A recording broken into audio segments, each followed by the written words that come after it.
Hello, hello, hello. How you doing, guys? Oh, hang on. Is my mic working? Hello, hello. Right, yeah, I'm working. Good, good, good. How you doing, guys? Oh, what's up? I've only just woken up. That's why I look like shit. Just woken up.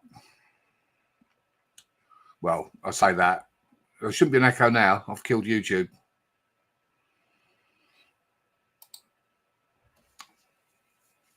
Hopefully it's not echoing now. Hang on, let's put another light on. Let's hit the... That's it. A bit more. Let there be light.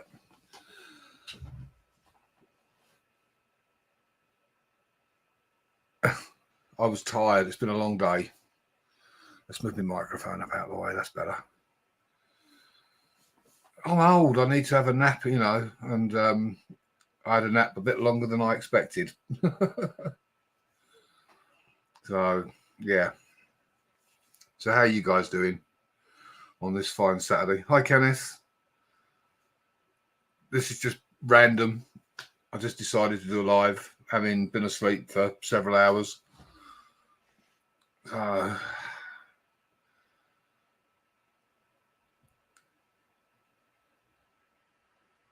Aha. Yeah, I also had YouTube open this end as well, Eric. That's why it was echoing. It was coming out the speakers at the same time. But, yeah, I just thought I'd, since nobody else was live. Hi, Ivy. I thought I'd fire up a live stream, see if my trolls would come in. And, of course, you know, here they are. Oh, I've been absolutely shattered. The weather here today has been absolute crap. We've had rain here now for 3 days, and today it was like a monsoon. So it was multitasking. What, you can multitask, Eric? Good on you, brother. Oh dear. I've no doubt Gemma will join in shortly when she realises I've gone live. I know she's just finished her live. So yeah. So I'm just trying to... Let's have a look at YouTube. I've got to look over the top of my camera. I use my phone as a camera, so I have to snoop over the top. It's mad. Let me move it around a bit so I can see. Now my camera's drunk. All right, let's... Bear with me, guys. I'm still a virgin at this. You know that.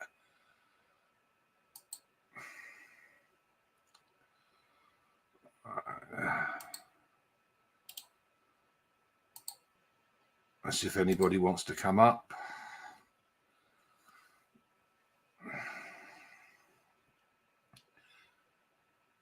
Yeah. We had high winds, and then we've had loads of rain. It's great. You gotta love it, eh?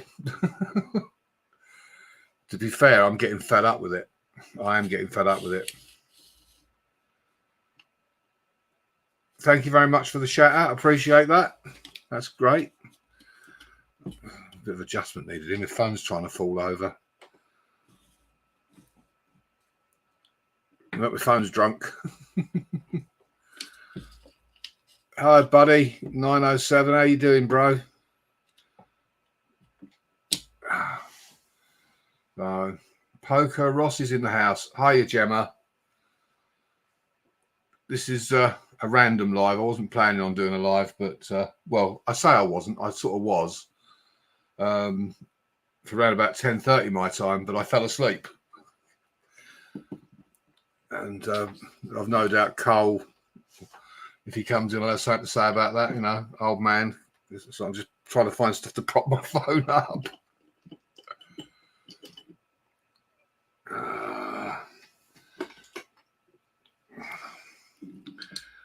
Oh, that's a bit too big. All right, forget that. Bear with me, guys. You know what it's like when you're old. Well, no, some of you don't. There we go. That should do it. That's it. Sorted.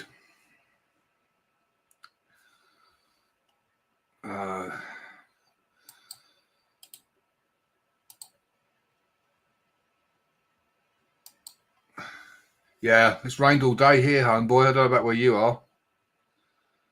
It's been absolute crap today. Oh, by the way, Gemma, my stream crashed.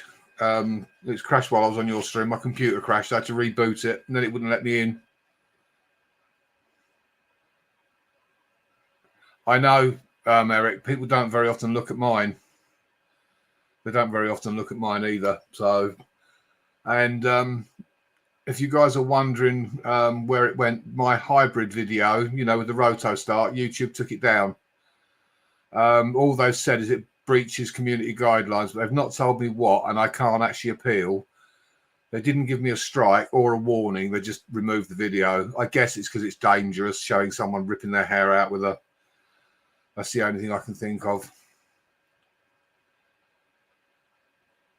Yeah, I'm down a load of subs as well, and they took another 15 watch hours off me. Well, even if he did, it was only a clip of him at the end of the day. But anybody who wants it, I'll just send them the clip. As simple as that. Anybody who wants it, I'll just send it. But they didn't give any explanation. They just removed the video. So, oh, you got ice fog. Yeah. Yeah. Oh, that's okay. That's okay. I'll find another way to make him look like a dick. Trust me. You know me. You know what I'm like. I will find another way of making him look an idiot. I would imagine they took it down because it was dangerous, because the clip that I used was fair use. So, you know, and there was no audio of him. So I need to connect. So, yeah. So no big deal. But so if anybody wants it, I will send them the clip. It's not a problem. Bruschetto channel, hello there, welcome. Thanks for stopping by. This is rather nice to see all these people.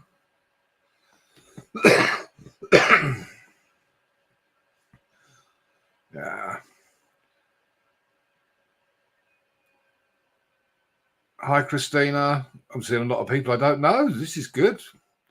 Unless these are people that have subscribed to me and I haven't seen them in the list. Oh, no. Look, Dion's in the house now. Oh, yes. This is UK Medic. Yeah. The scourge of YouTube, apparently. No.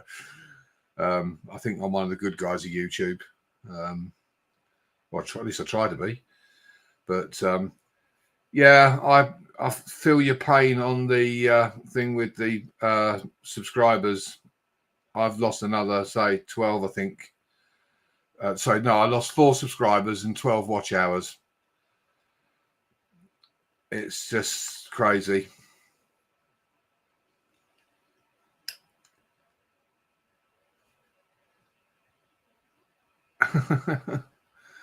I just, yeah, well, the watch hours would be nice, but as I say, they keep taking them away. Dion, I'm still waking up. I literally woke up about 45 minutes ago. And I popped on the Gemmas, then my computer crashed, so I had to reboot it. and I've had to go into hair and makeup and make myself look presentable. These things take time.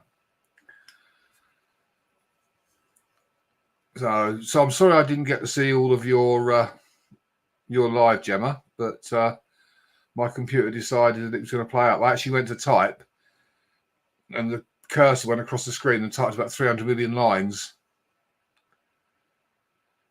Nitro's busy working on birdhouses. Yeah. Moon actually raised a point on that. On that video, I've got a picture of that truck with that other company's birdhouses on, with the phone number, and Moon said he wondered how many people would phone that number. They'll be ringing up. I might want to claim royalties on that. You might get loads of inquiries.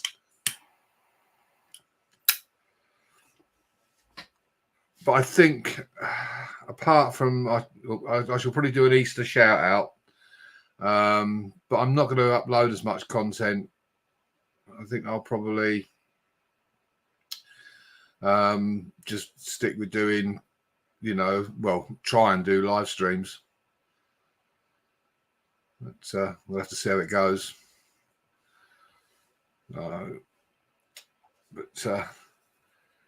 You're just a troublemaker, Dion. You just like to stir it up. You're getting as bad as Carl.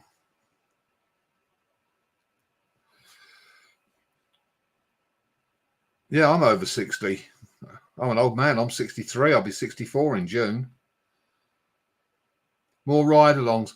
Yeah, you say that, Arctic, but I don't get a massive response on them. Not the kind of response I'd like. So, it was good watching your one in the fire truck. Just loads of snow and nothing. So, 38 on Monday. Just a baby. Yeah, Gemma, we haven't sorted out what time we're... Pizza Demon. Hi, Pizza Demon. We haven't sorted out what time we're doing this live. Hi, Grace. Thanks for stopping by. Hi, Laura.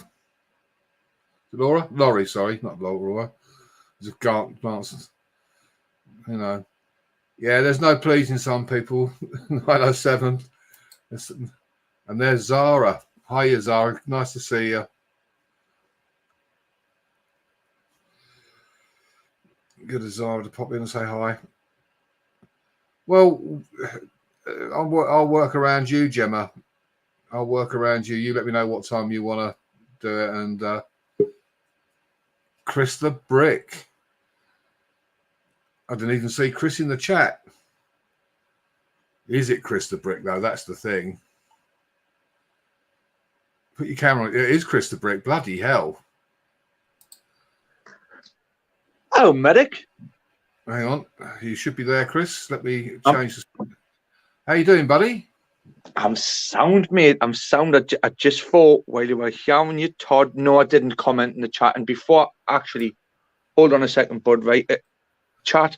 Big up, mass respect. Anyone following this bloke, on a right path. He's a one hell of a bloke. He is.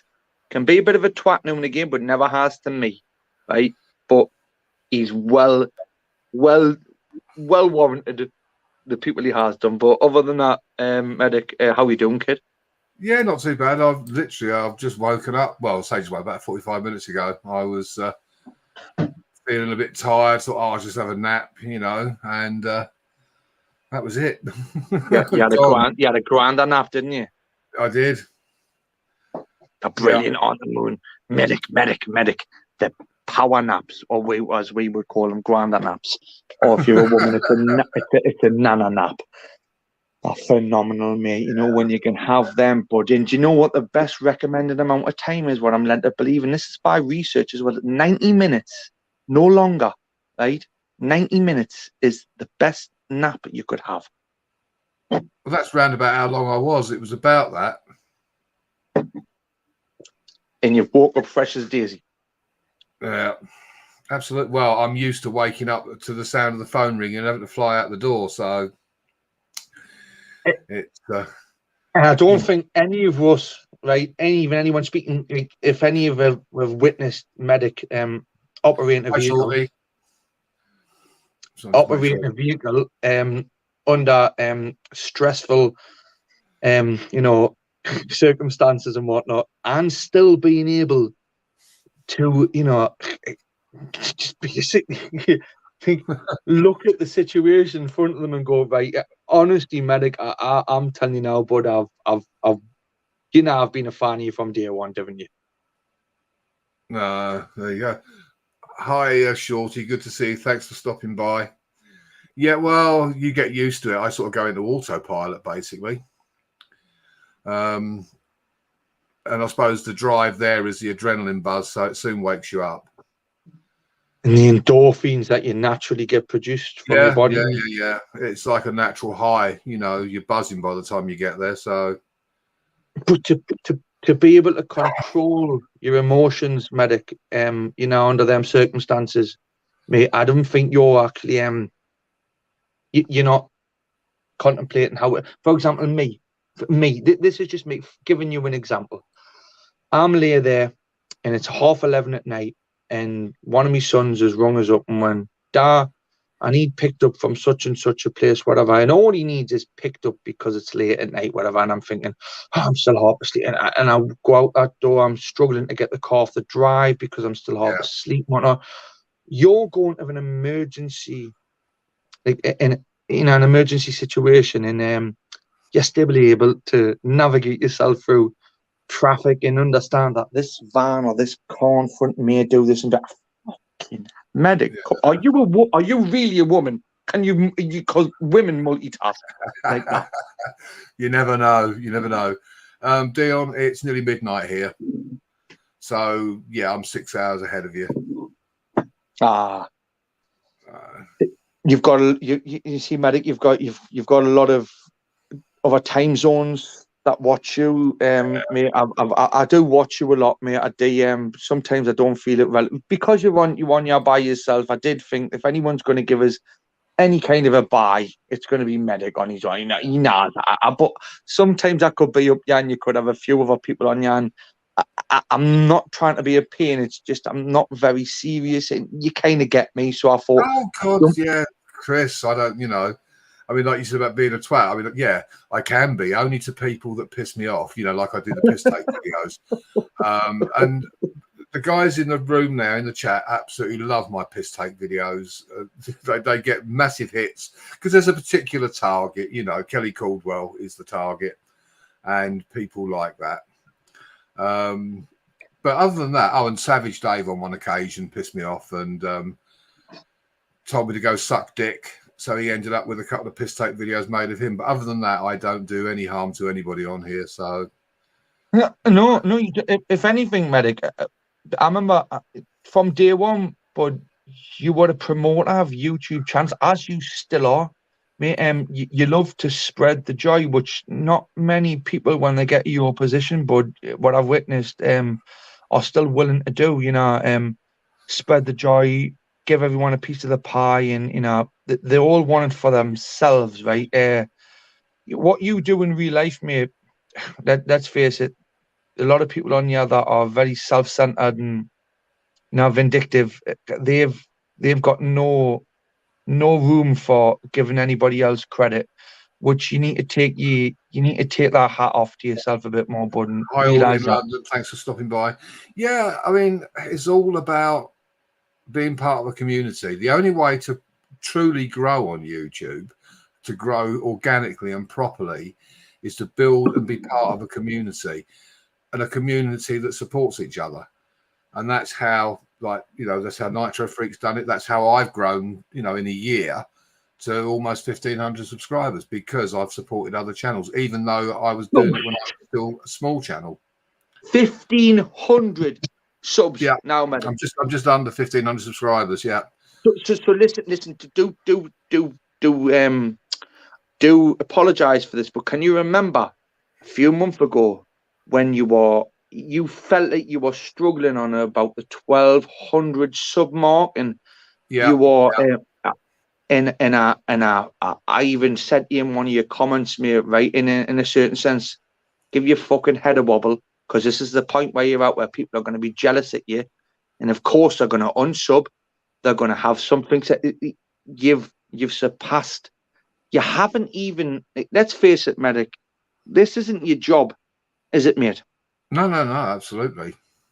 We all know that it was a hypothetical question. I now knew the answer of it, right? But you've done this, right, and you've gotten to 1,500 subs, and you've created a community, which, let's face it, is a very diverse community. For example, you have people from America, you have people from this country with intellectual capabilities. Then you also have me. That still watches you. I love you to pieces, Chris. You've always been a good supporter. You have always been a good supporter, bro, and that's what it's. And that's, I mean, the community, the guys that are in the chat now, they're all top guys. If you see me in like Nitro Freaks or wherever, there's always banter between us. We're always having a laugh and a joke, making fun of each other, but we all support each other. If someone drops a live, hi Food Forest, we always go in and support that live, or we watch the video and comment on it. And did I see that little Laura Lou was in there before, mate? You what? Sorry? Did I just see before? Okay, little Laura Lou was in there, Laura K, whatever. Laura, like, you know. No. It was somebody called Laurie. I've been into Laura's a couple of times, but she doesn't come into mine. I don't think she takes a lot of notice of whether I'm live or not. But the crew that you see here now are always firm supporters. We all go to each other's channels. I say when someone's live, or they drop a video.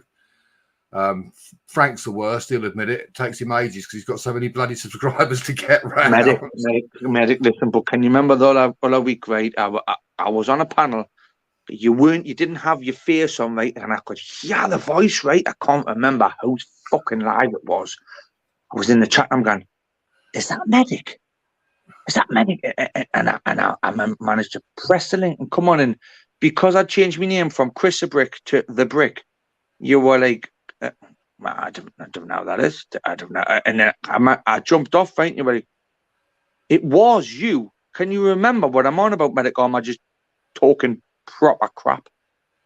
Well, I'm an old man. I can't remember what I did this morning. So, right, fair dues, right? I'm not even an old man. Well, I am, but I'm at least 3 years younger than you, right? And I still can't remember what I'd done 5 minutes ago. But when I'd done it, I listened and I thought, hey, you were. It was definitely you, mate. I'm not gonna lie. I think it was on Uncle. Was it on JJ's or someone like? Anyway, it was someone. This the side of the community which I started from, and I'm thinking I've never spoken to him for ages, and I was listening. I was going, he doesn't even. And I've become a bit of a twat, Medic, right? But yeah, stand by your bed. Stand by your bed. The drill sergeant's in the house. Hang on. What's up, Frank? What's going on, Medic? How you doing, brother? Same shit, different day. Oh dear. Hi, Derek. I fell asleep. I woke up about 10:30. Yo, Derek. Sitting here all day waiting for you to see when you were gonna go live. I was messaging. Hang on a second. You're a few hours behind us, so it's it's one of them ones. It's just a time zone, Derek. That's all it is. Yeah, I'm 6.5 hours behind the UK. Yeah. So which part of America are you in, Derek? No, that's Frank. That's Nitro Freak. Derek was in the chat. Sorry, Frank. I do apologize. Now you know what it is, Frank. That's a good name for me because I talk to Frank regular on a basis, right, mate? But I've got a direct line to him. I have. I don't. If you're not aware that we talk to Frank in England when we have problems. So you could do me fine, mate, right? I'll just use you as Frank. So Frank. There you go.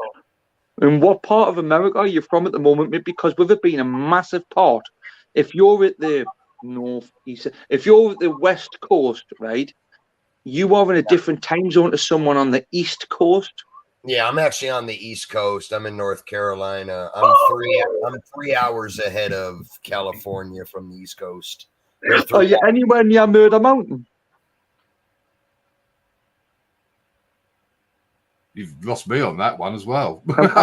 Right, so in California, Medic, as Frank, in California, there's a place called Murder Mountain, which Hi, is a well-known place where they grow a lot of cannabis and whatnot. And it's, but again, I've watched documentaries on that. In California, it's near LA. Frank, am I right in saying that, bud? Yeah, close by LA, Los Angeles. So what would be on the northeast? What would be on the east coast for you?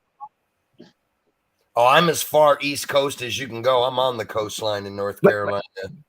So what would be the opposite? North, east, south? You would be on the west coast if you're in California. Yeah, I'm on the east coast. California is west of me.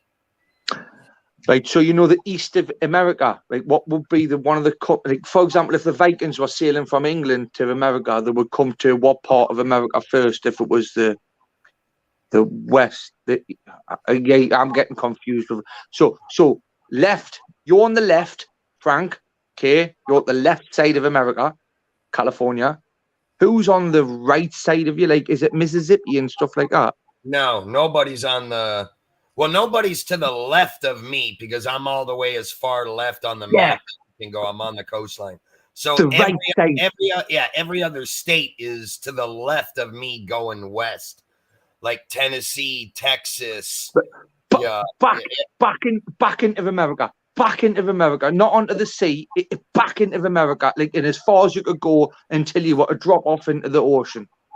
Yeah, I'm as far right before you go into the ocean. Like, the state of North Carolina is right on the coastline. So south of me is South Carolina, Georgia, and Florida. And that's as far south as you can go is Florida. Then to the right of me out west would be Louisiana, Ohio, Kentucky, Tennessee, Texas, Mississippi, North, South Dakota, I did say Mississippi. I did, and I'm not making it being in, but I did. So if I'm sailing from Ireland, Frank, right, and I'm going to America, right, where would it would be somewhere like New York? I would end up in it. Yeah, if you go all the way north of me is Virginia, Maryland, Pennsylvania, New York, Vermont, Connecticut, and that's as far north as you can go before you hit the Canadian border. Hiya, Jeremy. So I'm like in the center of the map, but all the way on the coastline, right in the center. So I have many states to the south of me, a bunch to the north of me, and everything else is west. So if I was to ask you, could you name all of the states in America? Could you do that? Pretty close. He's really been to most of them. Yeah, I've been to most of them. During your career, Frank, I'm sure you have visited many of them. Yeah, I'm retired military, so I've been to almost every major military base in the United States and multiple ones overseas. So, like your sort of Fort Bragg and Leavenworth and places like that, as Salisbury is where most of our guys go. Well, let me correct you now, because Fort Bragg no longer exists, I heard. Does it not? Well, they renamed it because of all the slavery bullshit that's been going on. Oh, right. Okay. It is now called Fort Liberty. We're not allowed to call it Fort Bragg anymore. Why the hell did they allow them to force that change? That's ridiculous. That is beyond me to even talk about woke and snowflake. To be able to change a federal military installation's name that's been around since the freaking 30s or 40s. Yeah, at least. And all of a sudden, in one fell swoop, they it just happened last week. They made it official that it's no longer considered Fort Bragg. It is now considered Fort Liberty. I'm like, hi, Becky. Thanks for popping in. Do you know, Frank? Sorry, mate. You know, with the problem you see with America, right? I do watch a lot of it. You see the laws they have in America, the amendments they have. I know the amendments are all covered by the whole of America, but different places have different determinations of the law, and it's basically, for example, you could be in one part of America and be covered by a law of a regulation or whatever that may not be covered in another one. And it's like, you know, to keep up with all of that there, I can't even keep up with my kids' birthdays, Frank, mate, right? I struggle with that. There's Like, different state law. There's different state laws. I mean, some states you can spit on the floor, in others you'll get get fined for it. Yeah, every state has their own laws, which is made up by the governors that pass, put forth the bills to Congress and all that. A lot of them get voted on. A lot of laws that used to be in place 40, 50 years ago have been changed. Like in the United States, one of the biggest thing recently is like marijuana used to be illegal everywhere in the United States. Now half of the United States it's legal everywhere. Big up the 420 heads. Yeah. Now we've got dispensaries on every street corner that fucking sell marijuana out of a damn store. Yeah. But Frank, when you a lot of the marijuana that's sold in places like that is it's determined as medical marijuana, and it is people have. Oh, we got. Oh, Gemma's joining us. Yeah, allegedly. medical marijuana is becoming big everywhere. And is it should for me because of the qualities that you can get from marijuana that aren't being you're not capitalizing on them in countries like ours. You're losing. You're basically saying something is wrong. It's wrong. It's a drug. It's this. But if you do the research, marijuana can be a benefit to a lot of people, right? But let's face it, we're always going to have crackheads standing on the corner of our streets. We're always going to have heroin addicts and whatnot. They're never going to be legalized. But marijuana, in the right form, can be beneficial to a lot of people with ailments that are basically it's unfair to deprive them from it. Oh, well, very, very true. It treats glaucoma. It treats veterans with severe PTSD. There's a lot of things. That medical marijuana. But I'm going to tell you the reason why the United States made it legal, in my belief, is not because it has its benefit to help people. It's because all the way from the 50s and the 60s and the 70s, the hippie days, everybody was growing it. Everybody was smoking it. Everybody does it illegally. The government got smart and they seen how all the drug dealers of the world were shipping that shit into the United States along with the United States pot growers, pot fields growing their own, making millions of dollars off it. And the thing is, the government doesn't get any of that money, so they got smart. If they started legalizing it, then they could start getting some moolah, getting some money from it. And now our government and make a profit off it.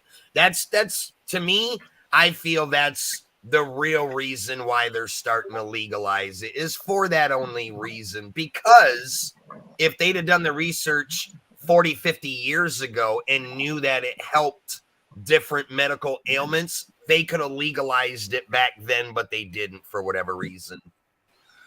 Hi, Gemma, and welcome. Hello, Gemma. She does a... Hello, how are you? Hello. I was going to say, yeah. Hopefully my internet's working because I've swapped over to my cell phone internet, so I'm hoping that this is working better. I've connected to my cell phone internet. Gemma, you're not from America. You don't have to use the word cell phone, love.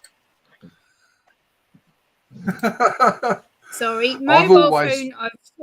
I've swapped my mobile phone internet onto the computer. So you guys use the term mobile phone? Yeah, we normally say mobile phone or damn phone. Yeah, mobile phone. Yeah. I haven't heard anybody refer to a cell phone as a mobile phone in many, many years. I remember in the mid 90s, that's what they started calling them when the first cell phones came around. All the way back into the mid to early 90s when the first car bag phones came out, if you go far enough to remember them.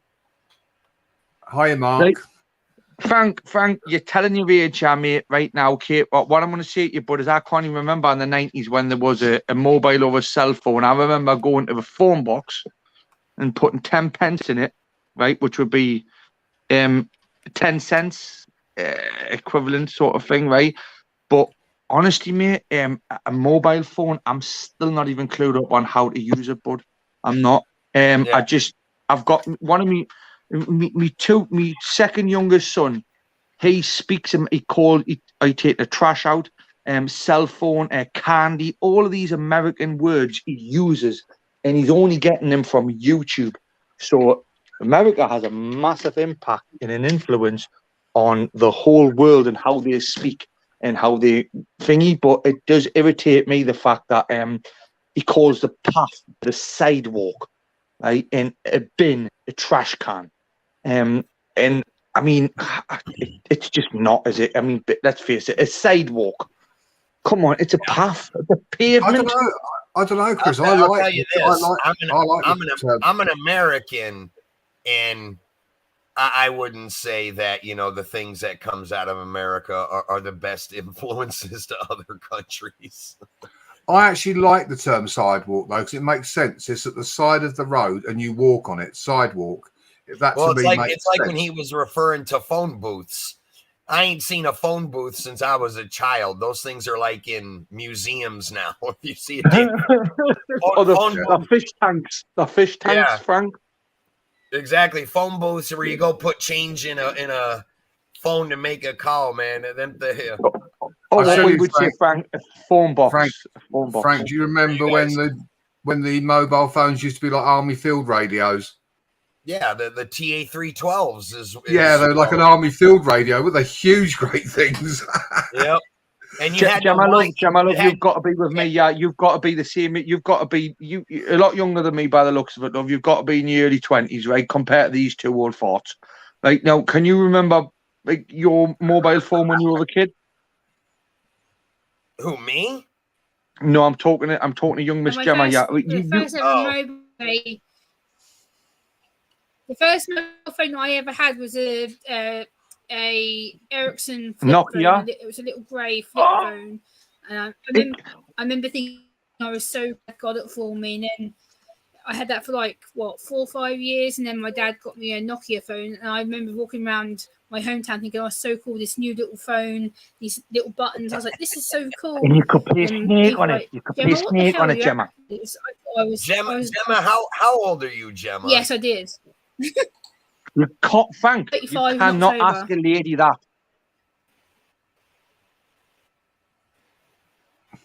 Gemma's a baby by comparison. She's a baby. Gemma's a baby by comparison to the rest of us. Well, yeah, I was going to say, I've got a daughter that's close to her. I don't think so. I've got underwear older than Gemma. Yeah, I was about to say I probably do too. Oh dear. But I'm a baby, so I don't feel like it. Trust me, I feel a lot older than mid-30s. I mean, hell, in America, you got 6 and 7 year olds running around with mobile phones.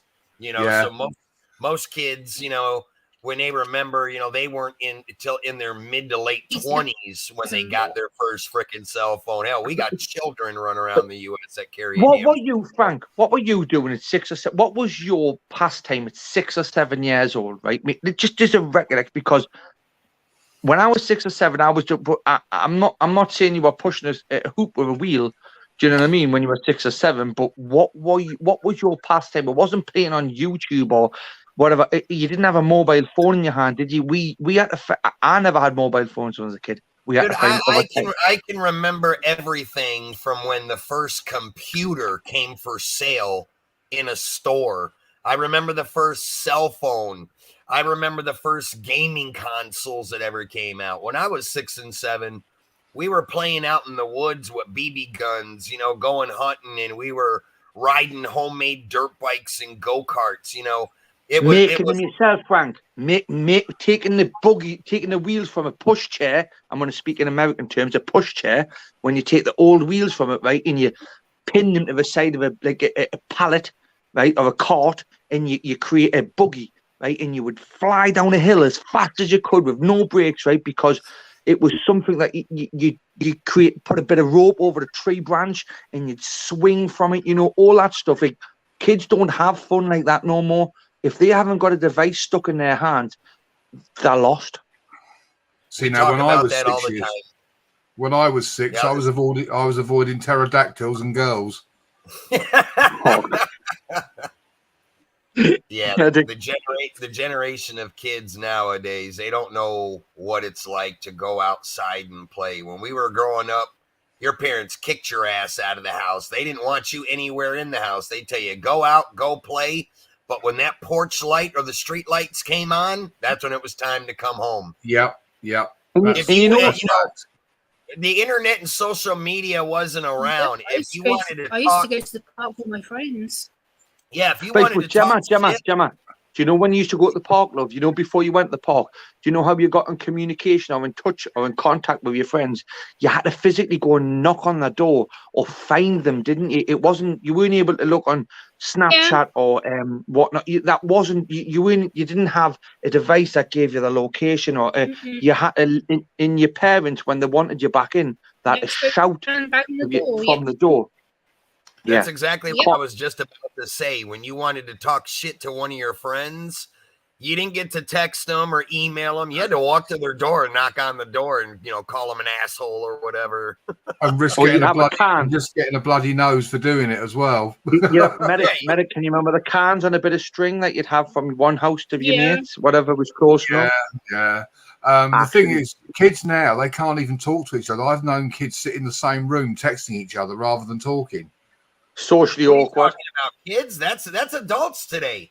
Hell, you'll have a husband in one room, a wife in the other, and if they want to say something, they fucking text each other from from the living room to the kitchen. Frank, listen to this one. If you go on a drink down the town or your city centre, right, you've got 5 people that go out together, right, but they're all stood in the corner of the bar on their mobile devices, speaking to other individuals in other locations, right? Totally blanking the people that they're actually with, right? And talking to other people, and it's like the whole social connection is gone out the window because you're not social. You what's it? Okay, fuck it. I know. Fucking you, Russell. Bro. I know exactly what you're talking about. I've been in a restaurant where I'll be in a restaurant and you'll see a husband and wife out to dinner and they'll both be fucking playing on their cell phones. And you'll see some of them will even text each other so they don't have to fucking talk to each other. That's the problem. Who takes a husband or wife out of seriously, Frank? I've got 4 kids to my woman, right, mate? I'm not kidding you, bud. I'll wear the pants in my relationship, mate. That is a fact, right? But every morning I'm taking it to the wardrobe and she picks them out for me to wear. Right, this is just the agreement that there is. Okay, so with the children, right, my children, I can't even. How did I give birth to these kids? Because can you remember the game Curbs, Medic, Gemma? I might have to rephrase it for Frank, but Curbs, it was where you stood on one end of the street or the other and you hide the ball, and if you hit the curb and it bounced back to you. Do you know what I mean? Yeah, I used to do it all the time. That or a wall, that or a convenient wall. Right. Or for example, hide and seek. Well, that's the problem with society today. That if you were to take away the internet, computers, and cell phones, today's society would be lost. I'd love it, mate, Frank. People would not know what to do. It would almost like being blown back to the Stone Age, where you actually had to have a real conversation with somebody when you went out in a public place. Would be survival of the fittest. This would cull the weak. This would cull the weak. From back in the day, you went to the pub or the tavern to meet a woman, get a date or whatever. Now you got dating sites where you don't even have to fucking leave your house to meet a woman now. The days of going out to a bar or a nightclub and you were single and you going there to grafting. Yeah, nobody does that no more. You don't have. Every life today for a good, I'd probably say 80% of the population is lived through the internet. You don't have to leave home for anything. You can meet a woman online. You can do your grocery shopping online. I mean, everything you got to do, you can do from the comfort of your own home and never have to fucking leave the house. Mate, Frank, I had to chase my woman. I had to put money on my mobile phone back in the day, right? Because that was how it happened, right? But you know now, bud, right? I think to myself, why did I do that, right? Because it's like, I mean now I love the woman a bit, right? But if I could have had it any other way, she would never have got with me. You know, if she had had the chance to actually like speak to me online about it, wouldn't have went well for me. Unfortunately for her, lads and lasses, I've cemented. I've got my feet well under the table, right? They're there. But other than that, I sit and think to myself, how do kids get how do kids get on in social circumstances when they come across a different individual which they've never met, or an uncomfortable position? Like my eldest son's going through like sixth form education. They don't. They're lost because today's society, the kids, they don't have the social skills. That's the problem. They don't interact, not in the way that we do. Yeah, they don't. Kids nowadays don't interact with other neighborhood kids like we did growing up. They don't have the social skills because their nose is stuck in a cell phone, a tablet, a computer.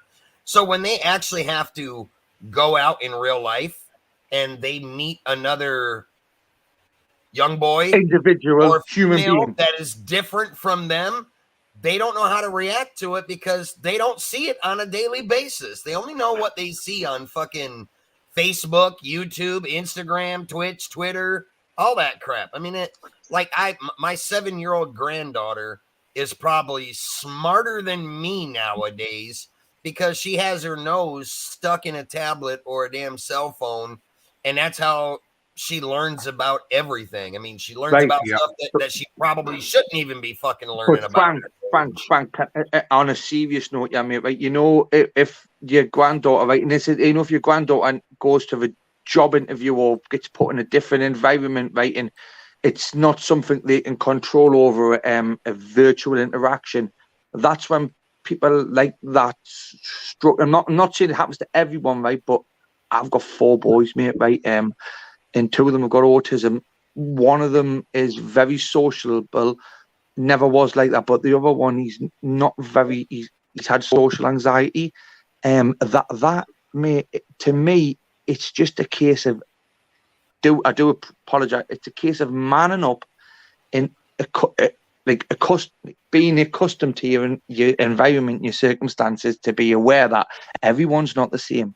Some people may or may not like you, and you have no control over that, right? What you have to do is just carry on regardless and just keep your head up high. And some people can't handle being told something they don't want to hear. That gives a lot of people these days, a lot of kids these days, social anxiety, which is a knock-on effect because it's a big thing. It is, but it's caused through the social day and age. So me, Frank, I'm on you now with Medic, who I'm very comfortable with being around, even though he knows I'm a twat, right? Gemma, never met the woman in my life before, right? Okay, lovely woman. Yourself, bud, from the other end of the world. But I am myself, right? And I would never pretend to be something I'm not. You just need to remain. You have respect, right? Treat people the way you expect to be treated. A few certain morals will get you by in life, right? Not everyone's going to like you, right? You just have to be able to take that on the chin. That's my experience of life. Oh, I agree.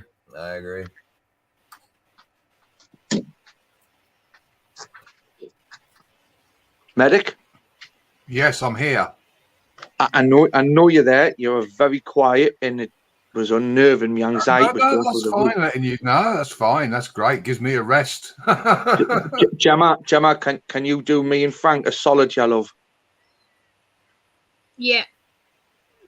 Can you just give my head a wobble and tell us something different? Because otherwise, me and Frank are gonna. Because Frank's got to be about 5 or 6 years older than me, right? And I've got so many questions I'd love to ask, but honestly, I was more comfortable just me and Medic on the panel because I don't. I can be a bit of a. I can be a bit controversial. So, as a lady, will you tell us where your stance is on society at the moment and how you believe children should be acting, as opposed to? I can tell you how I think about society. There's something that you mentioned just now that you don't know about me, which I'll tell you now. Is you mentioned that your son has autism. I'm autistic. I got diagnosed in my mid-20s, and my channel is based on my experiences living with autism. And unfortunately, my view of society is that we are, don't want to disrespect Medic, but we are screwed.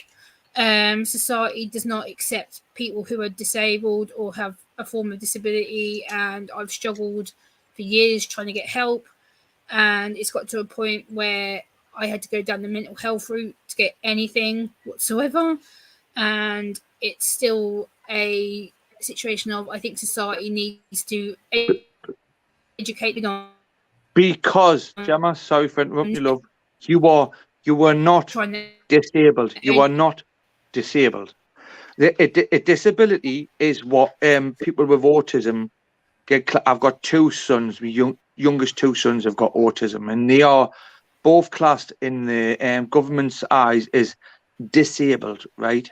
Okay. Now, it's not a disability. It is an ability. I don't think society is able to function and accommodate for people like with these disorders or orders, what you want to call them. When we have people with autism that can think outside of the box and just go into different realms that people like myself, not yours, obviously. I'm going to use me and Frank as an example, right? Because Medics he drives a car at high speed, right? That's an ability that you can only get from a few things, right? But me and Frank seems a bit like me, right? Yourself, love. My second oldest son, right? I'm not kidding you, right? This is one. Look at. I taught him how to play chess, right? I showed him the moves on the chessboard once, just once, right? Now, from that there, I thought to myself, right, I'm going to have to take... No, that kid has bullied me, manipulated me, and smashed me to bits every time we play chess, right?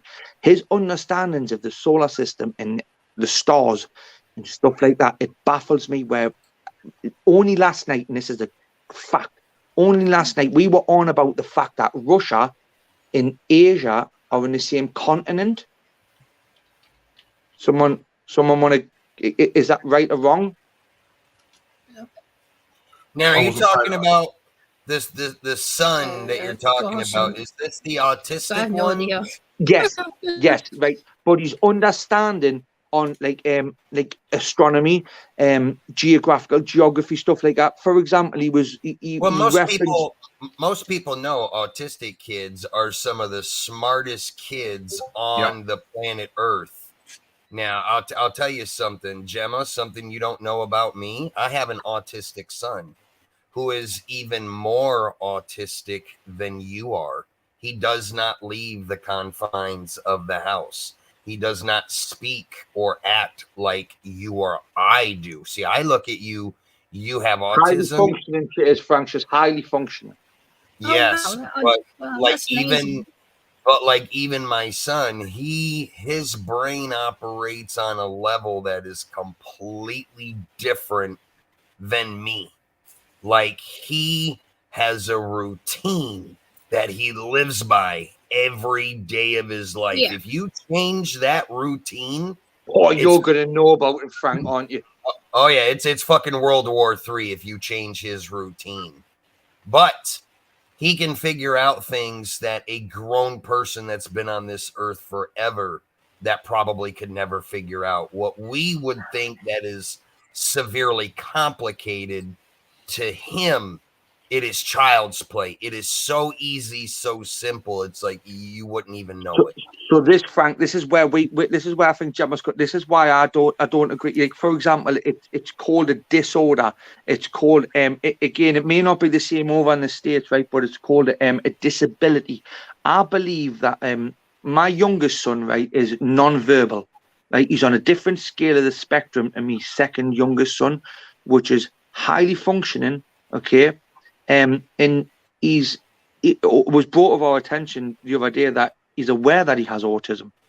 He's actually aware that he has autism, right? And it doesn't bother him in the slightest. But my youngest son at 3 years old, he's non-verbal, and he has a lot of sensories. Like, he's a lot more sensory, like the swinging, the spinning motion. You know, he eats his food off a floor. You give him his food on a tray, he'll put it on the floor, and he'll eat it from there. He won't. Now, if I was to go into school, Gemma, you know, if you went to school and you poured your food onto the floor of the dining hall, and you started eating it from it, right? The rest of the dining hall would look at you and think, what the fuck's the matter with her or him, right? They would, wouldn't they? Yeah. But to him, they or would. to those, that's normal practice to them, right? It's just, but you give that Ben a couple of examples of doing something, right? You give that kid, and like, this is what you do, yeah, that's how you do that, and he can repeat that here, right? When realistically, grown adults can't repeat the same functions that he does. It makes you think. I'm blessed. I'm absolutely blessed. The fact that I have these two children, they keep me young. They do. But other than that, I look and I think, have I not got a form of autism or something as well? For these, because apparently it's hereditary, it's passed down through genes and DNA, and I may be highly functioning like you, Gemma, but there are people in our society that aren't able to operate, that aren't able, like, they will just get classed as a disability and whatnot. And I don't think, I just believe that society isn't able and geared up to function. For example, you go through a supermarket, and the noises in that supermarket may cause your child to put their hands over their ears, right? Or he has one for you. Green objects and round objects are attracted to my youngest son. So a watermelon, every time I walk past a watermelon, he has to have one, right? It's a must, right? Because it's green, because it's round, it is just a must for him. So these are sensory things for him. Now, we as a society can't like operating for that as a disability, because most of it. But when you put a mathematical equation or some of a solution that we can't grasp in front of them, they can like, you know, decipher it. We look at them as weird for doing that. Are we not the weird ones? I'm just laughing at Tricky Bricky telling me to stop smoking. You smoke, Tricky, but not Taylor Maids. Tricky smokes, Len. Tricky smokes, Len. He smokes the Jamaican Woodbine. No, Tricky doesn't even smoke. What? You only smoke when he's drunk? I bet he does. I bet he does.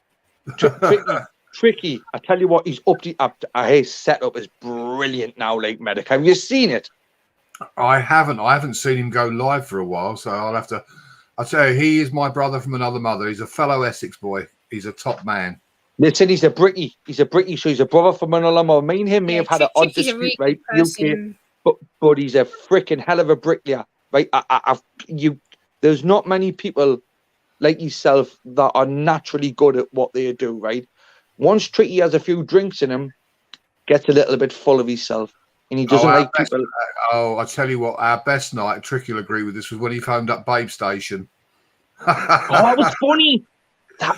Medic, that was hilarious when he phoned Babe Station. He kept saying about the size of his weapon and the girl on the other end of the phone. Listen, he deletes all his lies, right? Because Tricky, he does it for fun, right? He does it for fun, right? But what I'm saying is, Tricky, it's always going brilliant for Tricky Jam. I love, look at, he's a bricklayer in Essex, living the dream, right? Let's face it, you know. I know. He's on UK Medics Live now, so he's relishing in it. Anybody that drives to the airport and misses their turning has to go back. when they're Listen, flying Medic, out. have you seen that? Have you seen that bloke on? Do you realise why he is not in a squad for a long period of time? Like, is it a bricklayer? Because not many people. I would go as far to say as Tricky may have a form of autism, right? Because he's not very well understood, right? He doesn't give a shit. He's good at what he does, right? But now and again, he's very controversial, right? Oh, Tricky, actually, you say he doesn't give a shit. I tell you what, he's a very emotional guy, is our Tricky. He's a very emotional guy at times. But when he gets drunk, Medic, he can be a bit of a tinker. I'd be very good about saying things like that. Oh, Gemma, love, look, I'll be honest with you, the first person I came on YouTube listening and watching, and the person that gave me the courage to start uploading footage was Tricky Bricky. And I met UK Medic through Tricky Bricky. Right or wrong, Medic? It's true. Tricky, you're not strange at all. You're just enjoying life, and why not, buddy? Make the most of it. You're a long time dead, bro. That's for sure. I'll rephrase that for you, Tricky. You are very strange, mate, right? But don't feel fucking guilty for being that person, right? There's nothing wrong with you, okay, mate? But Gemma, he's a brilliant bricklayer, I love, right? He's game as a badger. He'll go to Thailand by himself, right? He'll go to Wales by himself. He's got no fear, right? But now and again, he can be misunderstood, and I love him a bit, right? But now and again, I have been, I've jumped in his chat once or twice, and when he's drunk, he's a bit of a tinker. So I've refrained from speaking to him. But now I know he's in the chat, I am speaking directly to him, as he knows I've got no problem with him. But I love the kid to bits. I do. I would wish to be. He brings a lot of joy to a lot of people. He makes a lot of people very happy, and he works. I mean, the guy's out bricklaying all day, and then he's on air for God knows how many hours, entertaining loads of people until he gets so drunk that he can't entertain anymore. And that's when this is Medic. That's exactly the point I'm on about. You know, when he gets to that point, he's like, there's a lot of people that are there just to lick his bum, and he's went at me once or twice, right? We've had it back and forth, right? And I would like to believe that he's come to terms with that. Chris Brick ain't out to have him or anything, because I would wish to be half as good as Brick as he is. I'm never going to be as big a YouTuber as he is, but I'm not going to sit and take abuse and aggression from someone when they've had a little bit too much vodka and sit back and take it. Other than that, I accept him for who he is. Brilliant bloke. But, you know, I'm not gonna be in a last sheep in your clan. Tricky. On that note, Medic, because he's in your bud, I'm gonna do you a favour, bud, because, you know, unless Tricky's gonna jump up and bury the hatchet, then I'm gonna jump, because it seems to be a bit more about the person in the chat than it does on the live. All I say to Tricky is, where the hell's my bloody baseball cap, bro? God, I'll be retired. They'll be putting me in my box by the time I get that bugger. And let's face it, Tricky, Medic done a lot of like promo videos for you, bud. And this is the first time at Medic. How many times has he been over at your live, bud? He's not. The thing is, I've not done that many lives, so to be fair, and every now and again he surfaces and comments on my videos. He did give me a massive shout out on his channel one night. So good. That's all I needed to hear to give me that thank you. He said I was the best of the best at doing shout outs on YouTube. And you're fucking on me. You are. So, you know, I mean, that's like, you know, getting a blessing. I went into chat a couple of 3 days ago, and I was promoting Medic when I was in there, because Tricky was like, "How do you know about my channel?" And I said, I got told about you by UK Medic, and then he was like, "UK Medic, big up," and was like shouting Medic out for a while. So, well, I watch Tricky every time he goes live, Gemma.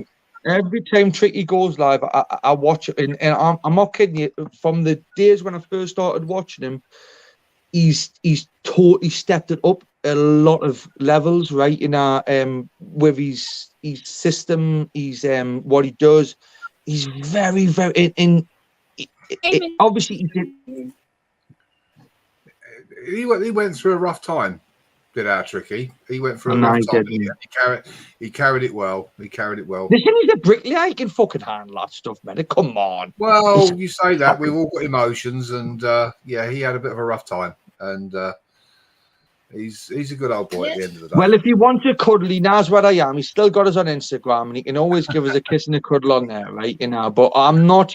If anything, I'm here. If he's here, I'm only here to big the fucker up because he's a brilliant bricklayer. He is. He's a fantastic YouTuber, right? He is. But once you get a little bit tipsy, Tricky, Chris the Brick's not going to take it easy on you, mate, right? I'm not here for praise. You kind of call me names, mate. And honestly, bud, I love you and leave you, medic, right? Gemma, Frank, mass respect, right? Tricky, love you, bud. That's it. Great. Welcome back, Nitro. Now my opinion on autism. To use the term disability, I think is totally incorrect. It's not a disability; it's a different ability. If you talk about the levels at which people communicate that are autistic, so society in general is going to say that someone is autistic and their lack of communication or the way they communicate, they're disabled. So are we going to say that, for example, Africans or Indians or anybody from another country that can't speak English and can't communicate effectively, we're going to say they're disabled? If they have trouble interacting, we don't. You know, No. It's like with people in wheelchairs. You get somebody in a wheelchair and people talk to them like they're 4 years old. They talk, "Are you all right? Do you need any help?" They talk to them like they're 4 years old. Yeah. You know, it's their legs that's not working, not their brains. And people don't realise that with autism, just because you see and process information differently doesn't make you disabled. And everybody, and I think everybody has a degree of autism because we all have our things like, take Frank, for example. Frank is fastidious about how when he's doing a wrenching on his vehicle, on his models, you know, he's there and he's absolutely, it's got to be precise. It's got to be right. Yeah. Good enough is not good enough. And there's things that I do, and there's a certain pattern to things that I do, and it has to be done that way. So is that not a degree of autism? You know, we all have our little hang-ups about how we do things. You know, even down to what you put on the plate first when you're dishing up your dinner. You know, I used to tell my other half off left, right, and centre, don't put the mashed potato on the plate first because it's gone cold by the time you put the other stuff on it. Make that the last thing you put on the plate. Things like that. Yeah. We all have our little oddities and things that we want done in a particular way. Like some people, when they make a cup of tea and they use a tea bag, some people put the milk in the cup first and then put the tea bag in the hot water, and other people do it the other way around. They put the tea bag in hot water and then milk. Yeah, that's the way I do it. Tea bag, hot water, milk, yeah. We all have different ways of doing things. So I think all of us to a degree, and let's face it, who can define normal? You know, normal doesn't exist. No one's normal. That's just. I drink mine black, homeboy, so no milk goes in my coffee. But you know, who defines normal? Who's to say what normal is? Normal is what authority and society like to make. What government and people in authority decide is normal. Yeah, and these are the clowns that we let run the countries. You know, fortunately, yes. We let these clowns run the country. But it's yes, we do. Unfortunately, it's just madness, you know, and to single out a particular group of people, you know, I mean, as I say, it's not a disability. It's like when people say about someone's blind being disabled. Well, they can't see, but they have heightened hearing, and their other senses are higher because they can't see. So again, it's not a disability. You know, their abilities are different from a sighted person. You know, it's I think we the people have got to turn around and sort of say to the bodies, the people, you know, that sort of make all these stupid things up, hang on a minute, we don't view these people as disabled. Don't put them into a pigeonhole. Don't put them into a box. We're all human beings. We're all functioning in some Yeah. way or another. You know, and Yeah, it's I wrong. agree with that. It's wrong to label anybody. And say the autism thing, you know, as you've had it said to you, you know, oh, retards, retarded. No. Retarded means that you're sort of backward, that you don't have that ability, you know. And Yeah. it's not, and autism certainly isn't the case of being retarded. I'd say, like Frank Oh, said, God, no, I know that. some of the brightest people I know are autistic. Some of the geniuses of this world. I know I'm not that I would know. Some of the geniuses of this It's world just, have been what it is, it's a autistic. different communication. Yeah. That's all it is. Yeah, just because you don't communicate in the same way as everybody else around you, or you process the information differently. It's not so much the communication; it's how you process that information, Yeah. and that's the difference. I mean, does anybody? Oh, this is going to leave me wide open to abuse from certain people in the chat. I mean, none of you know how I process information, how I'm taking in what you're saying. You don't know what's going on in here. So, you know, how can anyone, you know? Hi, RJ. Thanks for stopping by, buddy. Good to see you. So I'm just going to do an adjustment on my phone, or my camera, as I should say. I've got it propped up one side because it keeps wanting to lean. It was good to meet your friend Chris. I haven't met before. He seems like a good guy. Yeah, I don't see him that often. He pops in from time to time, but then I don't go live very often. So, you know. But it's important that we understand that there are differences in the world. People are different, and that's what people don't understand. Exactly. And not to shun them or pigeonhole them into this thing of being something lesser because they're not the same. Yeah. And this is where society fails. Yeah, this is where we need to. This is where I try and say to people, you know, we need to come together to better understand each other. I want us to be more inclusive. I try and include everybody on my channel. You know, I try and say to each other, look, you know, I want to make things easier for people to communicate with me and to make it easier for myself to communicate with other people. I don't want to have the constant fight and struggle all the time. It's not needed. People need to be more tolerant. Okay. More tolerance is needed. More tolerance is. I think exactly. The world today, we're all so wrapped up in ourselves, and that applies to everybody. Hiya, Jade. Hi, John. Welcome Hey, back, Moon. John.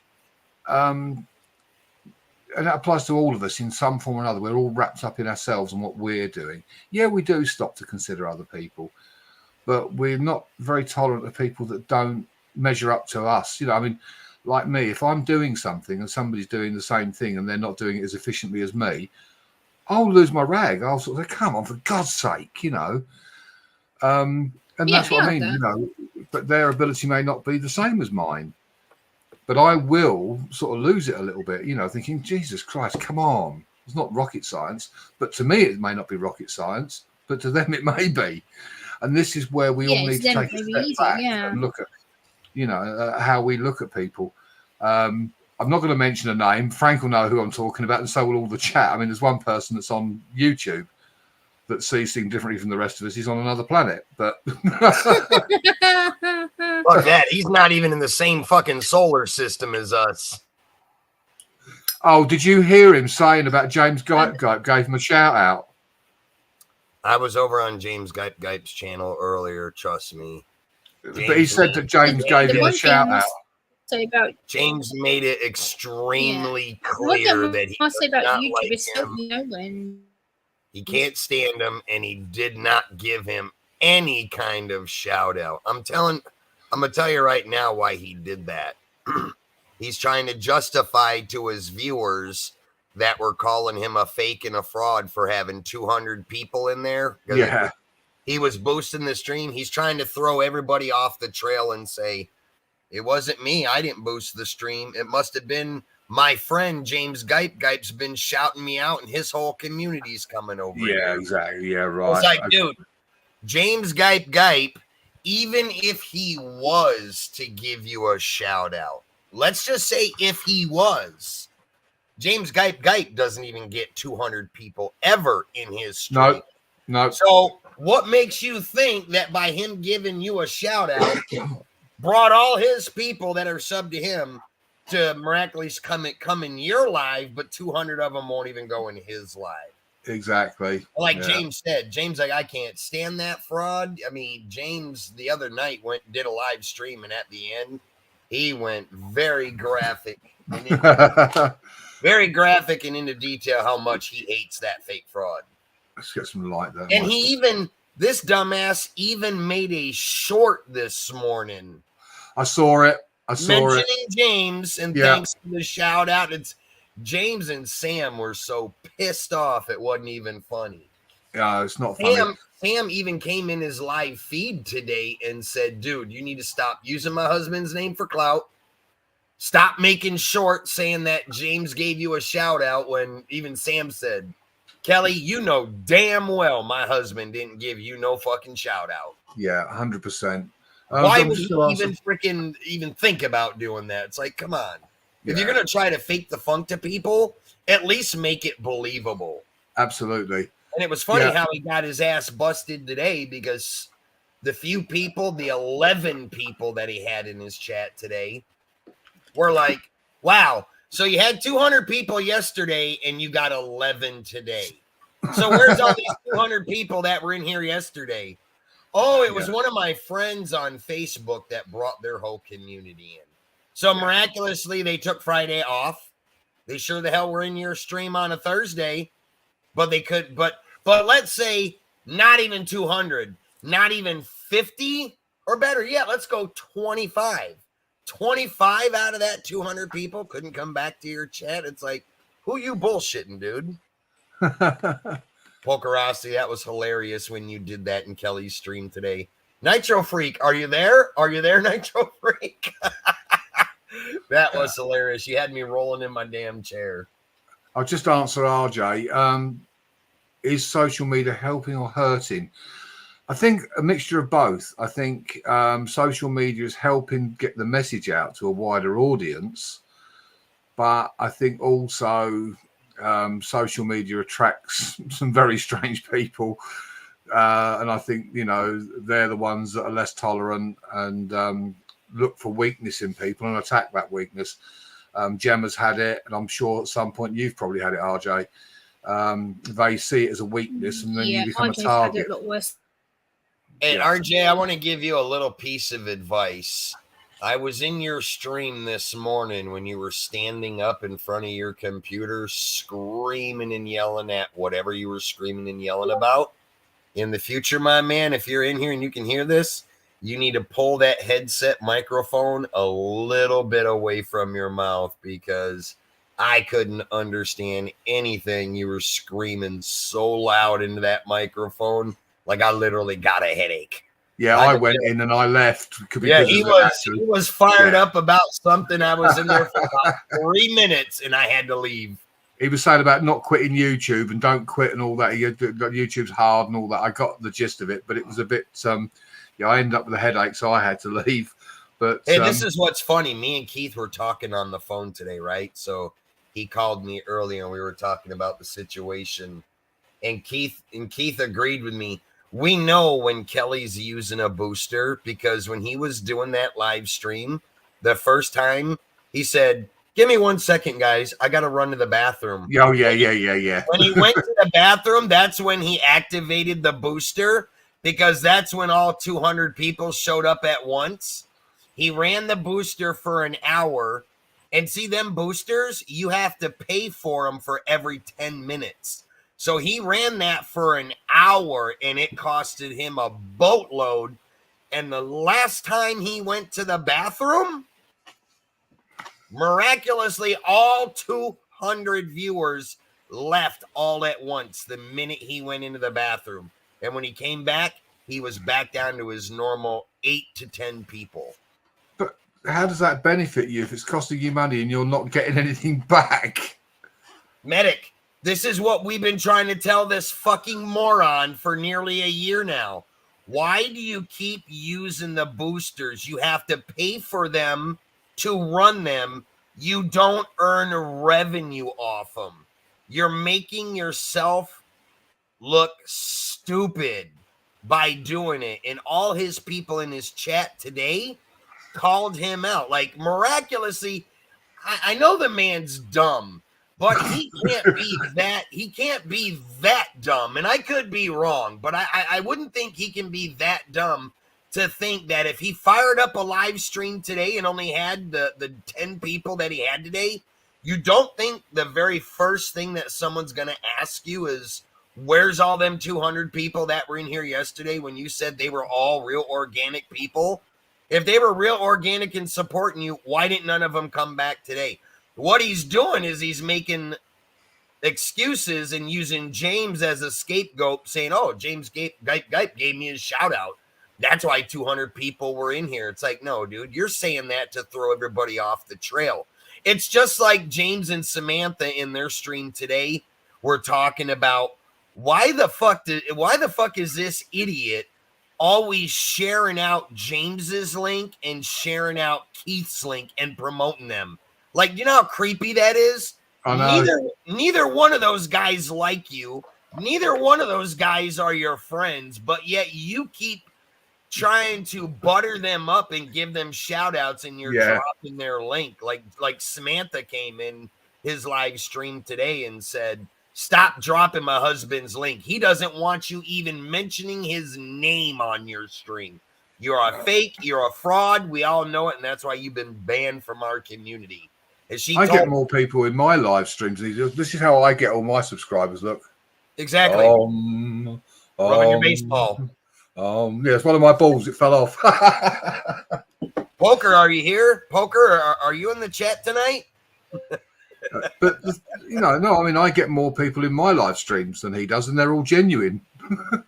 See, the problem with Kelly is he is such a failure that, do you notice what he's doing now? He sits and lies through the whole stream. He says, oh, we're having a great live stream today, guys. We got so many new people coming in. And he keeps bragging about the 200 people this is all he did on his stream today. We're getting it done. We're finally reigning supreme, and everybody's clout chasing me now. These people are all going to start coming and running back to me now that they're seeing I'm getting 200 people in the chat. And his own people in the chat were like, Kelly, we know it was fake. It's cool that you're running the boosters if that's what you want to do. But it's like, now you're just making yourself look stupid by saying you're having a great stream. You're getting 2,000 views. Your live streams averaged and ended at 150 to like maybe 200 on a good day. And now miraculously, the last 7 live streams that he's done have all broken 2,000 views. Yeah. So you managed to find a way overnight to start getting 2,000 plus views on all your streams. And miraculously overnight, from your normal 10 people, now all of a sudden you found a way to get 200 people in your stream. Well, you were talking all this mess a year ago saying you knew how to get it done, that we were going to any day now see you have a couple hundred people in the stream, that you knew how to make it happen. Why weren't you doing it then, but all of a sudden you're doing it now? It's like, come on, man, you're a fucking Russell says he's a bird brain, but then that's an insult to crows. Yeah, Ryan, that was funny when he said that today. It's been 2 years. Enough is enough. I got to start getting it done now. I'm just getting too old. I don't want to be a 50-year-old man and having to work a job. Oh, God, you'd hate to be 50 and work a fucking job? There's people that work a job in their 60s, 70s, and their fucking 80s. Why 63 and in a job. Exactly. Well, and he doesn't want to have to drive maybe Uber if when he needs to get it done before he's at the age of 50. It's like, holy shit, dude. Gemma, the thing he's never learned is that the way to build a YouTube channel, be successful on YouTube, is to build a community. Standing with your phone, dropping people's links is not going to build a community. All those people go in there for is to get their links dropped. But it's the same people. I'll tell you how stupid this guy. I'll tell you how stupid this guy is. A normal family, when you raise your kids, you teach them right from wrong. So you would teach them that going into a store, stealing is bad. And why is stealing bad? Because you can get caught. You'll have the police called. You can get arrested. And you can be banned from that store. Now, let me tell you how Kelly thinks. This is this guy's wavelength of thinking. It's okay to go in a store and steal, because if you ain't got no money and you want it, why can't you take it? The store has insurance. The store has loss prevention. They'll do it as a theft write-off. Why should you get in trouble? He's the type that would teach his kids that it's okay to go in a store and steal, and there's nothing wrong with it. That's the wavelength that this moron is on. Yeah, all of us here, you know, have worked or working, an honest living, you know, and it's the way of the world. The rest of the world wants to provide. I love it when he says society should make him a millionaire, that he is owed to be a millionaire by the time he's 50. No. He shouldn't have to work, and he shouldn't have to deal with somebody telling him what to do and how many hours he needs to work to make a living. What does he always say? I'm not going to waste my life busting my ass, punching a time clock and working for a boss just to have to take all my money and put it into car maintenance, going back and forth to work all day and having to pay bills every month. I can't ever save up no money. That's why I don't work, because I'm not letting society take all my money and make me broke to the day I die. Wow, dude, welcome to fucking civilization. What we need, Frank. Every human being on this earth has to work to make money, to pay your bills, to survive, to feed yourself, to feed your kids, to keep the lights on, to have a roof over your head. It's just called normal fucking life, Kelly. And that's that's a concept that he has not grasped.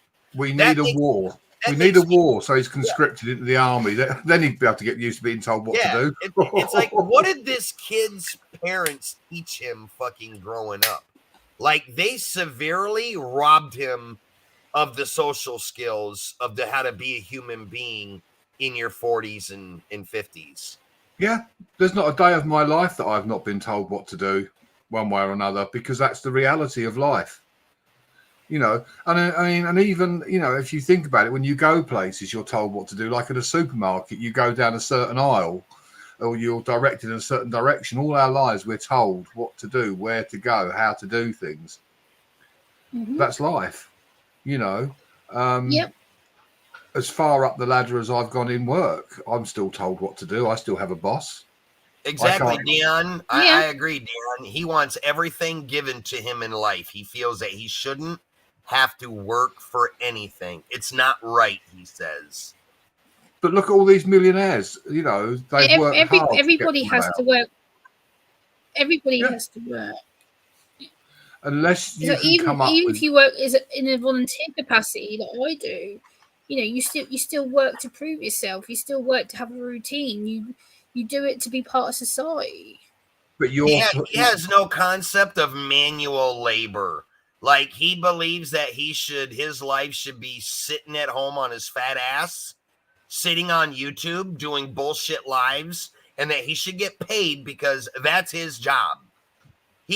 So what's funny is he would rather not work a job that would actually give him a weekly paycheck. He would rather use YouTube as a job that he sits at home and makes no money at it. Now, does that make sense to any human being out there? You would rather work what you call a job for $0 versus going in real life and working a job and actually making a paycheck to have money to spend and go on vacation or pay your fucking bills. Well, yeah, I mean, the reality is, you know, you don't get paid for doing nothing. I mean, you know, in life, take a supermarket. They make their money because they will provide you with goods and you go and purchase it. What is he doing on YouTube? Yeah. He's not providing anything other than just standing there saying, "Hi, Gemma, welcome to the stream. I'll drop your chat, drop your link." How is that worthy of being paid?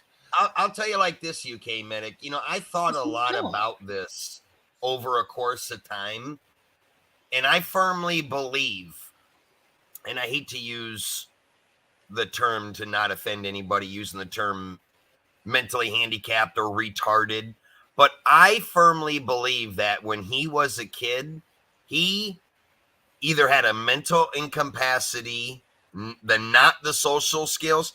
He strikes me as a type of person that his parents coddled him and kept him locked in a house because they knew he was different in some way, shape, or form. Yeah. Because yeah. when you look at him as an adult, the way he acts, the way he talks with all this crazy hocus pocus stuff that he believes in, he obviously spent a lot of time in a closed room watching TV, because a lot of the stuff he talks about and makes references to is stuff that is only in movies and TV. Like, it's not real life stuff. So that would make you believe that he was one of those kids that was sheltered from life. And then when he got older to be on his own, he did not know how to adapt to real life. Like, you could tell, because he's lazy. He doesn't. I don't think he knows that. He doesn't comprehend that you have to work and do manual labor in order to earn a paycheck. He has this weird belief that everything should be free and owed to him just because he's alive and breathing. Like, well, he has this understanding, like, I didn't ask to be born, so I don't want to have to work. Everything should be given to me. It's just like when he does a live stream that he physically tells people, well, if you people, I'm going to take my time and go live. And if I've got to sit here for 3 hours, that's your problem. You sit there for 3 hours. Nobody makes you do that. Yeah. But he sits there and tells people, if I'm going to sit here for 3 hours and do a live stream, then I deserve to be paid big super chats for talking to you people. He's even said it in the past. He tried it and it didn't work out so well. It drove a lot of people off, where he actually told people that if you want, he would go live for an hour and I'm going to end it. And people will be like, well, why? It's so early. Keep going live. And the first thing out of his mouth would be, well, if you want me to keep streaming, then I need to see some super chats being thrown my way. When I see the super chats coming, then I'll stay live longer. You guys have to give me some incentive. Well, You're audio broke up there because it's you're known as an e-beggar, and then two, it's just not practical. Not everyone can afford to donate to people when you just can't expect people to constantly super chat you. It's just not going to work. And that's what he is. He's exactly what you said. The term e-beggar. He is an e-beggar. Yeah. He believes that everybody should just dig into their pockets and take their hard-earned money and give it to him because he chooses to go live for 2 to 3 hours a day. First of all, nobody watches you anyway, so you're wasting your time. Second of all, nobody owes you anything because you go live. You do it because you choose to. You're going live because you think of it as a way to scam people out of their hard-earned money. That's exactly what he's doing. And the reason why he does that is because he has this disbelief or this falsehood that he's gone into other channels like mine and see that people throw big donations out to me. And like I've tried to explain to him and everyone else out there, when you're somebody like me that puts a lot of effort into my channel, going live all the time and coming up with ways to entertain people for 5, 8, 10, 14 hours a day like I've done in the past. Yeah. When I'm doing something good and putting out the content that I am and having a good live feed, that's why people reward me with the donations that they do.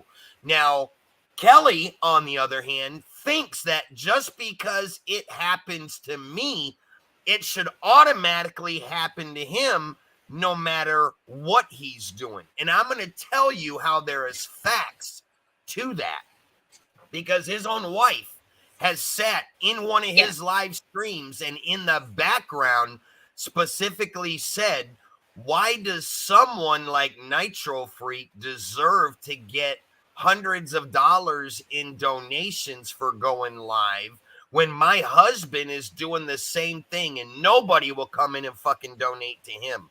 Like, she literally got pissed off one night because she was sitting in one of my live streams And so was Kelly when there was a super chat war going on, and they were both fucking pissed that the way I speak, my demeanor is not to their liking, but everybody that's been following me for years loves the way I am. That's just the Nitro Freak. This is what you get, like it or not. I am who I am. I talk how I talk. I don't force anybody to be in my channel, but the ones that love what I do, obviously reward me with donations and stuff. And someone like him, he's tried to find a way in social media to replicate what I do, thinking that it would work for him. And because it doesn't, this is why he fraudulently builds his channel and brings in 200 fake subscribers, thinking that, well, if people see that high number, they'll think I'm cool and I have a good channel, and maybe that'll force people to start donating. And this was what was funny yesterday. There were 6 different people from random channels that came into his live and saw that he had 200 people in there. And the first thing all these people said is, how is it that you got 200 people in here and you haven't gotten one single super chat?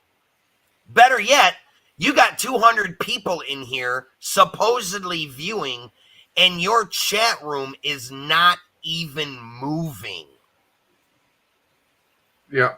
See, it just doesn't, it all just does not add up, because he built a fake channel that has 20,700, let me take that back, 21,700 subscribers. And he can only get, on an average, 7 to 10 people at best. Now you take my channel, I only have 3,600 subscribers. He's got quadruple the amount of so-called real subscribers above me. And yet me at 3,600, I can have 40 to 50 people in my chat. I can get lots of donations. He's got 21,700 and can't even get but about 7 to 10 people in his streams and gets no donations. He gets lucky once in a blue moon where somebody will give him a $50 donation or a $100 donation. But that's about one time every 3 months. And it's usually to somebody that he's scammed, and they don't know the real him and know any better that he's a fake and a fraud. So what you don't know won't hurt you. That's why those people donate that money to him. But that's why he chases the clout. That's why he's on my coattail and uses me for clout, uses James Gype for clout, and always bringing up Infinite Waters' his name, and which he's never talked to the guy. He's always talking about, oh, Infinite Waters has 3 million subscribers. We're going to do a collab together. He was saying that a year ago. He was saying that a year ago, and it never happened. And he was just saying it last week that it was supposed to happen at any time, and it still hasn't happened. So it's like, well, Infinite Waters wouldn't want his channel to fold by having Kelly on there for a start. Exactly. He's a fucking Mr. Potato Head is what he is. You know, I mean, the thing is, the reason people super chat you is because you're providing entertainment. You're providing a service. There's something that they are enjoying. So they're saying, thank you very much for taking the time, basically, to entertain us. Bam, super chat. Well, what you just said right there, UK Medic, is 100% right. Because let's break it down. How many times is everybody in here that, since you have known me and been part of my channel for, let's just say, at least the past 6 months, we won't even go to a year, but just in the past 6 months, I can tell you just in the past week, I've done 2 8-hour live streams. So I guess I should be like Kelly and feel that I should be paid super chats every time I go live, because let's break it down. I'm going live. That's work. I'm going live for 8 hours. I'm live just as much as some people who work a normal job are punching a time clock for 8 hours. Absolutely. So I could turn around and tell all my people, and if I did this, I probably wouldn't have a fucking single subscriber left. But if I wanted to be a dick, I guess I could be like Kelly and say, you know what, everybody? I'm going live for 8 hours. I'm punching a time clock. I'm working 8 hours to entertain you all. I should be paid. Otherwise, I'll never do it again. But no, I do it at my own free will to entertain people because I like meeting people. I do it free because nobody forces me to do it. I don't have to stay live for 8 hours, and nobody has to pay me a fucking dime. That's why guys like him infuriates me and makes me hate people like that when they even get any super chats, because he ain't doing nothing but helping himself. At least me, I'm helping people connect. I'm going live, having a platform for everybody to come into and meet new people. I'm the one spending 8 hours of my time to have something to talk about the full 8 hours to keep people interested in watching. And I'm doing it all for the fucking people. I'm not doing it to help myself because I don't care if anybody sits in my lives and watches, or if they do sit there for 8 hours and watch. Nobody is forced to fucking be there. Everybody comes at their own free will. I didn't have to fucking twist anybody's arm to come watch my streams. Everybody does it because you either like what I'm talking about, or you just like my energy, or you're there just to sit in the background and troll me.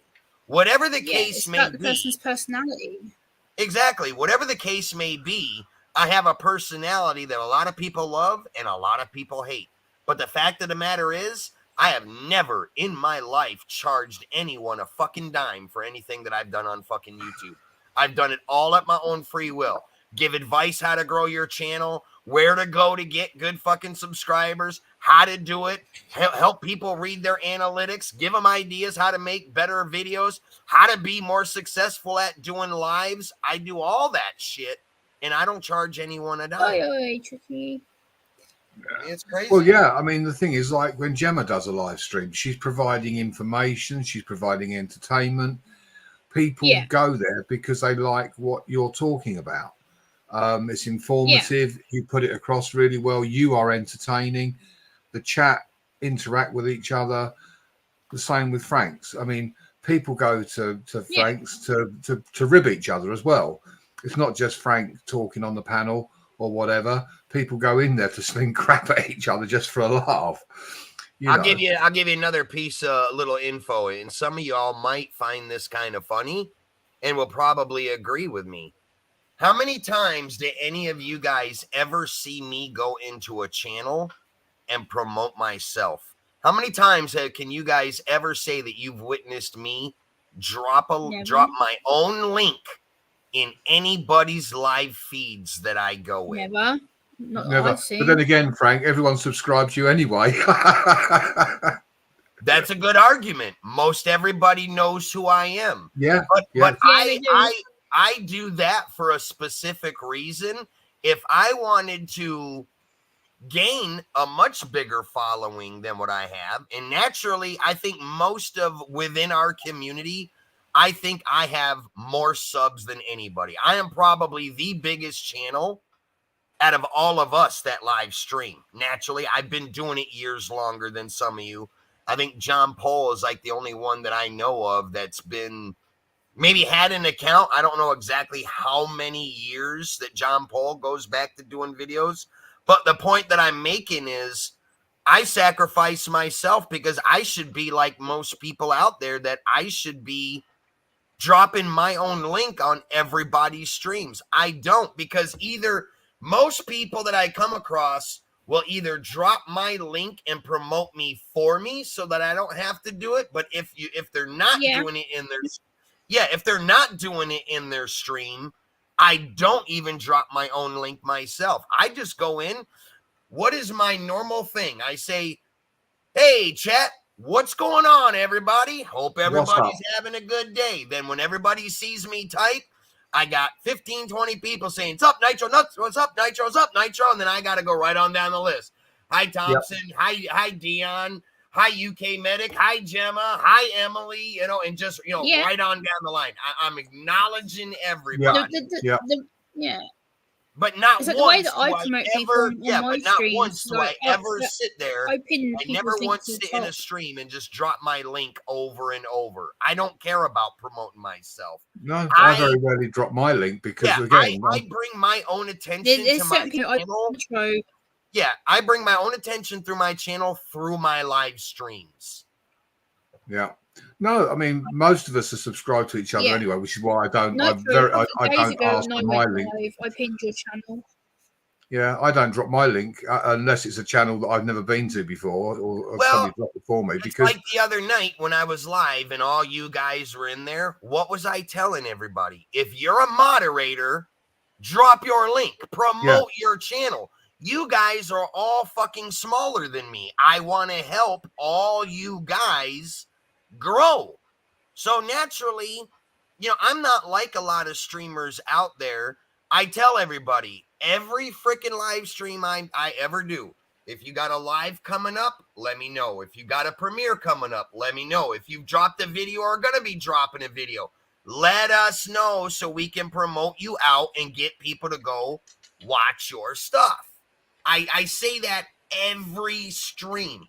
I'm not like a lot of streamers out there that will specifically say, See you later. a lot of people specifically say in their streams, you know, don't drop, let us know that you're going live while I'm live because I don't want you snaking people out of my live. You know, don't let us know that you're doing a premiere or got a premiere going on right now because I don't want anybody leaving my chat going over into yours. See, to me, those are selfish people. We're all here to work together. We should all be promoting each other.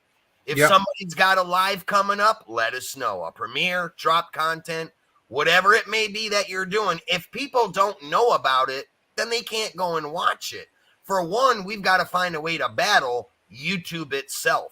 And the problem with YouTube is half the people aren't getting notifications of when anybody's doing anything. So that is a big hurdle to get across. That is why I've taken it on that I told myself every time I go live, I'm going to make sure to tell everybody, hey, if you're a moderator, because I don't make everybody a moderator, but my moderators, first and foremost, drop your own links, promote yourself.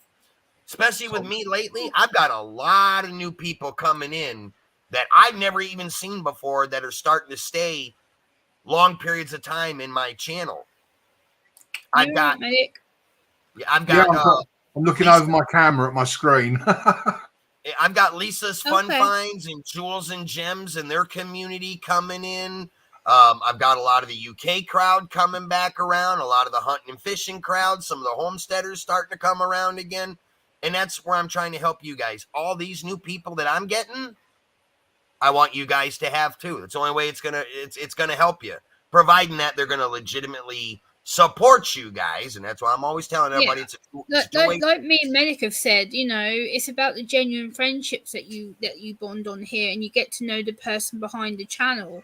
That's very important to me. Like, I spend a lot of time getting to know the person behind the actual channel, getting to know their personal life, getting to know them as a person. What the hell? I don't just want to know about the channel and what they do, their hobbies, and that's more interesting to me than just focusing on their channel content. I want to know the actual person. And I understand why a lot of people get frustrated. I understand why a lot of people get frustrated with YouTube, with losing subs, losing the watch time, or just frustrated in general. And I was thinking about it the other day.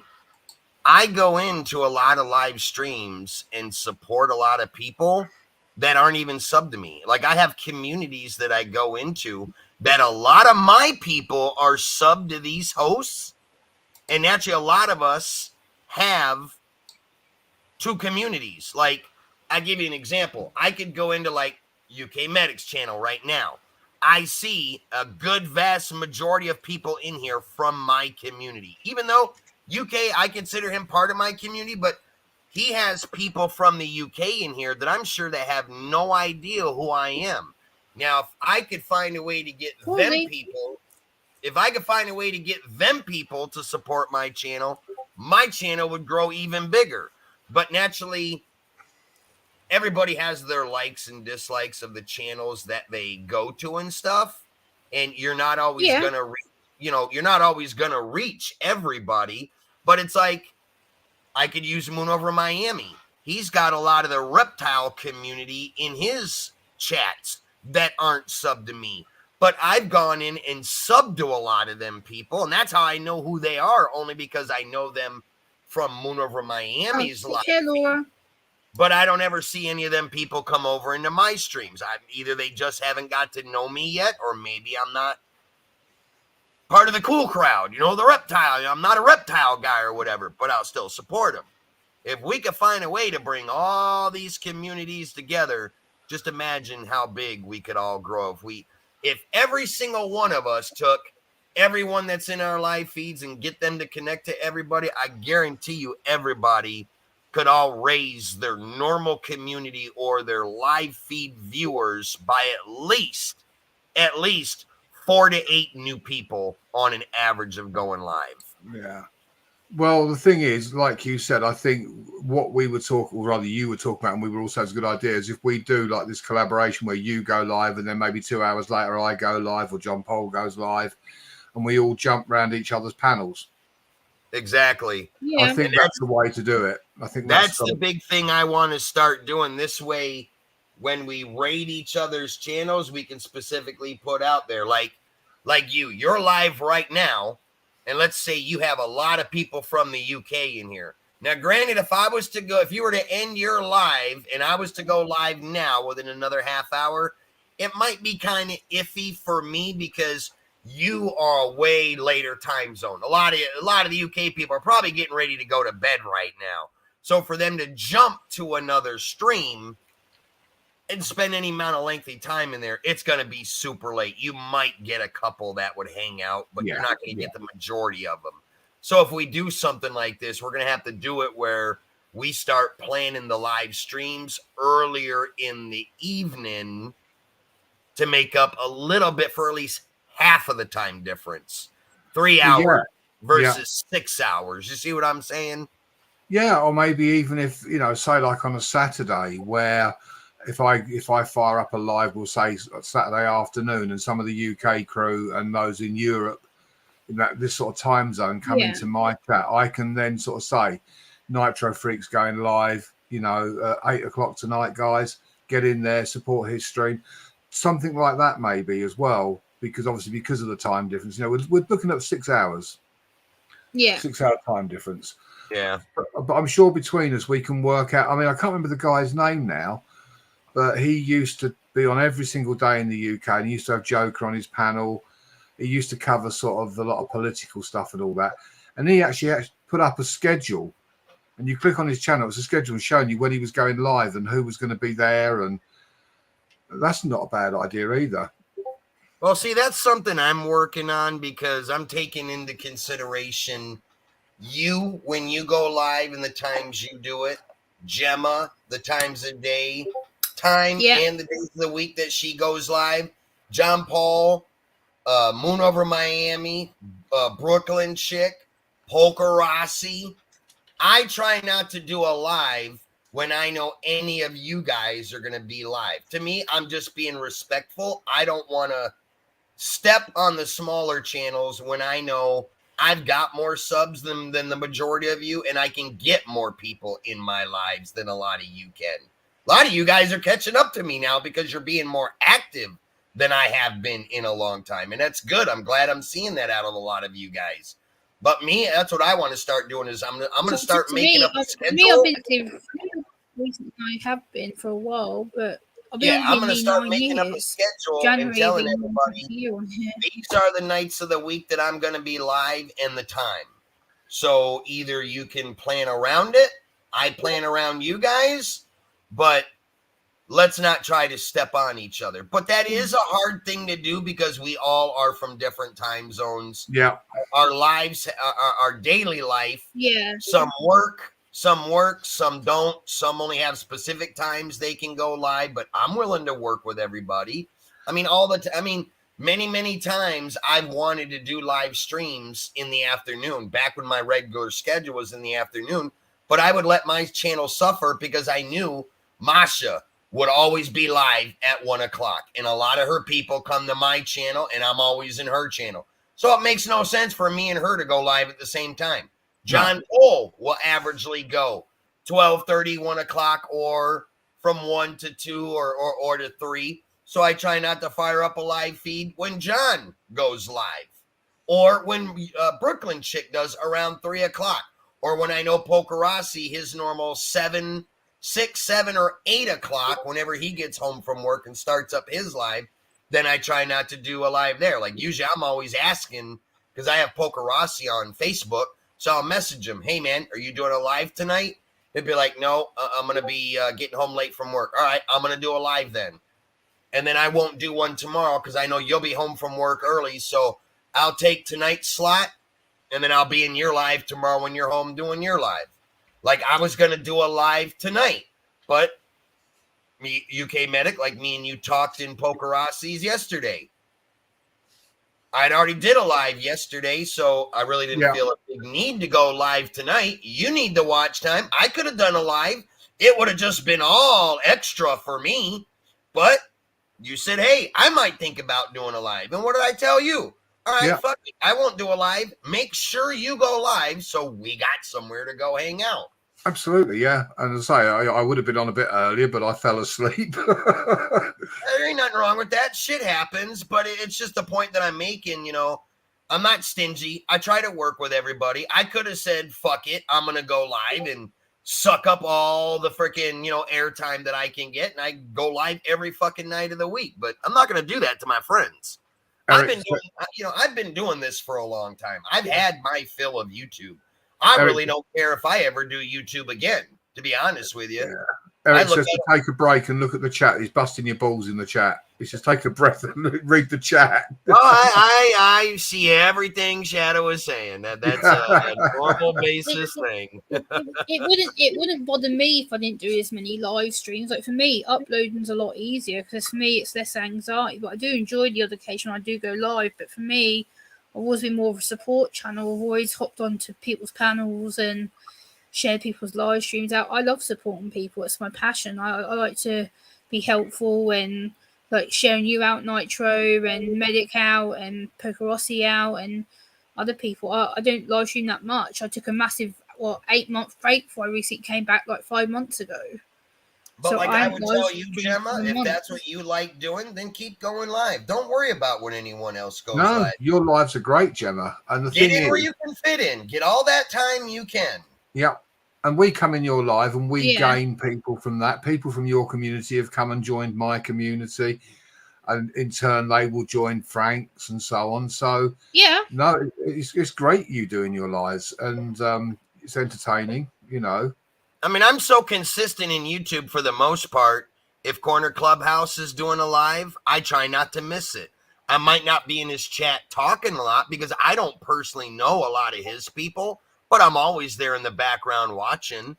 Gemma, since I've met you, I think I've been in almost every single live feed that you've done since I've met you. Yes, you have. UK Medic, if you're live, I'm in there. I don't think I've never missed a live since Hot Rod has started doing his. I've never missed any of Pokerossi's. I do miss some of Moon Over Miami's because he gets up at the ass crack of dawn driving to work. Yeah. I'm not even getting out of bed till usually like when he's live in the fucking mornings on the weekends going to work. I'm just rolling out of bed at 10:30 in the morning my time when he's like 5 minutes before he shuts it down, but I still stop in and say, hey, what's up? At least to still make my presence. John Paul, I don't think I've ever missed any of his lives. Brooklyn, I don't think I've missed any of hers. You know, I try to be in everybody's life. You might not see me there typing because sometimes I'll just be working on RC shit here in the shop. I can't have my hands on tools and on a keyboard at the same time, but you're still getting the watch time. That's why I'm saying I know everything that goes on in YouTube, in everybody's channels, even when you don't see me pop up in there and say, hey, hello, what's up, everybody? Because I will be there, but I will be in the background lurking, and I will be listening to what everybody says. Well, yeah, I mean, it's like we all do, and sometimes, like I'm on your lives, I'm not always typing in the chat, but the stream's open, and I'm backwards and forwards, but I'm there. And everybody knows I hate fucking typing. Yeah. So if you're somebody that goes live frequently and you don't have a panel, I'm usually always the first or second person up on most everybody's panels. Only because I would rather talk through a microphone instead of fucking typing. But now, if you are somebody that does live streaming and you don't do panels, then I am still in that stream. I will usually type in the chat and say hello, but I might, if I'm in there for 2 hours, I'm not going to be typing the whole 2 hours. I'll say, I'll let everybody know I'm there, say hello to everybody, and I'll just usually say, hey, I'm going to be here in the background watching. And if I say that, that's because I'm busy in the house or I'm driving down the road running errands, but I got you on the cell phone, linked to my Bluetooth on my truck speakers, and I'm listening to you while I'm driving down the road. And obviously, physically, I can't type, but I'm still there listening. Yeah, the last thing you want to do is typing while you're driving, having me come out to you. Well, it's illegal. It's illegal in our state to even have a cell phone in your hand while you're driving. Same here in the whole of the UK. Here.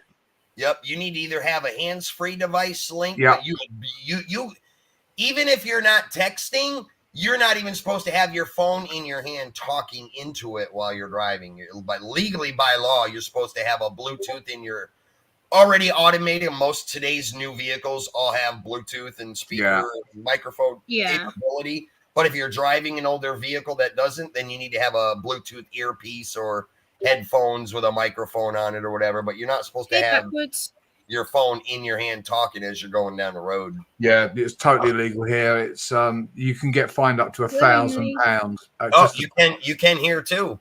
And if just you touching the phone while you're driving, if you get into an accident or cause an accident, and it can be proven that you were on a phone, you will actually do jail time for it.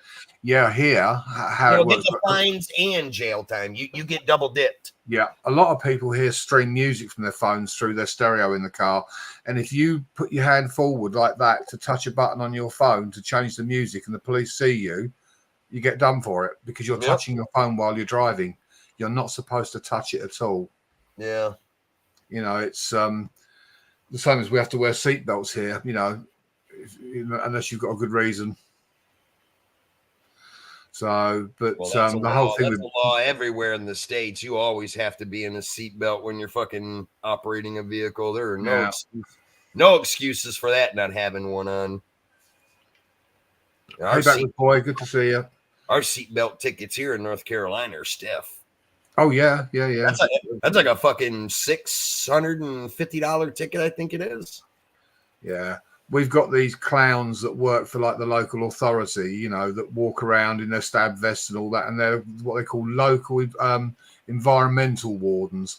If you drop your cigarette butt on the floor, you can get fined £85 for doing so. Yeah. You can hear if they want to push it. It's called littering. It's a littering law. But here, the thing is, they don't provide the bins for you to stub the cigarette out and put it in because the kids set fire to the bins. Yeah. And one day I dropped my cigarette on the floor, and one of these guys came over, and they've got the body cam on and all the rest of it, And he said, "I'm going to issue you with a fixed penalty notice." He said, for dropping that cigarette butt. I said, "Sorry." So anyway, I said, "Well, can you identify my cigarette butt?"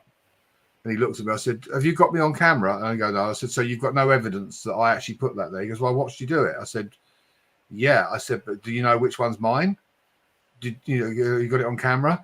And he said, "Well, I'm going to issue." I said, "Well, you're not." I said, "Because I'm not going to give you my details. So how are you going to issue me with a fixed penalty notice?" And I said, "If you don't provide a bin for me to put it in, what am I supposed to do with it?" And since you couldn't, I just walked away from it. I think that's our Fourth Amendment constitutional right. You don't have to provide ID to law enforcement at all unless you've been accused or detained for committing a crime. Suspected of committing a crime. Yes, it's the same here.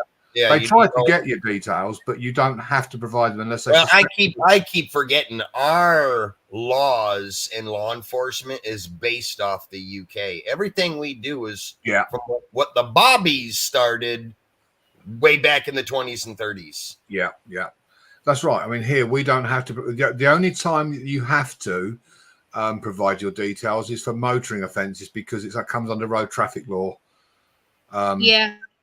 You do have to give them your driving license with your details on if they've stopped you for a motoring offence. But there's people that get out of that because there's only 3 laws that actually exist, which is murder, robbery, and assault. They're the only 3 laws. Everything else is an act of parliament, a government act. So speeding is a road traffic act. It's not a law. So you're not breaking the law, but you've breached an act of parliament. The police are actually employed to enforce the law. And people have got away with it. If you've got thousands of dollars to spend, you can fight it on that basis. And a lot of very wealthy people do. And on the basis that it's not actually law, it's, you know, an act. But you've got to have a lot of that in the bank to get away with it. It's easier just to take it on the chin and take the fine than it is to, you know, right? Than to spend like $100,000 to get off of it. You know, instead of going to court and trying to prove your case when you probably lose anyways, and then you got court cost, and you're just best off to get off the easy way and just go ahead and pay the fine. I recently got stopped for speeding, and conveniently, it's a £99 fine, or I can pay £99 and go on a speed awareness course and have no points on my license. So I've got to, on the 2nd of May, I've got to go on a speed awareness course. Well, that's exactly how it is here. If you get stopped for speeding, depending on how far over the posted limit you are, it's a fine. It's points on your license, or you can go take one of the defensive driving courses and get the course credits, and then take it to the court, and then they usually will dismiss it or whatever. But if you ain't got time to do that, most people will just bite the bullet, pay the fine. But then, you know, that's an admittance of guilt. So you're still going to get the points. Your insurance is going to raise and all that stuff. So, well, exactly. I mean, I was only 8 miles an hour over the speed limit, which is ridiculous. 8 miles an hour over the speed limit here in the U.S. in certain states, that's a major thing. I was on the freeway. It was 70 mile an hour limit, and I was doing 8 miles an hour over. They nicked me for it. But you know, I broke the law and I got caught. Simple. You know, that's it. I can't bitch about it. You know, I know the speed limit's 70. I was aware that I was speeding. Prior to that, I was doing about 85, so I got off light. The police are watching this now. My fine's just gone up. Admission of guilt. Yeah. But 10 miles over the speed limit, and they double the fine for each. Yeah, they do similar thing here. The amount of the fine is based on, you know, but it's convenient that the fine and the fee for doing the driver education course is the same. And you just sit in a room, and you have normally a man and a woman slap you on the wrist and tell you all the dangers of speeding, how someone could step out from, you know, behind a car, or a child runs after a ball that's rolled into the road, and all that kind of thing, you know, and they tell you. But my argument has always been with speeding, when they say about how dangerous is it and speed kills, don't stop the police from speeding or the emergency services, does it? You know, just because you've got blue flashing lights and all the rest of it on your vehicle, and a thing that makes a noise, doesn't make the speeding any safer. It just, you know, but there you go. I think for emergency services, though, it's a different rule, because obviously a lot of you guys, knowing yourself being a medic, you know, you've got a situation to get to. You've got a person who's in dire distress.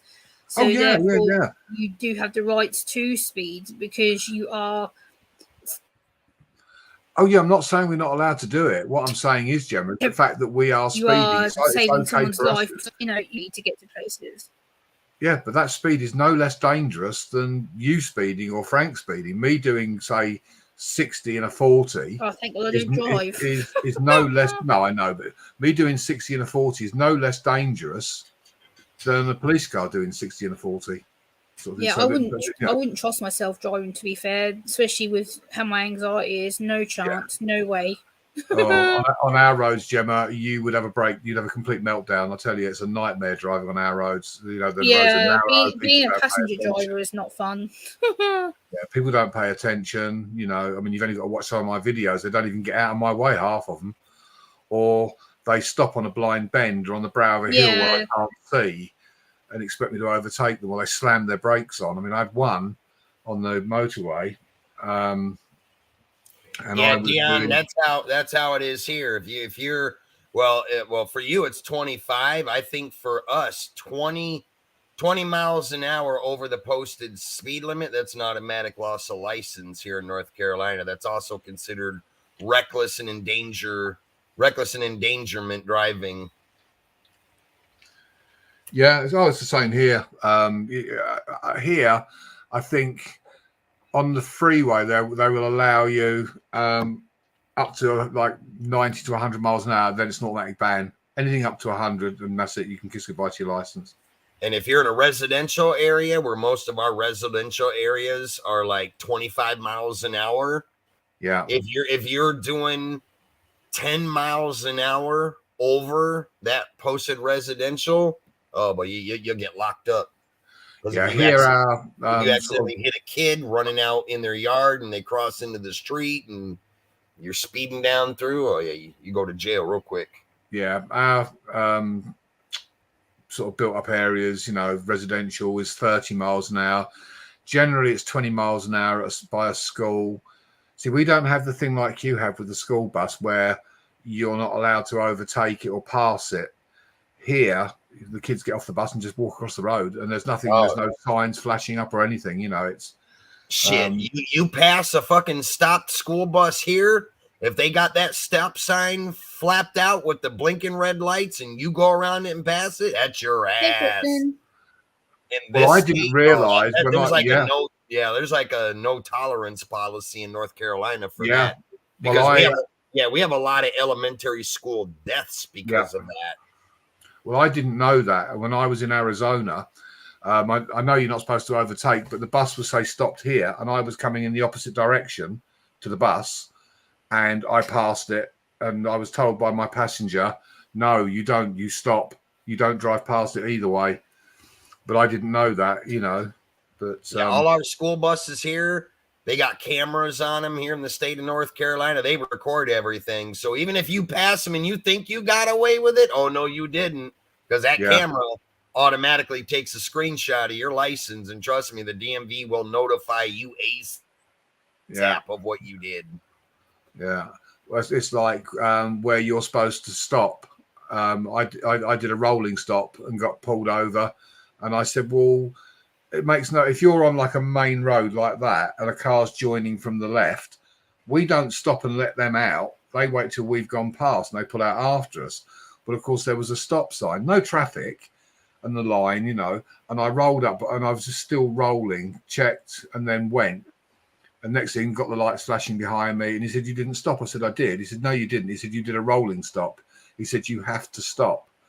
And I said, well, that makes no sense. There was no vehicles there. Why would I stop to let no one out? Well, that's our law here. It's what they call a California stop and roll. You can't roll through a stop sign. You need to come to a complete stop. Yeah. Whether there is no traffic at all. If you come up on that stop sign, you do a complete stop, look both ways, and then you proceed. Yeah. As I say, because on the main drag, it's sort of like our right of way, and the cars joining have to stop, not us stopping the main bit.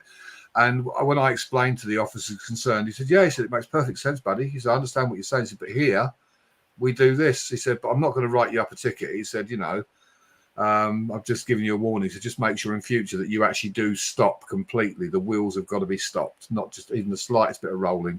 I said, okay, fine. Yep. It's what we call a California stop and roll around here. You definitely can't do that. Yeah.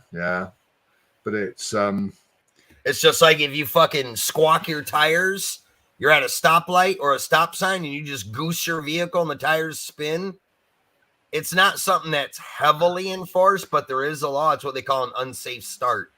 If a cop was to be behind you and you're at a stoplight, you made your complete stop. Now you proceed and you got the right of way. You spin the tires off the line. It's considered an unsafe unsafe start. I meant not an unsafe stop. There's no law governing that here, but you would still get stopped for doing it. Yeah. There's no law, but they would then find a reason, find something wrong with your car. You got a tail light out or something, or Oh yeah, because if they're gonna make that stop, they're gonna make it worth their while. They're gonna find something wrong with your car. They're gonna find something to give you a ticket for. The local PD here in my city are the same way. You can pretty much guarantee if you get stopped for something, no matter how stupid the infraction is, or even if you might think it's gonna be a warning, you're gonna get a ticket for something stupid. If that cop has to blue light you and he has to physically get out of his car and do any type of manual labor and run your license and make that traffic stop, you get a ticket for something. Oh yeah. They're going to make it worth their while. They've had to get out of their car. And the state troopers around here are worse than the local PD. If a state trooper stops you, you ain't ever getting a warning. I don't care if you're a female and you're showing all kinds of cleavage or you're damn topless.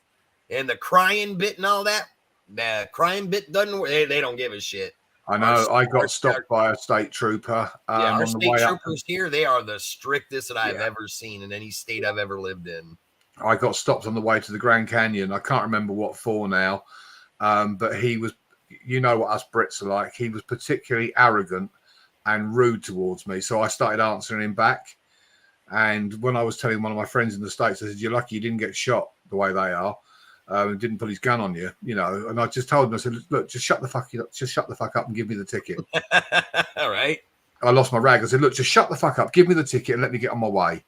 And she said, "You are lucky you didn't get the gun pulled on you." He said, "Because he said the state troopers are bastards, basically." But in Arizona, it's confusing because, especially like Phoenix, because you've got. I was in Mesa, so you've got the Mesa sort of police, and you've got rural metro. There's the county sheriff, there's the state trooper, there's the highway patrol. I'm thinking, Jesus Christ, how many bloody police forces? It's like that in every state. Even here in North Carolina, we have our local PD, we got our sheriffs, we got our state troopers, and then you have sometimes you'll have the federal guys riding around in the unmarked cars. I forgot what agency they're from. I started seeing a lot of them popping up around here in North Carolina. Yeah. Well, where we are, you see, where you have like your states as a county. So like I live in Essex, so the whole state, the whole county of Essex is one police force. There's no like individual police for where I live in another town. It's all one police force for the whole of the county. The only division you have is you have your ordinary police and you have the traffic police. Well, like here where I live, we have our state troopers that have jurisdiction all over the state. They can go anywhere. They are the state police. Yeah. Then we have our local city PD. They can only go within the city confines of Fayetteville. Then if you go to one town over, Hope Mills, they got what we call the Hope Mills PD. They can't cross into Fayetteville where I live in. They can only stay within Hope Mills. That's where their jurisdiction is. And then you have, it's like every county has their local sheriff's department. Now, sheriffs can make traffic stops if it's something severe, but very rarely will you see the local sheriffs deal with traffic laws. They more or less serve summons, court appearances, serve bench warrants, raids and shit like that. You very rarely see them do a traffic stop. You could be next to a freaking sheriff and speeding, and he'll be speeding too, and he won't even pull you over because he ain't going to waste the time to pull you to do extra paperwork to write the ticket. He's going to let the local PD or radio in to the local PD of the jurisdiction that he's in and either have a state boy track you down or the local PD. So it's the same way here in the U.S. how you guys got it set up. You got a law enforcement agency from every town, county, city, and then over the whole damn state. Yeah, it's relatively simple here. So only having the one force for each county, and then so you have the traffic police, and the only difference between them is they do deal with other incidents because of resources, but their main role is motoring offences. See, I don't know how it is in the UK, but like here in a lot of states, I know specifically for state of North Carolina, like within the cities. Not only do we have our state troopers that patrol around here, the sheriffs, the local PD, and the county PD, but we also have FBI here. We have ATF. We also have federal marshals that will get in on drug raids, ATF with gun raids. The FBI can get in on anything that they want to, that they're called into. It's they're like top dog over jurisdiction. Like the city I live in, we have every local law enforcement agency known to man in the city I live in. You can't throw a rock in either direction without either hitting a local PD, county, FBI, fucking ATF, sheriffs. I mean, Yeah. there's some law enforcement agency that's always on these fucking streets roaming them. And it just depends on how much of a dick that they want to be to pull you over and actually take the time to write a ticket or just see what you're doing. Oh yeah. Here, you hardly ever see the police. The only time I ever see them when I'm out and about, funny enough, is when they're going back to the station to go and either do a shift changeover or get a coffee. Shit, I see cops every day of the week. I got freaking 3 of them that live right here in my neighborhood, and they all park their cop cars in their driveway at night. And then you see them either coming home late at night because they're working the night shift, or when the car's there at night, they're getting up at 5 o'clock in the morning going on to shift. So, like my neighborhood, you can't cause no trouble without one of them getting fucking notified and coming to your door. No, Even when they're off duty, because if you're having a loud party or whatever, and a cop lives 2-3 doors down from you, even if they're off duty, they're gonna come over. They're gonna put a pair of pants on, throw their badge on their fucking belt loop, strap their gun to their sides, and knock on your door and say, "Hey, turn down the music" or whatever. And but. And here, if they were off duty, they'd get told to F off, basically. Yeah. Well, I'll tell you what, that don't fly here. And I don't know. It might not be like that for all states, but like here in North Carolina, even if an off-duty police officer is in a store and witnesses something, they are no longer off-duty. They have to intervene because they are law enforcement, whether they are on duty or off-duty. They still uphold the law even out of uniform, because most of them off-duty will still, like our state is an open carry state, okay? Everybody carries a gun around here. So even every off-duty cop, if he's out with his family, he's going to have his badge in his wallet or in his pocket. He is going to have his firearm with him. And if he witnesses something going on that is against the law, he, by law, is required to intervene even off-duty. He has to radio it in to get the on-duty cops come. Yeah. He can't arrest you there and put you there in handcuffs if, like, you're caught stealing from the store, but he can detain you. Yeah. But he won't do the paperwork or physically arrest you. No, He'll that's either the call same in. here. Yeah, he'll either call in the state police or call one of his buddies that he knows is on duty within the area, and then come let them take care of the problem. Yeah, it's the same here. If they're off duty and they witness something, or that they're there, they are obliged to do something. But as I say, all they then do is an officer will arrive and deal with it, but they have to sort of write up some of the paperwork because obviously they were the witness. Now, I've never asked you, UK, because I know in the UK, guns are outlawed where you live. So here in the United States, we have the ATF, which is Alcohol, Tobacco, and Firearms Enforcement Agency, that governs pretty much anything that has to do with, alcohol, moonshining, illegal sales of tobacco, and firearms. Do you guys have an agency like that in the UK, even though guns are outlawed? Do you have like an ATF agency that regulates guns, illegal sales and all that over there? Not that I'm aware of. I mean, the police, we have specialist police units. I can't say they're like SWAT because they don't just get called out for that kind of thing. We have police cars that they've got a box in the trunk that's I've got firearms in, and they are trained firearms officers, and they're only allowed to unlock that cabinet and use those guns if authorized by a senior officer, or they are deployed for that. So do your local cops that ride around in police cars, do they have a gun on their side?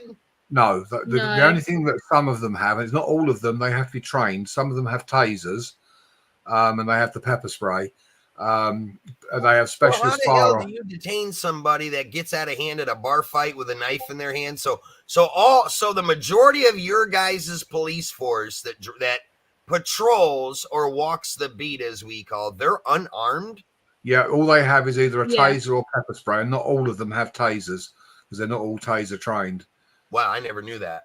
But what they will do is if there was like a fight in a bar, they'd probably call a dog unit. And the old German Shepherds, you know how much they like to bite if there's a bit of excitement.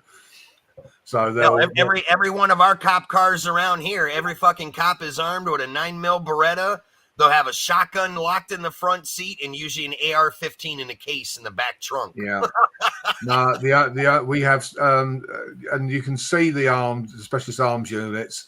They've got like a massive great orange circle on the roof and a number that can be viewed from the helicopter. The back windows are normally all blacked out, and there's other writing on the side of the vehicle. And they say the back of the car, they'll get out with their body armor on and put their like SWAT helmet on, and they're putting in balaclavas and break out the guns. Now, see, like our SWAT teams here, they don't patrol. They're a specialized unit that only serves warrants for like guns, or if there's a hostage crisis, then they'll, and then they have our bomb squad. Yeah. I know an awful lot about our law enforcement here in the United States, and because I was law enforcement for many years. Most people don't know that. So I was law enforcement for many years. That was what my job, my very first job in the military was. I was military police. So and I have multiple degrees in criminal justice. So I mean I know a lot about our law enforcement here in the United States, only because I've served in that capacity for the military federal side, which I don't know how you guys consider your military installations, but like our military installations are federal governed. So we technically have the title. We are a federal cop within a federal military installation. We don't have any jurisdiction to the outside unless we get the approval of local law enforcement. And so so let's say the MPs, if they have to go off post to arrest a soldier that lives off post, in a civilian residence, we can go and arrest them for a federal crime that they've committed on the base, but we have to let the local law enforcement know what we're doing, and then they have to meet us, and we both go together. Local Same here. Yeah. And the military police. Yeah, and we have the same thing. We also have like the transit police, like you have, that deal with the railways, the airports, and shipping. We have a specific police force that deal with that. They are totally separate from the main police forces.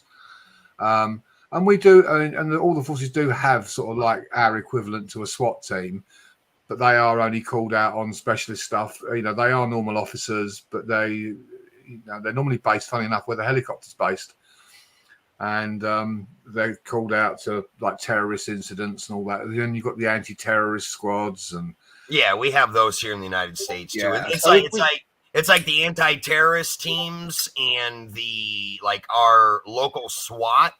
You will never see SWAT unless it's a bank robbery. Like there's got to be something really fucked up going on in order for you to even lay eyes on the North Carolina SWAT teams. Yeah. Or I should say for like our city, you will never see SWAT around. They're always in plain clothes when they're not on an operation. But if you see the SWAT truck come out of the impound, which is a big black up armored vehicle that could withstand a freaking missile blast. Yeah. If you see that truck rolling down the street, shit's about to hit the fan somewhere.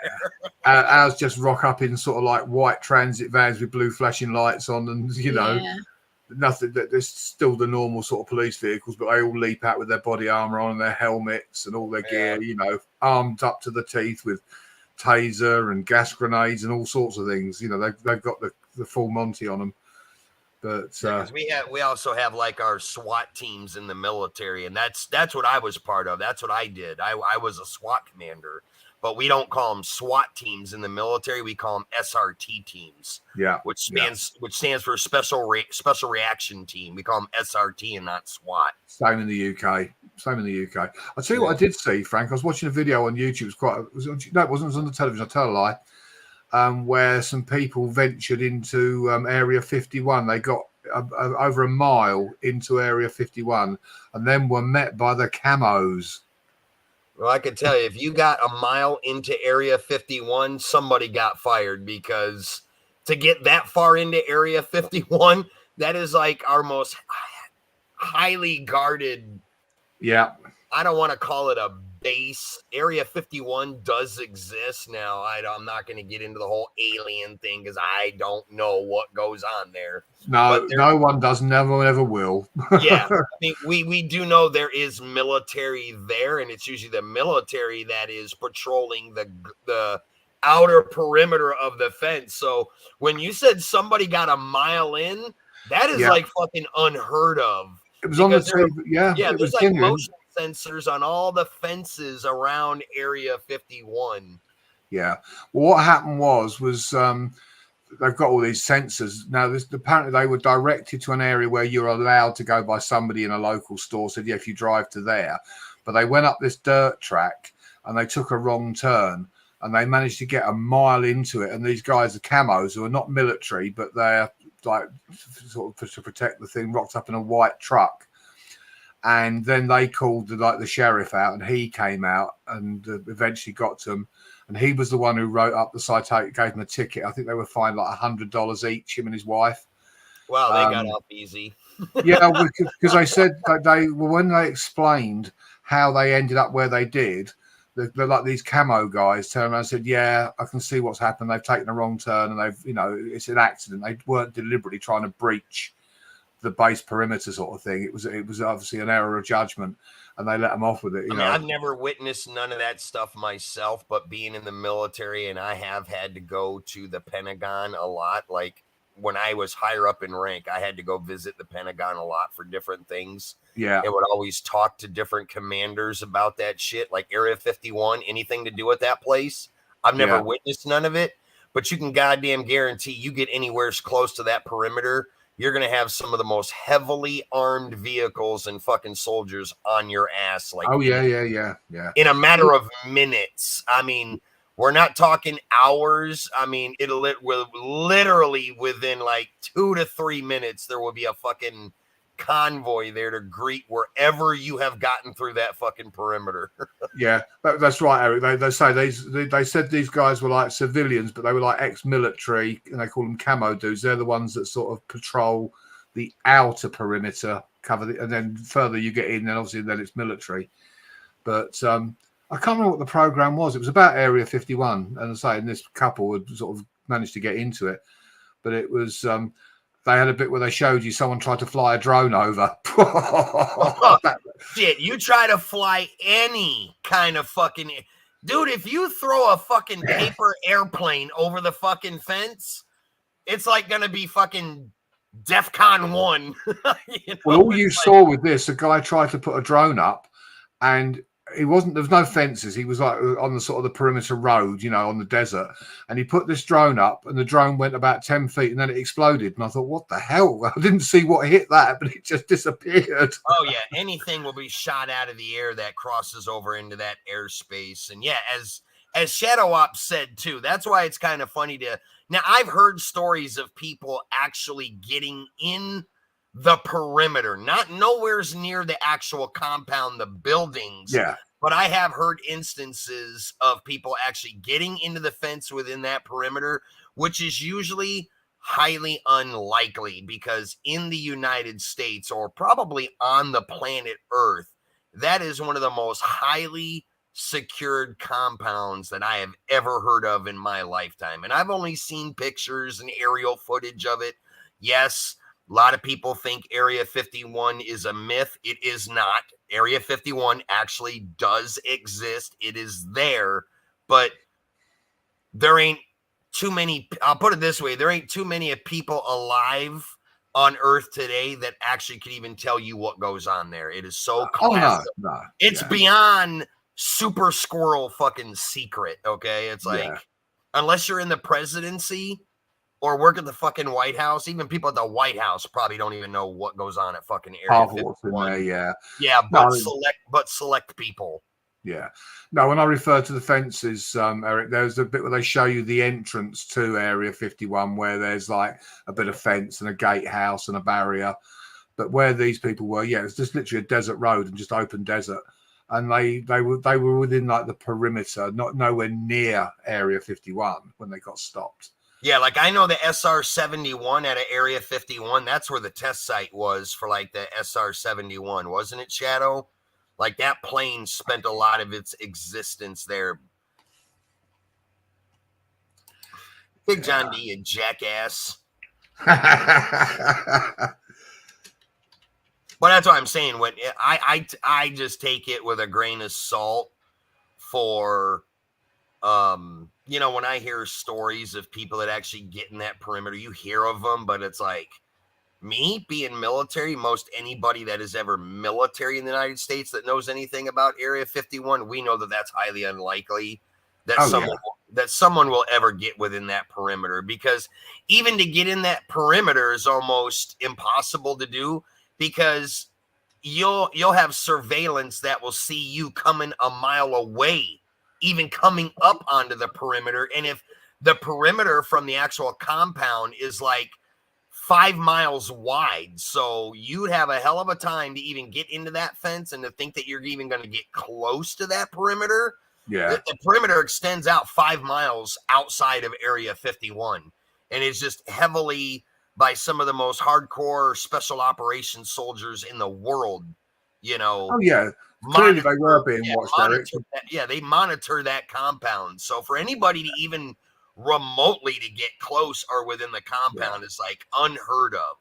That I mean, it's like, is it, you know, when you talk about aliens, everybody says, oh, Area 51 was where aliens were housed. Nobody knows that for No, of course not. That's just all movies. It's all hearsay. Yeah. It's just like when you see videos that people post on social media and say, oh, I breached Area 51's perimeter. Here's proof. Well, that could be any fence that you were crossing with dirt in the background.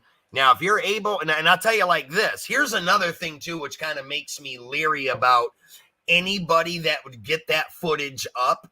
Because let's say possibly if somebody did breach that 5 mile perimeter and get inside that fence, you automatically know you're going to be greeted by a ton of highly weaponized vehicles and some of the most well-trained soldiers to walk the earth. If you had any recording devices on you, I promise you those would be confiscated and you will not get them back. So how did they get that footage uploaded to social media? You see, it was actually the cops. It was actually the cops' body cam and all that. And I don't know who filmed it, but yeah, as I say, they said they'd done it by accident. They'd say that it was miles away from the compound, but those camo dudes were on them straight away. Basically, they managed to get a mile into it. I'll have to find out what program it was. I don't know if I recorded it or not, and let you know, because you can have a look at it. I would like to watch that. That would be it was a pucker thing. It wasn't like a fantasy thing, you know. It wasn't done by Kelly Caldwell. It was a genuine program. That's funny. You know, well, you see, that's where Kelly was housed. He was housed in Area 51. He escaped. Yeah, right. But yeah, I mean, I say you saw that you didn't really see the camo guys. You saw the camo dudes. You saw the truck pull up and them get out. Oh yeah, their faces will not be recorded, and if they were, that's what I'm saying. No, they were covered. Yeah, if anybody was to get footage of them, for one, those guys keep their face covered. Yeah. And even with just them getting their shadow or person or the figure of them, they would still confiscate that footage. Yeah. It's crazy. But it was interesting, you know.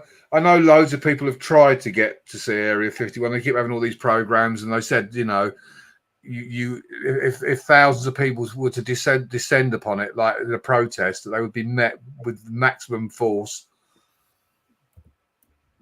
So, yeah, they did have face coverings. They had, like, I've heard their mouth and nose. You could just sit. They had sunglasses on and, you know, Frank's baseball cap. But you only just saw them getting out of the vehicle, and that was it. Then the camera wasn't on them after that. I'll have to look it up and find out what it was I watched. just as a matter of But there you go. So you got a new name now, Frank. Apparently, Nitro 51. That doesn't surprise me with fucking Big John D and Shadow. Those two will come up with fucking anything to fucking make up a name for somebody. What the hell's happened to old Carl Watts tonight? Where's he gone? I don't know. I haven't seen him at all. I'm very shocked that he wasn't here on in your live stream. He's either not feeling well or maybe he's at work. To be honest, I couldn't tell he you. could be. He could be. Kind of crazy, but yeah. But it's Area 51's always been a big thing of controversy, you know. I mean, they're saying they've got alien technology there and all this, that, and the other. Who knows what they've got? I've done a lot of research. Area 51 has always fascinated me since I was a small kid. Yeah. So I've watched almost every documentary known to man on Area 51. It may sound crazy, but I can tell you any kind of conspiracy theory, videos, movies, biography, anything that has anything to do with Area 51, I have seen it. Yeah, they make me laugh when you have these guys that supposedly have worked at or been inside Area 51 and they're now exposing it, you know, their faces blanked out, and you think, what a load of bullshit. You'd be shot. Oh, yeah, you'd be sworn to secrecy. I'll be honest, and this is just me. People can laugh or not. I don't necessarily think that there has ever been aliens there, but I think there is a lot of crazy technology there. Yeah, I agree. That just isn't ready for the outside world at any given time. I agree totally. There is proof that there is a lot of crazy testing that goes on with weaponry, aircraft. Yeah. And that's all common knowledge. It's stuff that you can speak about. I do know some things that are at Area 51, but it is stuff that is over time has been declassified and made known to the public. But in the beginning of its fielding, it was very secretive and you would have never known what it was. Not until it is deemed declassified and then actually put out there. But I can tell you like this, it's only a very small percentage of stuff. The actual main stuff that goes on there, you will never hear about it ever. No. We've got similar on one of our air bases here, but it's nowhere near as top secret and secretive. It's just like our Aberdeen Proving Grounds, where a lot of our military technology is tested. Okay, a lot of that stuff is hush hush. It's super secret at the time until the military, like when they get ready to field a new weapon, there'll be talk of new weaponry fielded, but you won't actually see it or know about it till it's actually put in the hands of soldiers to actually field test it. And then they say, okay, this is going to take the place of the M16, or this is going to take the place of the 9mm that we carry. If there's some crazy, new weapon technology that comes out, you won't actually know about it till you physically see soldiers carrying it on camera, in like Iraq or Afghanistan documentaries, and you happen to see it in a soldier's hand and be like, oh, that's the new 240 Bravo or the Mark 19, whenever that shit's all released. But a lot of that stuff goes on, Aberdeen Proving Grounds for our weaponry and stuff. I'm sure the Raptor was developed there before it was released.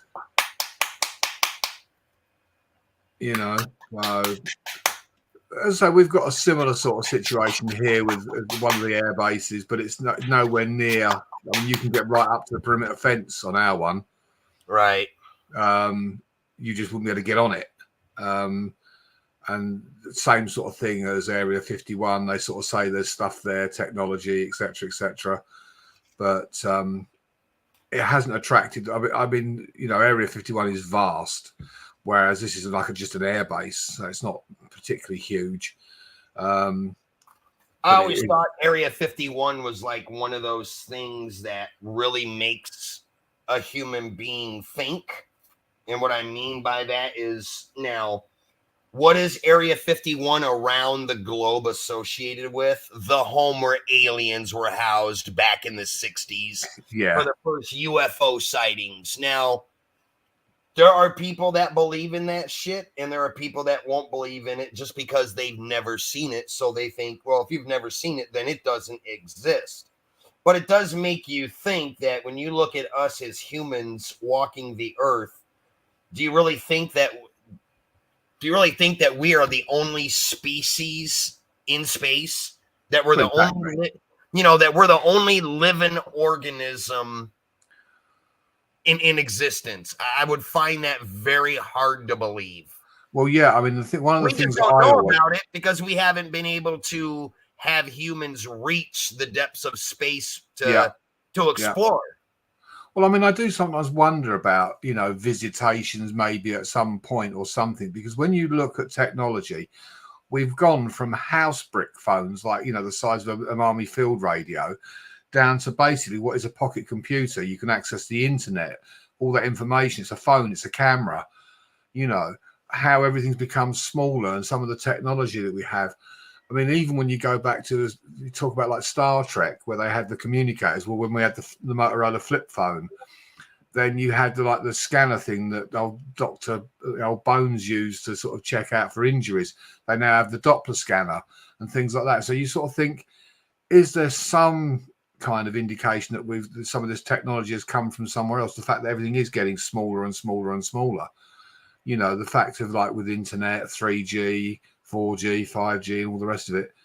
So, there's questions to be asked there. But then, quite clearly, if there is any kind of alien life, they don't pose a threat to us because, we're still here. There's those that say they are amongst us and they're the ones that are ruling us, basically. They even turned around and said the royals, our royal family, were all aliens. Yeah, I mean, this is stuff you don't hear talked about a lot, but it's something we all as humans wonder. And I'm sure every human at some point in time has probably ever wondered, is there life beyond Earth? I mean, as old as an living organism that human beings are, it's kind of hard to believe that there's nothing else out there, that we're the supreme being in existence. Yeah. Well, if you look at, if you've ever seen either programs about it or read the book Chariot of the Gods, it shows you what looks like ancient runways from the air, and they showed you like cave drawings of men wearing what look like space suits. Well, look, they've got halos over their heads. Yeah, said, was that the helmet? From a space suit, the light reflecting off it. So it's something we will never know. Certainly not for a very long. Yeah, I did actually. I'm reading it, Shadow. I saw the first generation space. That's what made me sort of mention about Chariots of the Gods with the thing with the spacemen thing. Well, wasn't it? Was it Mars or Venus or Jupiter? What's the planet that they just recently seen that has a small possibility of sustaining life? They actually found water on it, but the air is not breathable for humans. I think that was Mars. They've actually had Mars? Yeah, they had the Mars rover. Yeah, they found plant life as what sort of minimal plant life, like sort of moss. Yeah, so I mean, most plants breathe air. So if a plant can live, let's say like on a planet on Mars, and there was actual water found there, then some kind of life form could sustain life there, only nothing's been found yet. Yeah. I'm sure. Gemma, are you still with us? I see you're on the panel still. Are you still there? Have you fallen asleep? Yeah. I just had listening. Come on, Gemma. Let's have some input. Let's hear from you. Let's hear from you. So, actually, Gemma, say hi to Emily in the chat. She's wants to join us on Sunday. Come and view the stream. Okay. I did say hello to her earlier, but. Oh right, yeah. Emily's autistic, so. Yeah, I did acknowledge her when she was in the chat earlier. I think we need an appearance from the superstar. The star of the show. Hang on. Let's get the star of the show on. There he is. There's Russell. Russell says, tell it to the birds. That shit's funny. Tell it to the birds. I've been watching Kelly Fraudwell, and I can't believe it. Bird brain. Bird brain. The man's a bird brain. Okay, everybody, welcome to my stream. I'll drop your link. How are you today?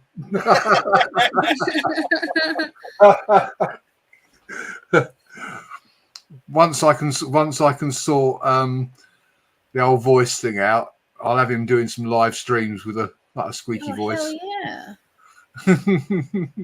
Laura, with regards to my opinion on like what Medic and Nitro have been talking about, I don't really have much experience or what my opinion is on it, but I know there's a lot of controversy about the whole Area 51 thing. My uncle Darren is an ex-military person, and he's got best collections on things like that, and he's tried to get me to understand it, and after about half an hour talking to him, I just zone out. I'm like, I don't get it. So I just don't tend to listen to it. I think you can burn out trying to figure it out. You know, I just accept what's what, and that's it. You know. Well, it's like Area 51. You look at some of the documentaries out about it. You know, they actually put out some very believable stuff. And anybody that makes a movie or does a documentary are actually smart people that they know how to word things and design things to make you think that there's believable shit, but at the same token, nobody knows for sure. It's just all speculation. Did Area 51 ever house aliens? You know, nobody will ever know that. You know, they claim to have found wreckage in the 60s. And, you know, I'm a firm believer that if something of that magnitude was ever discovered, I don't think, knowing how human society is, whether it's people overseas or in the United States, that would be able to be kept hush hush for as long as it has. So it kind of makes you wonder, you know, because the way humans are, someone will want to get that clout to be the person to release that or tell someone. But then, you know, you never know. With the way our government is, and I'm sure, like in the UK or China or Australia or Germany, you have your agencies that if any of that stuff is real and someone was to blab about it, look in the movies how they snatch them people up real quick. And they disappear, don't they? Yeah, they disappear.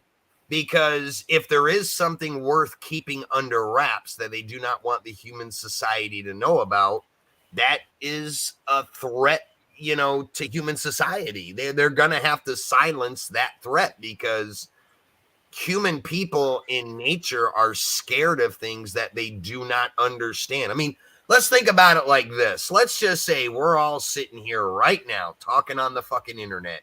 And all of a sudden, an actual real alien ship just landed in your backyard and everybody fucking witnesses it. What do you think? What kind of mass hysteria would that cause? Yeah, because you wouldn't know what their intentions were, would you? You'd be fearful of their intentions straight away. When you see movies like War of the Worlds where the aliens come down and are trying to wipe out human society, I mean, for most people that see shit like that, that's what they're going to fucking think of. So naturally, you're going to have gung-ho fucking hillbilly hippies breaking out their shotguns and fucking firing at the damn ship and you know, just all that crazy shit that humans will do. So if anything like that was to have ever been found, they know what kind of mass hysteria a sighting of that would cause. That's why your government will go to great length to hide shit. I mean, we all know our own government hide shit from us on a daily. Of course they do. Of course they do. I mean, I'll tell you what, we've known about that since the dawn of time, what our government does. That ain't nothing fucking new. So if our own government can lie to us about a lot of this shit they do, how do we know they're not lying about what's at Area 51 or any kind of fucking compound that's housing something that they just don't want the fucking human people to see? Yeah, it'd probably be like, actually, any kind of invasion would probably be like, remember the TV series V? I love that movie from the 80s. It would be more like V than like War of the Worlds. I think exactly. they would come to us in peace and covertly take over. What's the point in going to a planet and blasting the crap out of it? Yep. You know, no, turn up, offer the hand of friendship while you slowly infiltrate into society and take over that way, not destroy the planet. Because if they come here, they want to come here, there'd be the resources. Like in V, it would be the water. And they were using the humans as food, but they certainly wouldn't You know, take No, care, Monique. Thanks for stopping by. It's just like if anything Thanks, ever was Dominique. found, like Dion was saying, if anything was found, I'm sure we'd know about it because Someone would leak it. most humans can't keep a secret. The best freaking kept secret is the one you don't tell to nobody. You know, it's Yeah. like you're gonna tell your best friend your deepest, darkest secret under the confidentiality that they don't say something to anyone else. That never works because they always tell someone else, no matter who it is. Well, of So course, the best even if it's your the best wife. kept the best kept hid secret is the one you don't know about yourself or the one you don't tell anybody. Yeah. And if you were the one human on Earth that say have verifiable sighting of an alien landing, or let's say anything that went on that happened at Area 51, how long do you think a single human being would be able to take that to their grave? Not unless you were just one of the most standing citizens in society that said, you know what I know, if I was to tell anybody and it got out, would ruin humans. Yeah. You know, we know how dumb some people can be. Nobody. I know stuff no other man knows. I know the I secrets knew of the that was universe. coming. I knew that was coming. It's all about crystals and the third eye. Right? My third eye I use to crap on Medic's car when I don't get what I want to eat. But I'm here. You need to super chat me, otherwise I'm going. And truth being told, I'm getting it done. But then we could look at it on the other aspect. The kind of technology that we have that we've never seen.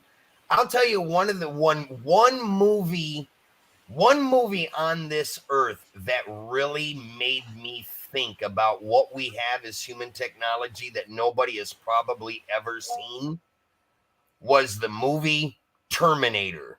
Absolutely. That's probably more realistic than anything. My thoughts exactly.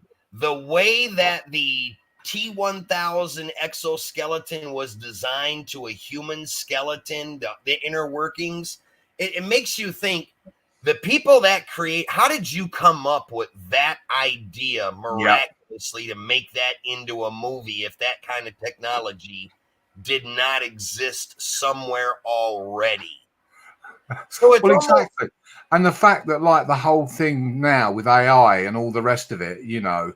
Right. And that's my whole point. You look at what you look at what's unfolding in life. We went, like you said earlier, we went from push button phones to cell phones. We went to computers now that run the world. We go to AI. You know, human built robots have existed that can think for themselves. You know, it's planes that have autopilot. I mean, that technology had to come from freaking somewhere. I mean, YouTube analytics. Yeah, you gotta really think about that. Is like all the stuff that we've witnessed from the time most of us were little kids. We remember what was out to what computers were then. And naturally everything evolves to some smart guy that plays around with it and tests it and they come up with a new model. But you know, when I first like that, what was it, 1984 or 83 or 84? Okay. Or better yet, I'll give you another good one. 1977. What was one of the greatest movies ever released in 1977? Go on, remind me, and I'll see if I agree. Star Wars. Oh yeah, of course, yeah. Look at the ships. Look at the ray guns, whatever you want to call them, photon blasters or whatever. Yeah. Back in the 70s, how did these guys come up with fucking guns that shoot a fucking laser beam? Like that technology's got to exist somewhere to come up with those ideas. You know what I mean? That's how I think of it. I could be totally wrong, but I'm just saying my opinion. That's how I look at that stuff. Well, they have laser cutters and all that, don't they, for cutting steel? Yeah. So I mean, you know, you look at now. What's the weapon? What they call a rail gun that just shoots a beam of laser and force. Those actually exist in the Navy. They're on battleships. It's a huge mounted one that they've been testing forever. They're trying to scale it down to put it in the hands of a soldier, but they haven't figured out the technology yet. But when you think Make about it small enough, yeah. yeah, when you think about rail guns, that was like unheard of. But that technology actually exists, and there is viable proof that rail guns do exist because there is one mounted on a battleship today, to date. Oh yeah, yeah. As I say, you know, there's so much going on behind the scenes that we don't know about. Kind of makes you think sometimes, you know, is there other life out there? It's I'm sure there is. I'm sure that. I mean, I think we'd be very naive to believe that we're the only intelligent life in the universe. You know. So you never know. We just haven't seen it yet, but yeah, it's like I say, if a human being can think of it, they either learned it from someone who's seen it somewhere. Someone came up with that idea or have seen some. Well, that's how we learn. That's how we learn. I mean, how did we learn? We learned from our parents, watching other people. So, you know, you come up with the idea. Then you think, where did they learn it from? Yeah, exactly. So yeah, it's the only thing is if aliens ever visited Earth, and they sort of, we'll give Washington DC as an example, and they found Kelly, they wouldn't believe there's any intelligent life on Earth. Oh, that's hilarious. If they've been watching YouTube transmissions and watching Kelly, that's it. We're doomed. Hi, other side. How are you? Man, Hi, other side. You know, yeah, we've had it if they come across Kelly. Oh dear. Yeah, But I have to bless him and thank him for giving us all so much entertainment. makes you wonder sometime. Maybe he's the alien. I don't know the man, but from what Gemma, you really don't want to know. You really don't want to know. I know enough from what you've said, so I can get a gist of it. Well, as a treat, you can all enjoy this. I'll just say it like this, and this is truth being told. I actually own part of YouTube. I'm not really one of the owners of YouTube. I just know somebody that does own it. And we're friends, and, you know.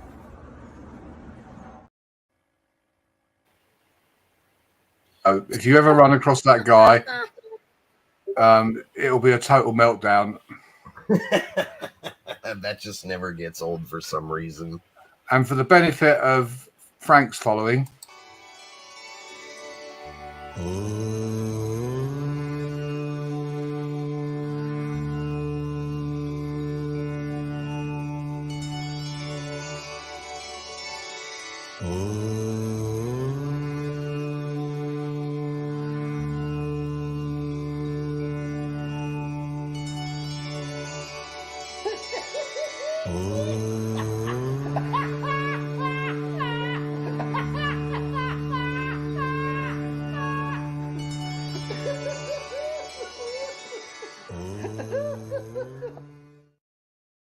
That's so fucking hilarious. I've actually got to do one, I think, of Kelly with Donald Trump saying it's fake news. There you go. Yeah, you got to do that. Yeah, that was Yeah. Oh dear. We have to have a laugh. But that's the thing, Gemma. He has given us so much entertainment over the last year. Yeah. Oh, Shady snuck in while I was doing I've been watching your clips and things when you've uploaded them, and I've watched some of Nitro's clips about Kelly and what other people have sent me, and I'm just like, good God, this man's weird. Weird is an understatement. That's putting it mildly, Gemma. The thing is, that's giving him too much credit, way too mildly. I think what did it was the fact that everyone has the right to be like mad on YouTube, but it's when you're actually deceiving people, when you're lying to people. Yeah, that's different. You know, I mean, what he's doing is he's encouraging people to spend money on a fruitless exercise, i.e. buying subs and boosting your channel, which ultimately will lead to the downfall of your channel. And Yep, we've all yes, seen it with TOS. channels. The crazy thing about his lies, if you ever notice, though, UK Medic, is he doesn't even try to make the lies believable. Like the way he presents the lies, like you just know that he's so full of shit and it's 100% straight out lie, and he don't even try to smooth you over to even halfway believe it, like it even possibly could be the truth. Like you just know it's a flat out bullshit lie. Well, that's the thing. And when you call him out on it, he says, "Oh, well, that was deliberate for I did it for effect." You He's haven't not even a good liar. As much as he lies, he's not even good at it. That's what sucks. Like some of the best con artists in the world can actually get you to believe them that what they're telling you is fucking true. With as much experience as he's got, I figured he would have perfected that by now, and he still can't even do that. Well, I used to always say that you could tell when he was either was going to lie or is lying, because he would look down or he'd laugh, or there'd be the little cough and then the laugh. But actually, you know when Kelly's lying, his lips are moving. Yeah, I was about to say it used to be just when we knew right off when the laughing came, but now it's like the minute his lips open up, you know, ain't nothing truth coming out between them two pieces of flesh. You still, sorry. By the go way, on, hi Gemma. Shady. I haven't acknowledged you. Sorry. Hi. Yeah. Well, the thing is, Shady. The thing is, Frank, when you actually do your next live, you should open up your live with "Welcome to this powerful live stream." I'm gonna do that. I'm gonna do that the next live stream. That'll just be so fucking hilarious. Welcome to this powerful live stream. He'll actually get to see what a powerful live stream actually looks like with 30 to 40 people in it, donations flowing through it. Like he'll actually finally get to see what that looks like if he actually comes to my channel, which I know he's already seen it because he's been lurking in the background. Yeah. He was lurking in the background of my stream that I did last night. Yeah. Because his stream today, he made references to it without saying my name. I know he did. I know he did. I was watching. I knew he was watching. And this is the thing, Gemma, what I said to you about Frank and I are a bit like the YouTube FBI. We're always sitting in someone's channel watching. I know. We're always sitting somewhere. We might not be typing, but we're there. We don't have to type to be there watching. That's for damn sure. Because Frank and I used to talk to Wee's World, and he told me that you two, he called you the, what was it? The YouTube police bosses or something. And he said to me, because if you meet UK Medic and Nitro Freak, he goes, these two guys are like the police. They'll have your back. He goes, they're really good people. I was like, damn, okay. Well, the reason is because Frank and I don't say anything without the proof to back it up. Man, we're always going to have the receipts. That's for damn sure. Yeah, we've all, Kelly can turn around and say he didn't say something. Well, you can't deny it when I've actually got it clipped with his own words. Otherwise, human nature, we know that anything you say without proof, it could be a lie that you're telling yourself. Now, when you can show the proof to prove otherwise, there's no way anyone else can dispute it. So naturally, the best thing to do is whatever you say on the internet, you better have the receipts to prove it. Otherwise, it's just he said, she said shit. Exactly. We all know how far that gets you. It don't fly at all on social media. Everybody wants the receipts. And when you got receipts, that's when you can destroy those lies that whoever is, saying them. That's what makes them scared and has them running, because they're like, well, damn, these guys are watching me. I mean, I think there's multiple of us out there. It's not just one or two of us, but it's multiple people that clip the shit this guy says and puts it out on the internet. Trust me, we ain't the only ones. Yeah, Dion, the thing is, we did say we weren't going to watch him, but you can't resist it. Hiya, Marsha, welcome. Yeah, you can't resist it. It's got to be hi, Samantha. What's up, Sam? Hi, Samantha. Big love to you guys over on your channel. Thanks for stopping by. Masha, appreciate it. What's going on, everybody? Yeah, that's like what we were talking about today when fucking dumb shit there was, telling everybody that his 200 subs were real. It's like, we know exactly what you're doing, dude. You sat there and tried to use James Gipe as a scapegoat and said that the reason why you got them 200 viewers was because James was giving you a shout out. And it's like what I said earlier. If you think about it, James gets a lot of people in his chat. Yeah. Well, James and Samantha are good people. Yeah, but James doesn't get 200 people every day. So how would you be getting 200 people from James's stream and you telling people that the reason why you got 200 people was because James was shouting you out? When the man 2 nights prior at the end of his live stream, Keith, because I didn't even know that James went on Kelly and DJ Aki and all them fucking people. Keith called me and said, hey, what's going on with James's channel? And I'm like, I don't know. I haven't been over there. He's like, well, let me tell you, man, James went off on Kelly.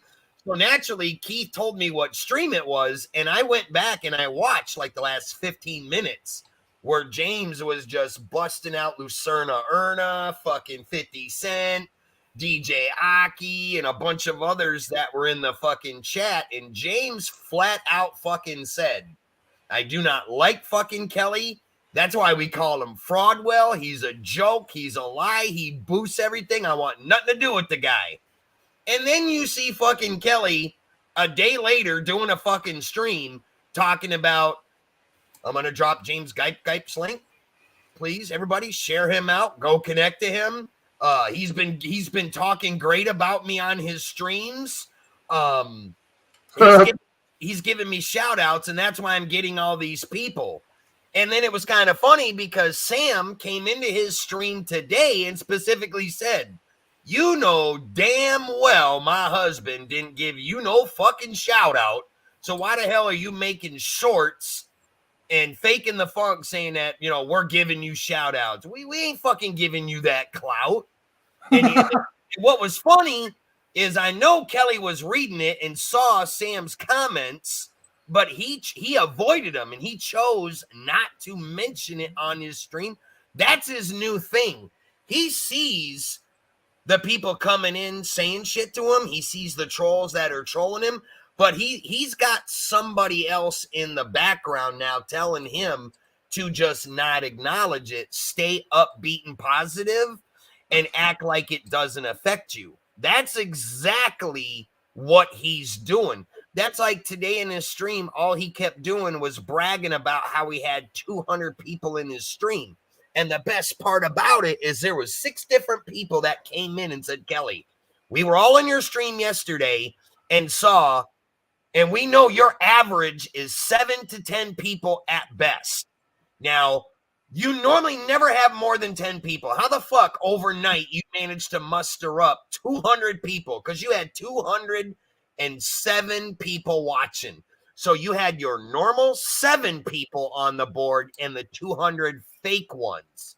And everybody was asking him, hey, Kelly, how come your live stream today, you only have 9 people watching? Where's all these 200 people you had yesterday? And you know how he does. Oh, what his normal excuses? Well, it was a friend of mine on Facebook that has a huge, huge community, and he told all his people to come over.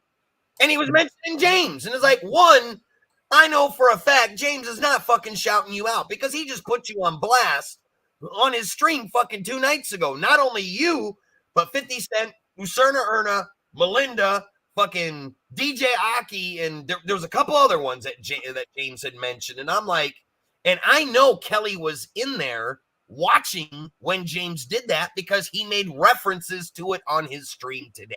So we know he was in there watching when James was fucking putting his foot in his ass.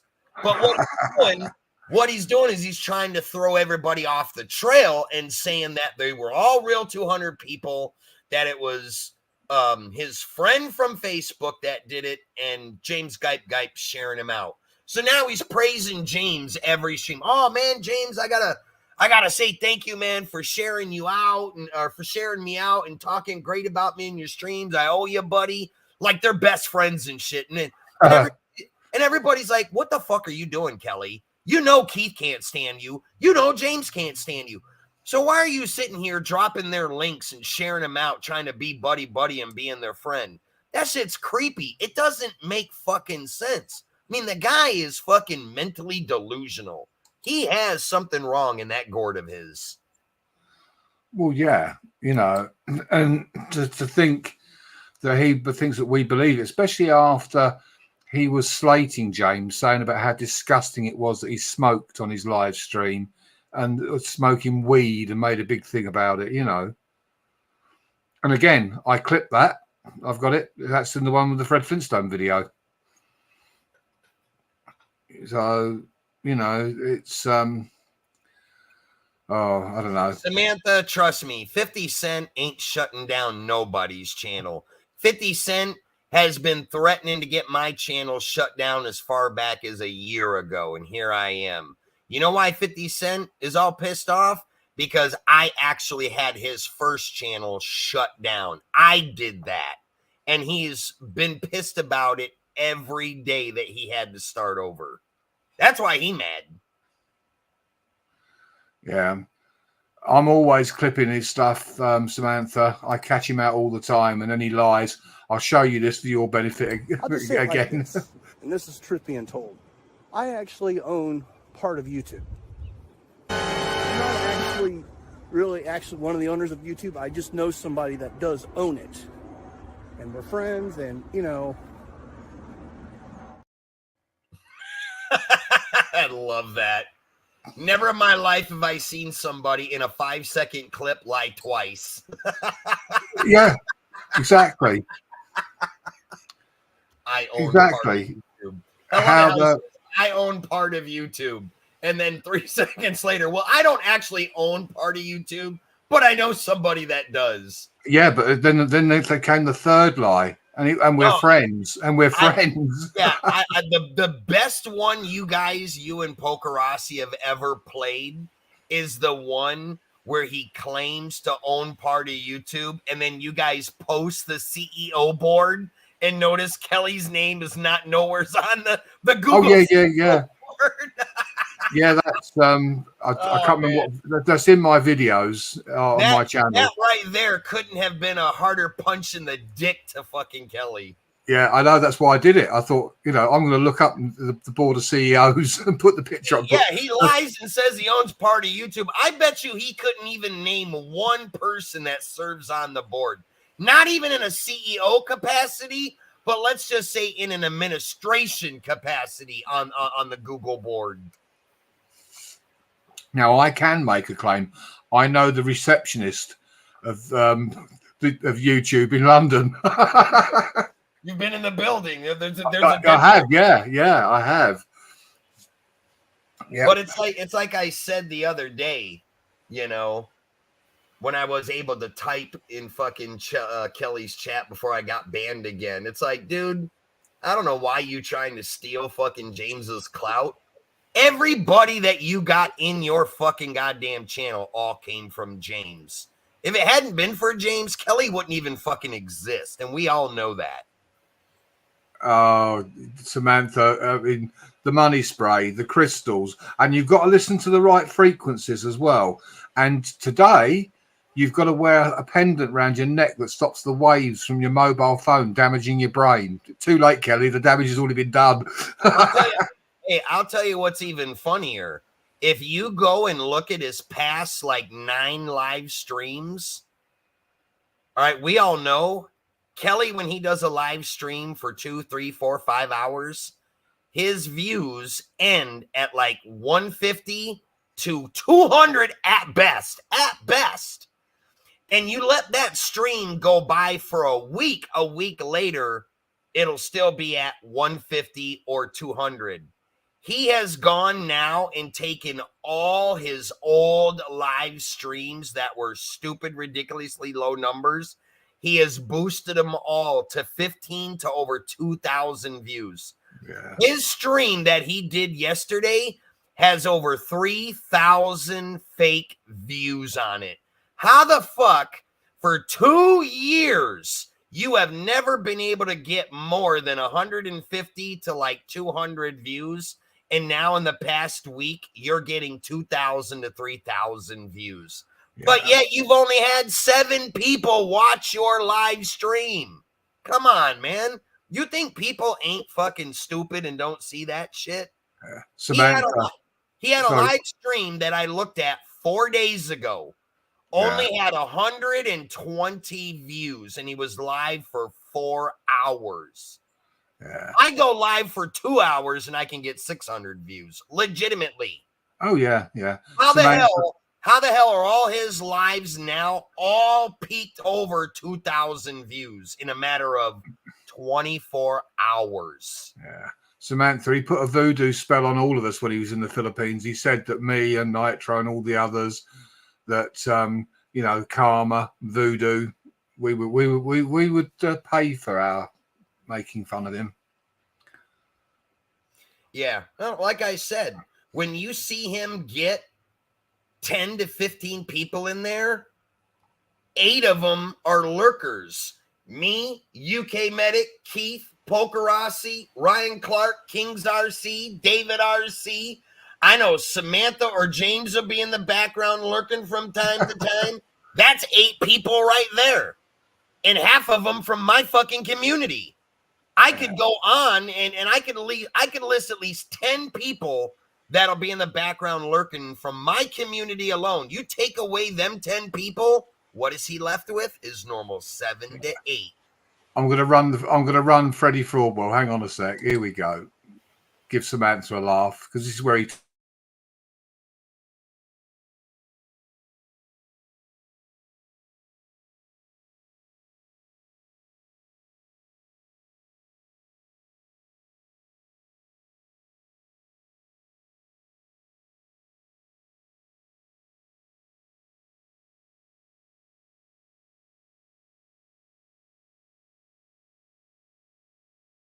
Effect, Sorty Source, Smokey Stiller, Vibing, Samantha, ADLP. Thank you all for coming by today. I do absolutely appreciate it. Much love, everybody.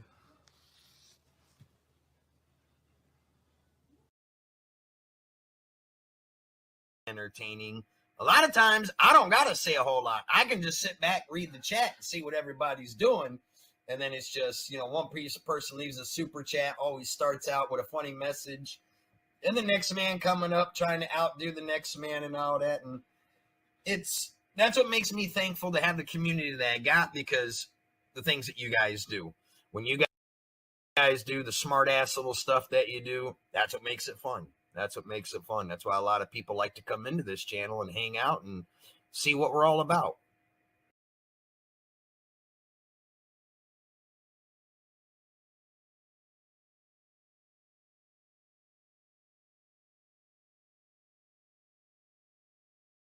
You know, that's a horrible example. I mean, you know, well, that's it. I don't go on a stream and sit there and a pothead and smoke cigarettes and, you know, and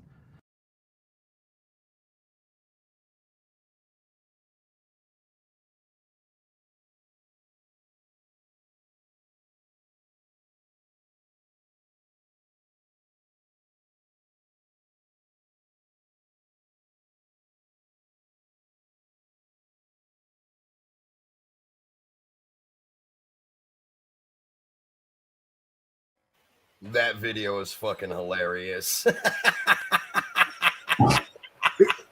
had to be done. It had to be done. Oh, shit. That's what he went to the Philippines for, a sex change.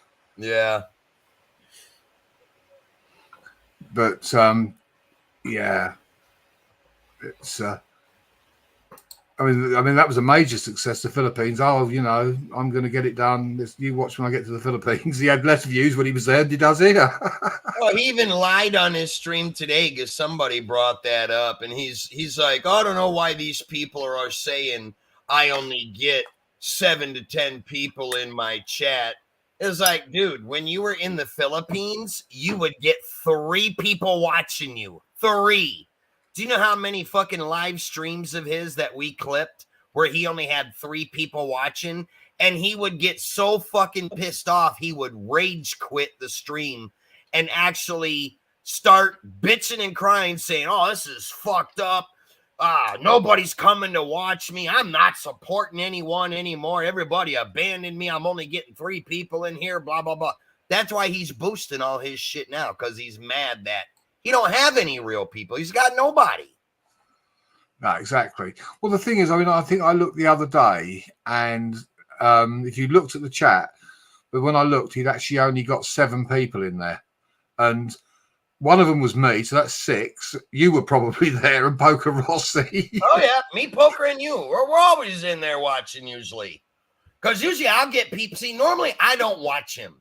I refuse to watch his streams, but naturally I'll get someone that'll message me on Facebook, and they'll be like, damn, man, you watching this stream? And I'm like, let me guess. Is it Kelly's stream? They're like, oh, yeah, you got to pop in there. So naturally, the curiosity is going to get the best of me. It's like yesterday.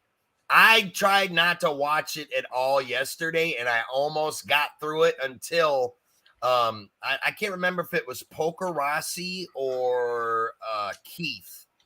One of them messaged me, and they're like, do you see this shit going on in fucking Fraudwell's stream? And I'm like, well, what's going on? They're like, oh, you got to pop in and look. It's like he's boosting his stream. And so sure as shit, when I went up in there, showing that he got 207 viewers. And I'm like, now, do these people actually believe that he really has 200? But you know what the fucked up part is? The amount of people in there that were encouraging him, saying, great job, Kelly. You finally did it. You finally got over 100 people in your stream. Oh, this is why I'm only coming over here to this grow stream. You're doing awesome. Slot Sister, Level Up Creator, Kyle Krippner, 50 Cent, Michael Hauser, Crisco's Country, Chester the Gamer, Mac 10. I'm like, all them fucking people are praising him, telling me what a great job he's doing. He works hard and he deserves to have 100+ people. I'm like, do any of you fucking morons get it that that's all fucking fake? Even the time that he had 50, or not 50, he had 1,500 viewers.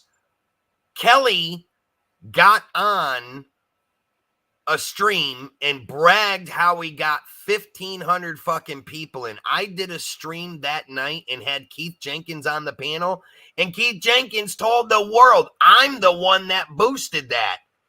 He asked me to. I paid for them 1,500 fake people to come in. And Kelly is using the exact same fucking booster because he got it from fucking Keith. And that's what he's using now. But see, that's why he only runs it for a little bit. That's why it's miraculously you see all 200 come in at once and all 200 leave at once, because that booster, you have to pay. It's like $1 a minute. So he spent $10 for 10 minutes.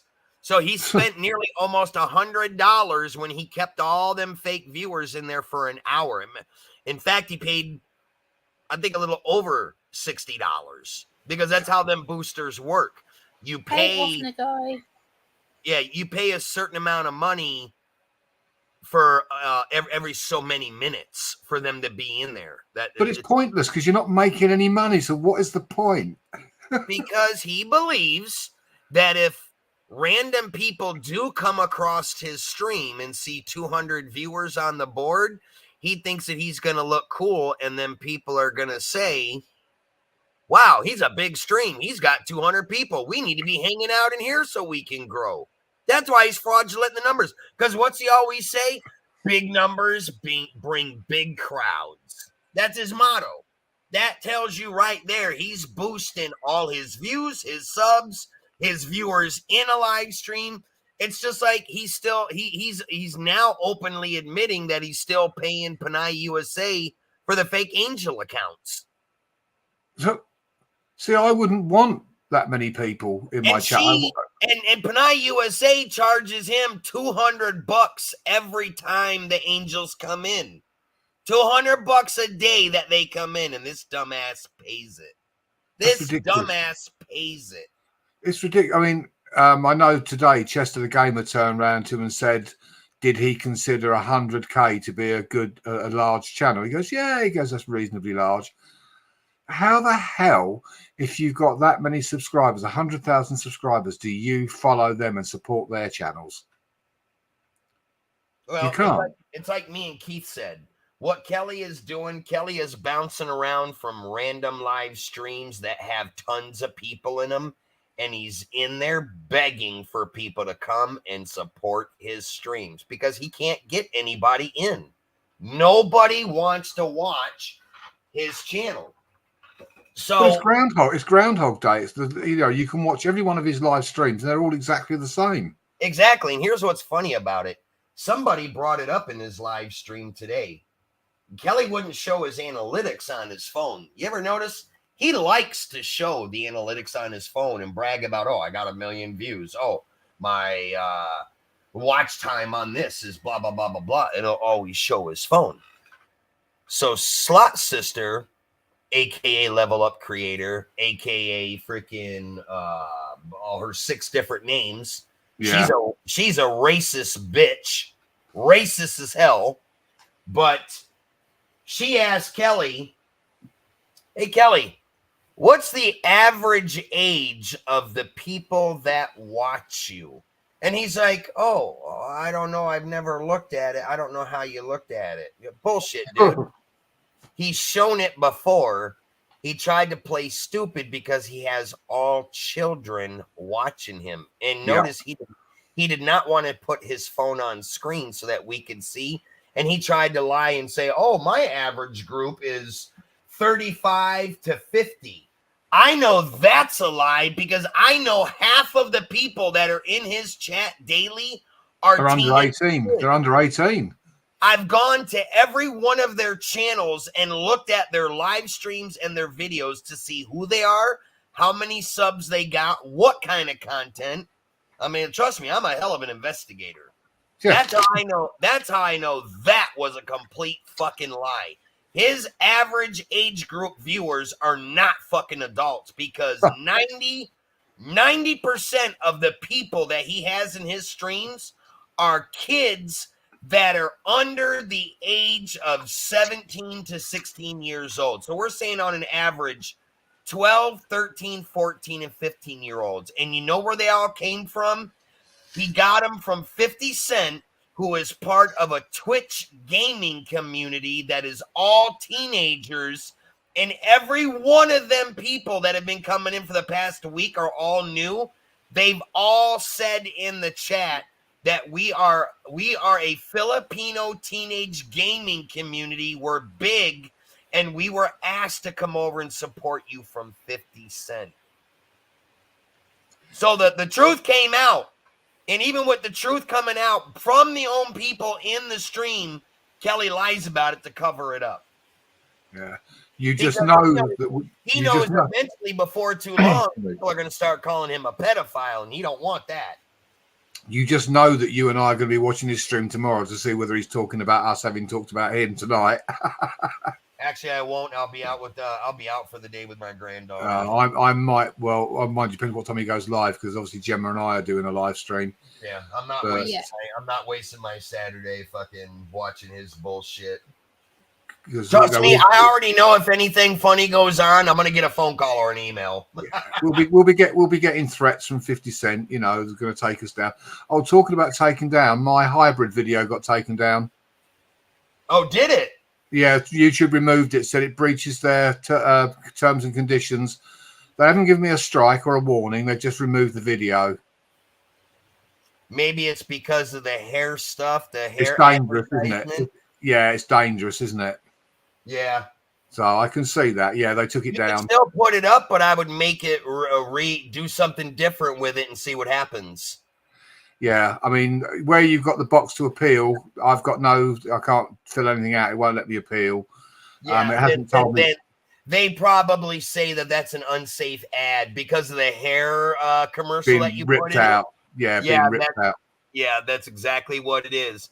Because if it was a copyright strike, it would have had to have been Hybrid himself seen it and then filed a claim to say you're stealing his content. But if you didn't get a copyright strike, then he doesn't know that you ever had that video up. So you're good there. Oh, yeah, no, I didn't get a strike or a warning or anything. It just said they'd removed it because it breached their terms and conditions. And I suspect it's not the fact of any kind of copyright with him because it's only a clip, no audio from him. So that'd be fair use, but it's dangerous. I suppose a kid might look at it and do something. I guess that's what they're thinking. Yeah, where it shows the fucking Roto start ripping his hair out of his skull. Yeah. Somebody might. Hi, Belinda. Thanks for stopping by. Good to see you. Yeah, it's. I suspect that's what it was. I mean, I wasn't overly upset, but I just thought, when I sort of turned on today, I thought, where's it gone? And hey, it got good hits, so it got out there anyways. So people got to see it. Yeah, I haven't. It did say I hadn't lost the views and all the rest of it on it, so that's good as well. No, you'll get to keep the views and the watch time from it. They just can't have it publicized because of the intensity of it. Yeah. I mean, I figured that's what it was. That's the only thing in that could be considered to be, say because it's ripping his hair out and it's a stupid thing to do. Yeah. It'd be a bit like somebody putting petrol on themselves and setting fire to themselves and me putting it on there. I suppose they'd say, well, that's ridiculous. But well, you remember they had that rubbing alcohol challenge where people would fucking get in the shower, pour rubbing alcohol in their arms or face, set it on fire, and then put it out real quick. They actually had a guy on YouTube that did that video, and it got fucking banned because he freaked out, couldn't turn the water on quick enough to put himself out, and he nearly burnt to death. Yeah, I think Gemma's going to say she's ready for bed by the looks of us. No, I was gonna jump into what you just about the analytics. For people who don't want to show their analytics, well, guess what? I've got the balls to show my analytics. There we go. This is all of us my have views and my watch. Your analytics are good. They're all in the green. Yeah, so are mine. Yep. So are mine. Mine are all green. Yep. And most of my videos, I've got the up arrows and the green. I've got green ticks on my videos. They're all going in the right direction. So no, it's that's the thing. It's only when you're just I don't care. It's only when you've got something to hide. Yeah, if you can't show the receipt, then you're obviously trying to hide something. I mean, I know you were saying earlier. I've had people accuse me of lots of things on here. I've had people accuse me of faking my autism. I'm like, right, okay, to put an end to that, I uploaded my medical report. I've got nothing to hide. Everything. Yeah, but like I said, you don't need. Yeah, like I wouldn't do that. Don't let people on the internet, Gemma, push you to that limit. Never show personal documents of anything. No. That can be because now they have your real name, your address if it's on it. That's one thing you do not want to do because there are crazy people on this internet. I told Gemma that. Yeah, I told Gemma not to do that. And as I said to you, Gemma, you don't have to prove yourself to anyone. Yeah, you got nothing to justify to anybody. So what if they don't believe you? What's it going to do? Take your birthday away? Fuck them. Who gives a shit? You know who you are. Your friends know who you are. That's all that matters. Yeah, none of us care. At the end of the day, what other people think. We're here. The people that matter. Like I've always said, those that mind don't matter, and those that matter don't mind. And that's all you've got to bear in mind. They're just jealous because you've got a successful channel. Yeah. You're popular. People like you, and that's it. If you're popular, people are always going to trash talk you. Simple as that. As I like to say, I don't mind because you don't matter. Absolutely. Yeah, that's what I just said. Yeah, these people. If you look at the people that say these things, they've got no content. They can't create anything. They don't have a proper channel. Always the trolls are the ones that aren't capable of being creative and producing anything worthwhile. So they're not worth worrying about. Hi, local experimentalists. Good to see you. You just don't worry about them. Don't ever prove or justify yourself to anyone. You don't need to.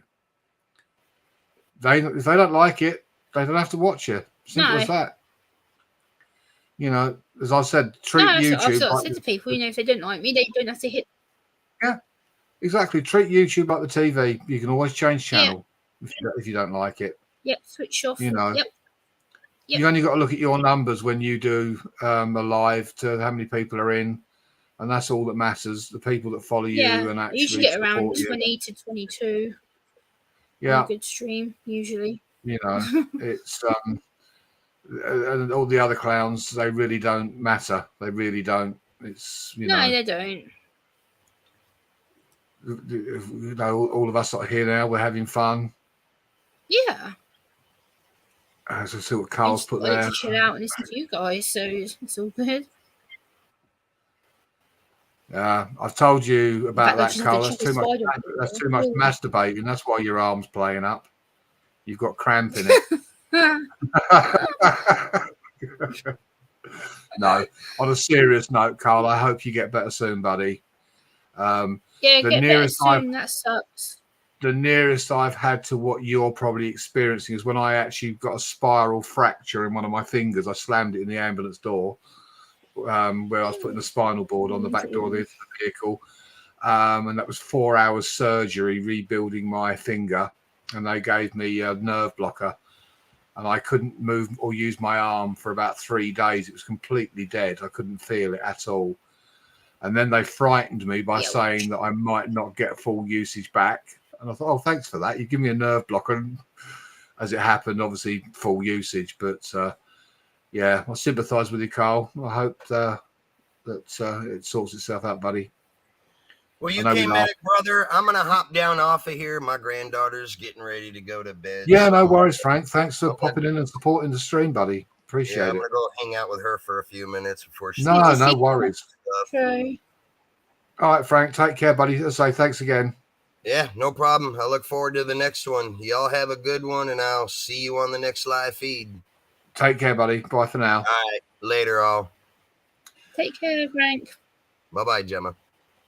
So yeah, Bye. we all have a laugh and a joke, you know. I mean, Carl busts my balls and I bust his, and we have a laugh. But yeah, obviously, I wish him a speedy recovery. Yeah, you guys are funny. Like, see how you collaborate and how you work together is really funny. How you interact in your chats and stuff.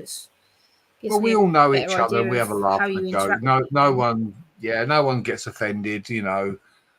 It's No, thanks for that, local. there's nothing to get offended we about. all, no, we all know how far we can push things, and you know, Push things, it's, yeah.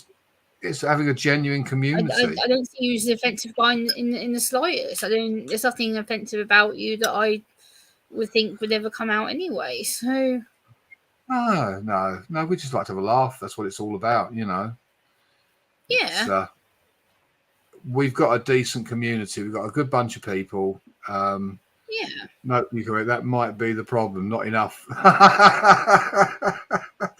You know what it is. We can change that, brother. As I've said, we can make changes. Yeah. You know what your problem is, Carl? Your arms aren't long enough, mate. You can't reach it. And a lot of people love you, brother. You know, like I share you out in my community a lot. I've shared you to my personal Facebook. I put you on my Twitter feed the other day, and I'm like, look, get over here, watch this guy. And you know, a lot of people on my channel are starting to get to watch you and get to know you. And I think a lot more will once they see the notifications. Yeah, I mean, that's the thing. The people that make fun of me, sort of thing, they're all friends, and it's showing the love as such, having a laugh, you know, because they're interacting with me on a level. And I've always, my whole time on YouTube, even when I was very low on numbers, always have tried to help other people. You know, I said to you, by the way, Carl, did you want me to do you a banner for your channel? Yeah, guys, if you like banners, UK Medics banners are the best. He just did my banner for my channel, so I absolutely love it. I keep showing it off. I did Eric's as well. I did Shadow Ops. I've done a few, and I've done Hannah's. I did Brooklyn's, John Paul's. So thanks, Thompson RC. You're glad you're enjoying it. UK Medics banners are amazing, people. If you need a banner, you should seriously consider Medics doing your banner, because I love my banner. Take care, Thompson. Stay safe, buddy. Bye, Thompson. See you later. Still holding at 15. The numbers have been good. Heck yeah, see? People love you, brother. They're all here for you, look. You've got a lot of good people who love you in here. It just helps that you've been talking, holding your own. You've been leading the stream, and you know you've been keep on top of it. Hi, Grace. Hey, Grace. Carl, it's not a problem, buddy. I mean, I turned one round for, I think I did Thompson's in about 5 minutes. So yeah, not a problem. I think you did mine the same day as well, didn't you, brother? I think you. Oh yeah. People have said, and literally within sort of 12 hours, they've got it. It's been emailed to them. So I'll have a look at it and see what I can do for you, Carl. Brighten up your page a bit. I want to get Carl's numbers up as well. I'd like some more people to go over to him, and Yeah. he's a great guy. I mean, I love him to pieces. I love the way he rips into me. I think it's hilarious. Yeah. I'll And definitely the go thing over is, there more. I need with to this check them out. community is we all care about each other as well. Hi, Yeah, Hellfire. that's what we should be. If someone's not around for a few days, everyone's like, like, where's UK Medical? Or like, where's Carl? Or, we're always concerned about people. It is a genuine community. I know we don't know each other in person, but we've sort of developed a bond and a friendship. Yeah, we all become family. That's the thing. Yeah. Make a couple of short vids of mine. Yeah, no worries, Carl. I'll email you and we'll sort it out. Not a worry, hello, brother. Hellfire. Well, Just noticed you came my in. email's on my about section anyway, Carl. So if you want to just grab it and drop me an email. Hiya, Tim. Thanks for stopping by. Hi, Tim. I'll sort that out for you, brother. No worries. We can do something. See, you got a lot of love in here, brother. Like a lot of people in here love you. Like you've got a lot of steady people who are. It's only because I take the piss out of Kelly. That's why they love me the most. Oh come on! There's more to it. There's more to it than that, brother. Like they love you for who you are. They love your personality, or they wouldn't be here. Yeah. Well, that's it. See, like Carl says, we're straight up. Thanks, Tim. Yeah. Appreciate that, buddy. Thank you. Yeah. I mean, we are all who we are. We're all honest. We don't pull any punches. We don't pull any punches. We don't intentionally set out to upset anybody. No. But by the same token, if called upon to do so, we're more than capable. Well, yeah, everyone is. We all have a laugh. We are a good bunch. Yeah, you are really good people. And the great thing is, you don't have to be into RC to be a part of the community. I don't buy any of my subscribers. Nope, never bought a subscriber. Never bought a Don't know subscriber how in my to, life. I would. Thanks, Aunt Grace. Oh, never bought a subscription in my life. That's why my I don't channel's know how where to. it's at. Never would consider it. Nope. That's why I'm not monetized. That's why my channel's not huge. And plus, it's against YouTube TOS. If YouTube find out, you get your channel taken down. So pointless. Yeah. No, not one of us has bought subscribers. Hell no. Wouldn't even know how to do it, let them do it. Oh, I just wouldn't do it out of principle. I'm not spending money on YouTube. I am not going to spend. The only thing I've had to spend money on is a microphone, and even that I didn't pay for. So, Well, yeah. I'm not worried about massive subscribers. That's the thing. No, you don't need to be. As long as you're happy and doing the content you want to do, then that's it. It shouldn't be about numbers. People get too hit up on it, but. No, but Carl, it'd be nice, for your channel to get a bit more exposure, whether you're looking for subs or not. You're a great guy. It'd be nice for your channel to be out there a bit more. That's all. Oh, off I go. I'll put a post up on my community tab about you. I'll after this stream, I'll go and share your link and put it on my channel. And I try and do that for a lot of channels who I care about. I do it with medics. I do it with Frank. I've done it with a few other people who I've met. So I'll put a post up on my tab and share you. Well, Gemma, if you want any welding done, Carl's your man. I mean, the shipping might be, a bit pricey, but if you want any welding done, Yeah, I'm up for helping people. People have helped me, like you do, Medic, and you're my brother. You've become family to me. I support people who are good people by the end of the day. So yeah, we're all good people. We don't do drama. We don't do nonsense. Nope, haven't got no time for it. No, it's a waste of time. Yeah, we've all got our focus and what we want to do, what we want to achieve, and that's what we should be doing. I've nearly been going for 4 hours. Heck yeah, brother. See? Yeah, 3 hours and 48. My God. Yeah. See, it shows that you can hold a stream, brother. You've still got, like you said, nearly 20 people in here. 17 people in the chat. Yeah. Yeah. Often I go, I'm happy to support you like that, because by the end of the day, you're a good person, and you know, if Medic says you're a good person, you know, then I trust that judgment. You know, I trust advice that I'm given. You know, so I try and help people as much as I can a lot of the time. Anybody who can give me the stick that he doesn't get away with, it's got to be a good person. Well, I'm getting it done, Carl. I'm getting it done. Of course he does. Medic always gets things done. He has to. That's who he is. He gets things done. We all have to get things done in our own way. I get things done. Yeah, guys. Do you know what I'm going to do? I'm going to run that video. Who is UK Medic? For the benefit of you guys, this is a bit of my background over the years. Try not to laugh too much, Carl.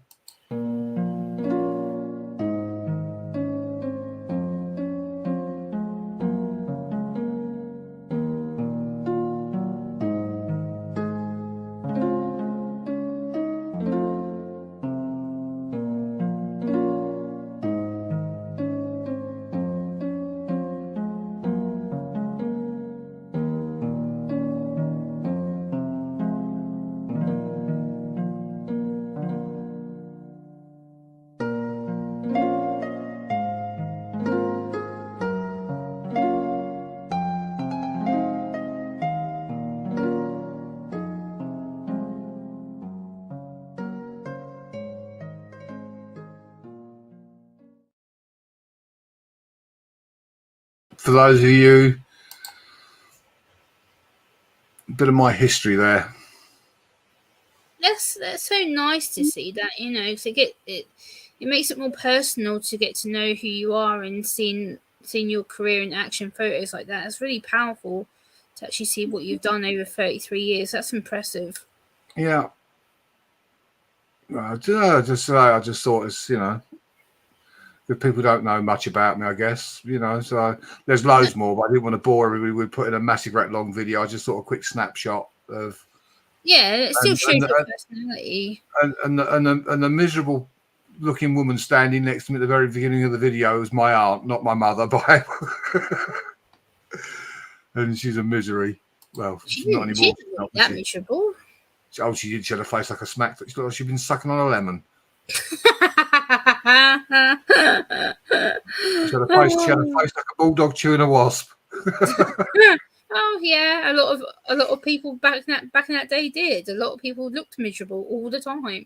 But I was a cute baby. I bet you were a heart stealer, brother, back in the day. I was a cute, yeah, but I never stopped talking even then. Well, it's a plus and bonus, brother, because at least people get to see who you are, and you're the same person you were back then, who you are now. So it just shows how much you've developed as a bloke. Yeah. No, none of it was Photoshopped, Dion, I can assure you. That was right, Dion, like seeing his career in photos like that, and that's really powerful, because you get to see the man behind the career, you get to see the family man, you get to see the man who is actually, you know, saving people's lives, and, you know, trying to help people who are in need and who are different. And that's why you see the passion of who he is, because you get to see what he's done for the last 33 years of his life. That's impressive. Carl, you little shit, you. Oh dear. But no, we do have a good laugh, and yeah, you know, it's all a good bunch of guys. It's really good, your channel. Like, everyone's so friendly, and you know, you've got a really good family community in here. Everyone loves you being in here. So, well, you know, most of these guys, well, in fact, all of the guys that are currently in here came from Nitros, effectively. Nice. You know, so they, because Frank doesn't accept any nonsense, so you know that if you're a member of Frank's community, you go to his channel, you're only going to pick up good contacts. You're not going to get crap. No. Because, you know, and it's the same on my channel now because of the people I've got on here. Hey, Jeremy. Hey, Jeremy. Frank doesn't put up with any shit, so everyone on there that's good. So yeah, it's a good place to be, and of course they all come onto my stream. Yeah. And I love all of you guys. I tell you, because you guys are massive supporters of my channel, and I really appreciate that. And I'm here, anybody wants, a banner done or anything like that. If you need something done with a video, I will do it for you happily. As you know, I'm not monetized, so I don't get any kind of rewards for doing it, and I don't expect it. But when I do a live stream fundraising because that's the other thing, not only do I do my job, I do stuff in the community. I do a lot within my community, helping out for the sort of disabled, the elderly, sort of Down syndrome, youth clubs. There's all kinds of things No, that's true, Carl. None of us take crap. Exactly. No. We trolls we don't tolerate, and at the end of the day, I just ignore. I just ignore them. At the end of the day, if they want to come in and give me views, that's absolutely fine. Yeah, because they see you watch time. I only draw the line with trolls in terms of blocking and stuff like that when they start upsetting the people in my chat. If they want to have a dig at me, that's fine.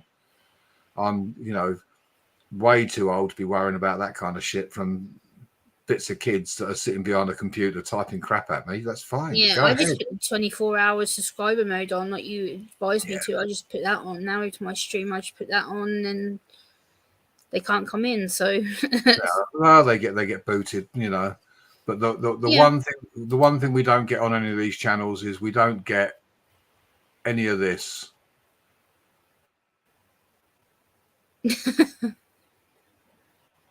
We don't tolerate any of that. But, Dion, you're not a troll. You're not a troll. You're a friend. You're not. He trolls me. He trolls me, but that's fine. Well, that's banter. That's different. Banter and trolling is a completely different aspect altogether. Yeah, Carl, I want to. The weather has been so shit here. We've had high winds, or it's been pissing down with rain. They said today was good. Well, actually, they said yesterday was going to be lovely, and it pissed down with rain all day. And again today, I think the weathermen here, I think they just stick their head out the window, go, "Oh yeah, it's going to be all right tomorrow." I haven't had the weather for it. I want to get the Inspire up in the air. I haven't had that. I haven't flown that in ages. I want to. What I want to do is actually fly one drone and film it from the other, and also get the tripod set up with the phone on and film the drone taking off, and then do the drone footage. I just need the weather for it. So, but as soon as the weather improves, there'll be some drone footage of whatever I decide to film. Could be boring, but it'll be from the drone. Yeah, I'm looking forward to that. I like the drone videos that I saw last time.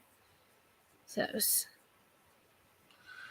Yeah, unfortunately, Dion, you can't fly a drone. Drones and rain don't mix. They don't mix. No. The weather here has been absolutely appalling. It's been cold. It's been constantly crappy. raining. Yeah. It's been As crappy. soon as I just need a day when it's not too windy, and it doesn't have to be a sunny day. I just don't want it to be windy and raining. But that's all we've had over the last few weeks, one way or another. So, No. But and plus, So it obviously, says on my laptop now, high winds / rain. Ugh. yeah. I mean, I actually want to get the drone up at night, or sort of as it's getting dark, because I've never done any footage from the drone, either in the dark That'd be interesting to see how it's coping.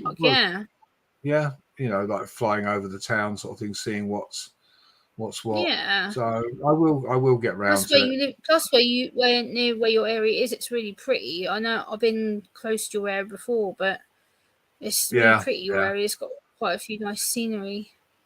Well, the park is about 3 miles across. It's a huge park. Nice. With a pet's corner, and Oh, lucky you, Carl. I've got two big I parks. like. What's the humidity like where you are, though, Carl? Does it get very humid, or is it sort of a dryish heat? Because here, when it gets hot, it's really humid and horrible. Yeah, I've got 2 parks within 45 minutes of me. Right. Yeah, mine But literally, I can almost. it's about 20 minutes walk It's huge. this way, Leon. about 45 minutes that way. I'll give you an example of some of the stuff that's in the park. You've got like there's a large pond, which has got. I'm surprised no one's stolen. Got koi carp in it and God knows what else. Then they've got like a huge area which is a showground where they have various events. They have circuses and fairs, and they have like the firework display for Guy Fawkes Night here. Yeah. Then they've got Pets Corner, which has got a load of animals and all that. They've got reindeer and geese and all that kind of stuff. There's a large cafe. There's a pub. Then you've got a kids like adventure playground thing with all the sort of the nets they can climb up and the old zip wires. Yeah. They've got a bandstand. We have live bands in the summer. And they've had quite famous bands, play there over the years. So yeah, it's huge. The main part near me has I'm pretty sure you might be aware about it. There's a music day. They call it the Ipswich Music Day, and it go every year. It's like the first weekend of July. It's like 2 days of tribute bands and food stalls and like homemade jewelry stands and stuff like that. And it gets absolute crammed. I've done vlogs there before, and I've walked around there with my dad and stuff, and it gets really, really busy, but it's an enjoyable day out for a free concert. You can't really moan. Right. So it gets humid in the summer. Yeah. So sort of like here. Yeah. Yeah. That's the trouble because we get so much rain. As soon as you get a lot of sun, it draws all the moisture out and it makes it very, very humid. But then again, that's why, the UK is very green and very lush because of all the rain. Yep. I love the heat, but I have to say I also do like the changing of the seasons. I do like to see autumn, winter, and yeah.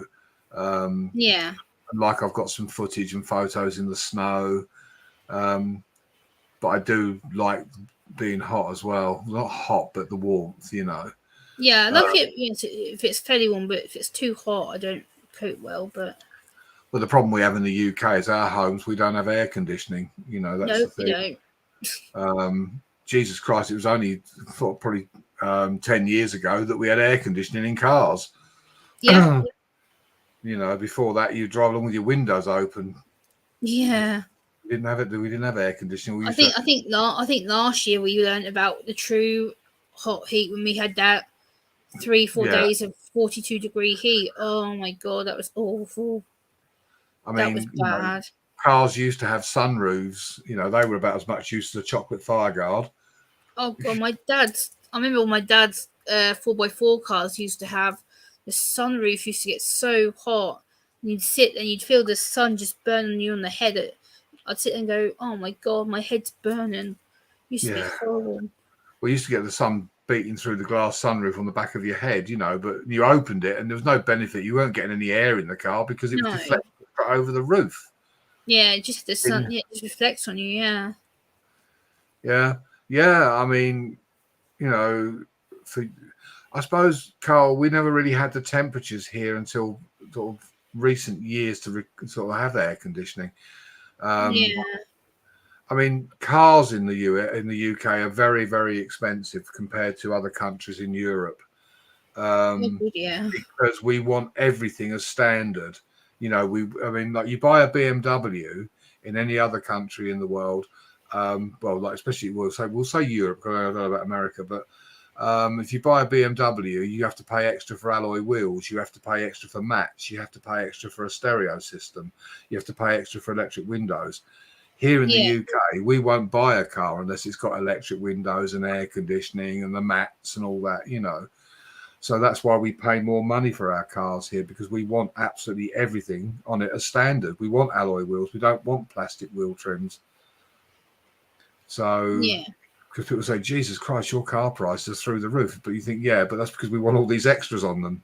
We're very demanding. That other countries considered. Plus, we're awkward bastards because we have to have the steering wheel on the wrong side of the car, and that costs money as well. If you think that the rest of the world, with the exception of Australia, I think, who drive on the same side of the road as us, and also China.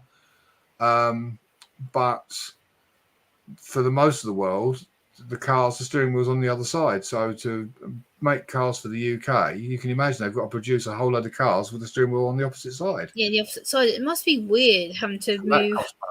So that Yeah. costs money. Yeah, it must be weird having to adjust from the right to the left, and then it's weird. Thanks for supporting the stream, Laura. I really appreciate it.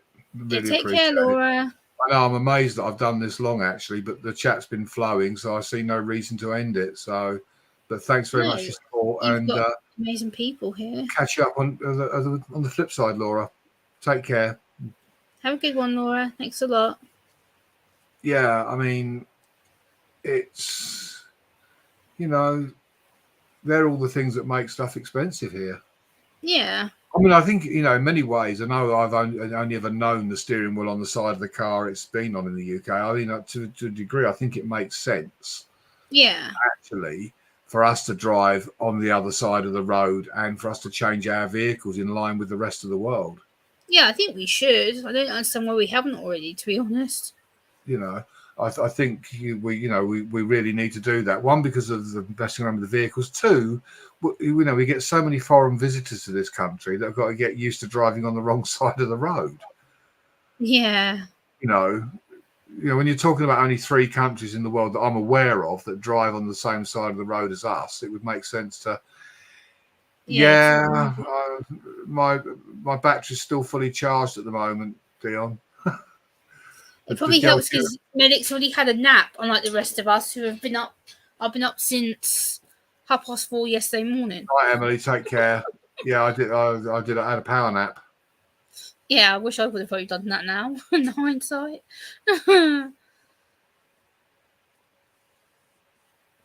Yeah, he was in earlier. Yeah, he was here earlier. Stuff. Yeah, you obviously didn't get the notification, Carl. Doesn't matter, buddy. You're here now. Oh, night, Emily. See you later. I just saw you said you were leaving. But yeah, it's 4 hours and 5 minutes. Wow. Whoop, whoop, see? I'll be getting a reputation for being like Frank, you know, talking the hind leg off a donkey. Oh, that's because people love you, brother. The more that you're entertaining, the more that you have a decent chat, and you know the people who think you're entertaining, they'll be here. The people who want to hang around will stay. Yeah, well, while the chat numbers are as high as they are, I'll stay live. You know, I've got 16 in the chat at the moment, so yeah, you still got 16 in, which is really cool. It's all good. It's all good. It's all good. You've got a lot of good managed to entertain them all for 4 hours. That's because you're a very entertaining guy. Like I said to you before, you know, you are a very genuine guy. And the more genuine and authentic you are, people are going to want to stay and watch you. And well, I'm gonna switch the stream up. I'm gonna really get things done now. Okay, Carl Watts. Yeah, thanks for popping in. I'll drop your link. Hi, Dion. Welcome to the stream. I'll drop your link. You're doing the fraud well now. Oh no, that's never going to happen. No, I'm just pure failed attempt at humour. Never mind. I've got many strings to my bow. You know. Yeah, I know you have. You're a very talented guy. I don't doubt that for a minute. You've got a lot of positives for you, brother. You know, you've got a lot of good things about you. And more Carl rips me about being an old fart. You know. Oh, shut up with that old bullshit. No, Carl does. Carl ribs me about being an old fart. But the great thing about being an old fart is I've learned a lot of skills over the years, and I'm still here. I wouldn't say he's old. He's very grown up in his actions. I'm mature. Yes, you're mature. Yes. Which is another word for saying old fart. Mature and wise. I'd put in instead of the word old fart. I'd say mature and wise are better words. Dion. You know, Kelly's getting it done if that's what it takes. If I've got to sit here dropping everyone's link, you know, I am the chosen one. That Medic has more talent and, you know, a genuine personality than some of the people. You know, with Kelly, in one sort of respect, I don't dislike the guy. I just think that he is deluded. I would love him to be successful, but Yeah. for all the right reasons. He wants it really badly. And Yeah. that's great to have that ambition, but do it the right way. Yeah. And Do do it the right way something. with authentic stuff. Offer the people something entertaining. You know, Yeah. I mean, we've all tried to advise him, saying, do some video and do some content, Yeah. upload some videos, but he won't listen because he sees that as controlling his channel. Well, He's stubborn. That's his own fault. yeah, it's true. It is being stubborn, As I say, in some respects, it would be nice for him to do it the right way and grow his channel genuinely. Yeah, of course. Because he wants it really badly. Yeah, you just need to. But not you at the need to expense of keep an area. misleading other people. Not at the expense of misleading other people. No, you You've just got need to to work keep an at area it. and focus on it. Thanks for dropping in, RJ. Always a pleasure, buddy. See you Always later, great. RJ. So, and I will now because I realised I didn't know you were still there, and I didn't get a chance to answer you earlier because of Frank talking. What you were saying about Kelly and the credit card and stealing his wife's credit card, that's the lowest of the lowest, to be honest. That is so low. That's low. To take, his wife works hard, and to take her credit card and use that to buy subscribers and stuff on a. And RJ, in response to your email, yes, me and Medic are streaming on Sunday. I think we're going to do 10 p.m. British time, which will be, I think that's 6 Eastern. Yeah. It's 4 o'clock in the afternoon, 5 o'clock for some, I think. I'm not quite sure. Yeah, I think it's 6 p.m. Eastern. Someone at the door behind me on the left.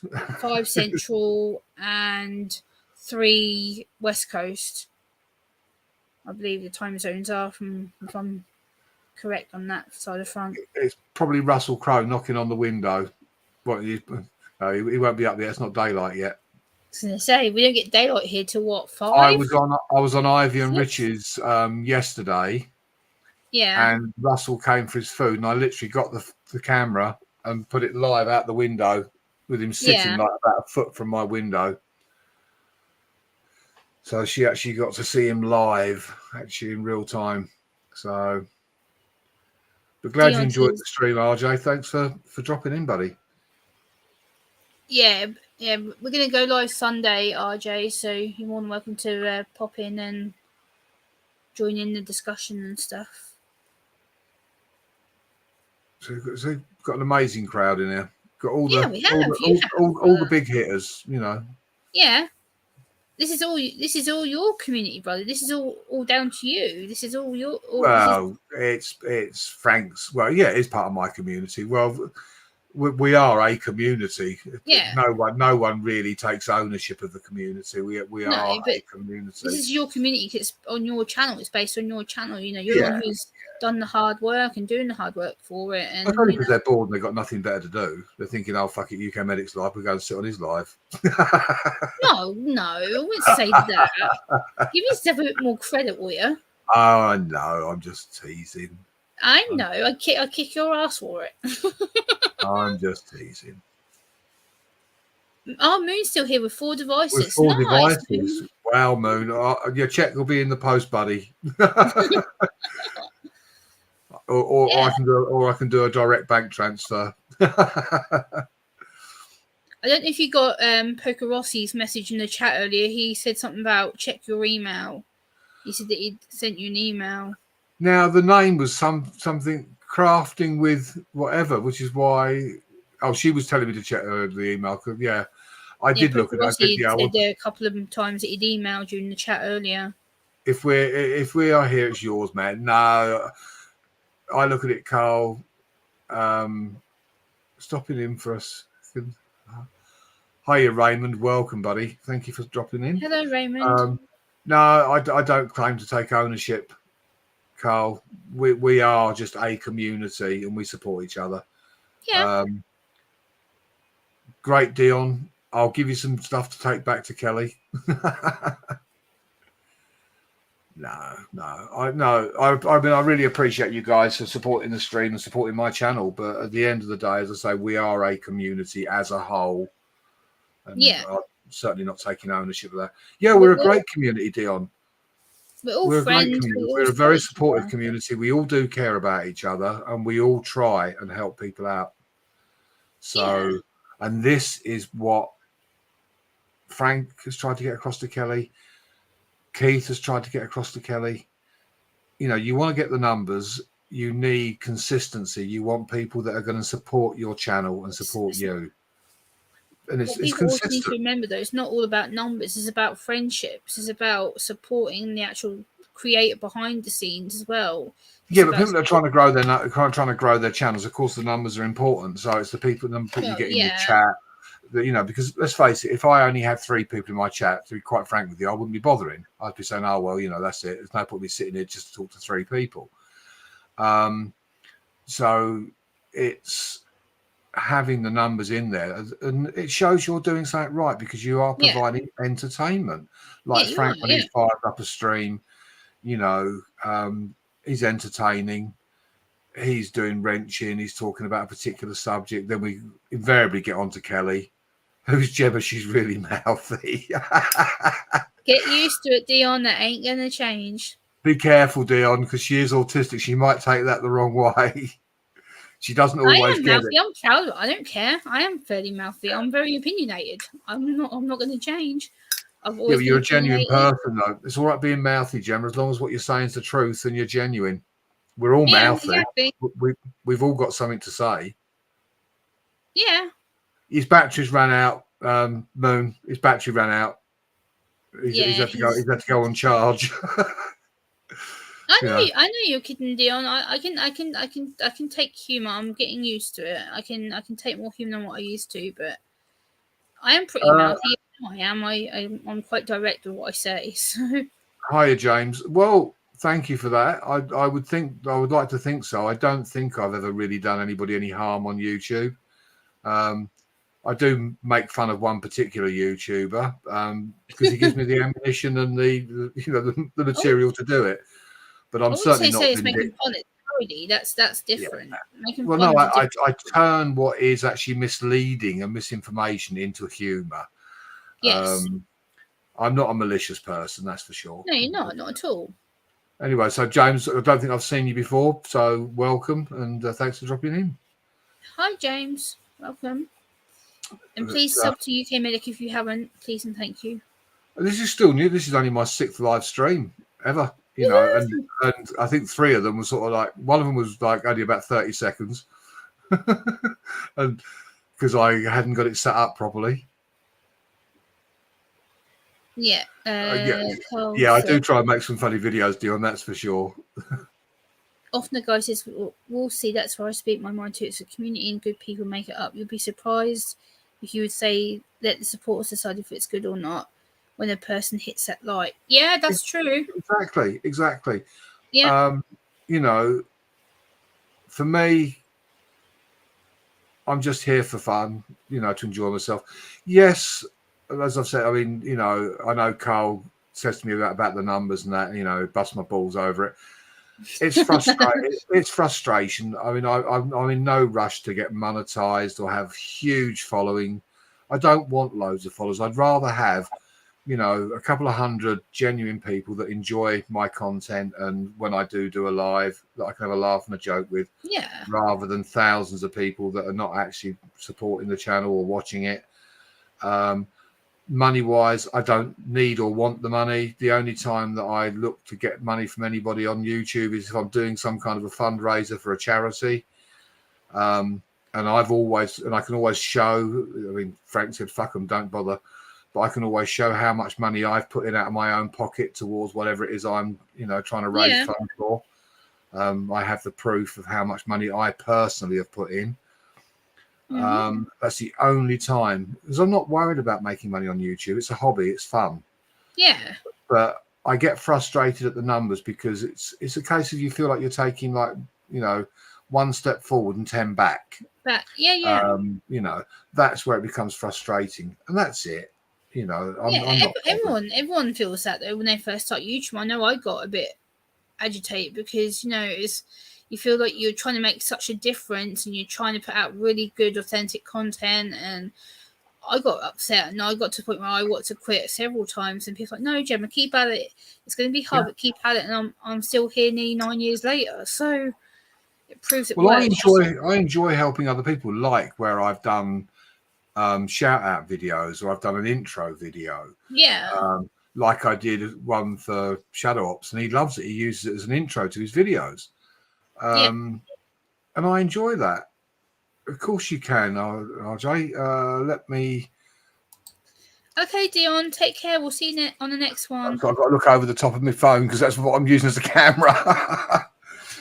Let's get the link and Dion drop it says in. he's out, brother. Hang on. Let's get the link. Drop it in the chat. We'll see you next time, Dion. Take care, buddy. Take care, Dion. Be good, buddy. There you go, RJ. The link is in the chat. Yeah. So it's not really about the numbers. It's just I suppose I gauge. I suppose I'm beating myself up because I'm gauging my performance on those numbers. Yeah. So I think that's probably more the truth of it rather than I've got this I massive can understand your desire. frustration though, because obviously you're creating so much good, really authentic, good content, and you are working hard on your channel, and YouTube has been screwing with you, and I can understand why you do get annoyed. It's like you're working your ass off, and I can understand Yeah, it. you're screwing with everybody, Hey, CB, how you doing? Hey CB, how is it going? Everything is hunky dory. Oh, shut up, stupid phone. It's not talking to you. Stupid Yeah. thing. But so that's it. I think it's me beating myself up, thinking that maybe I'm not doing the right thing if I'm losing, either subscribers or watch hours or whatever. Also, when they say my channel is better,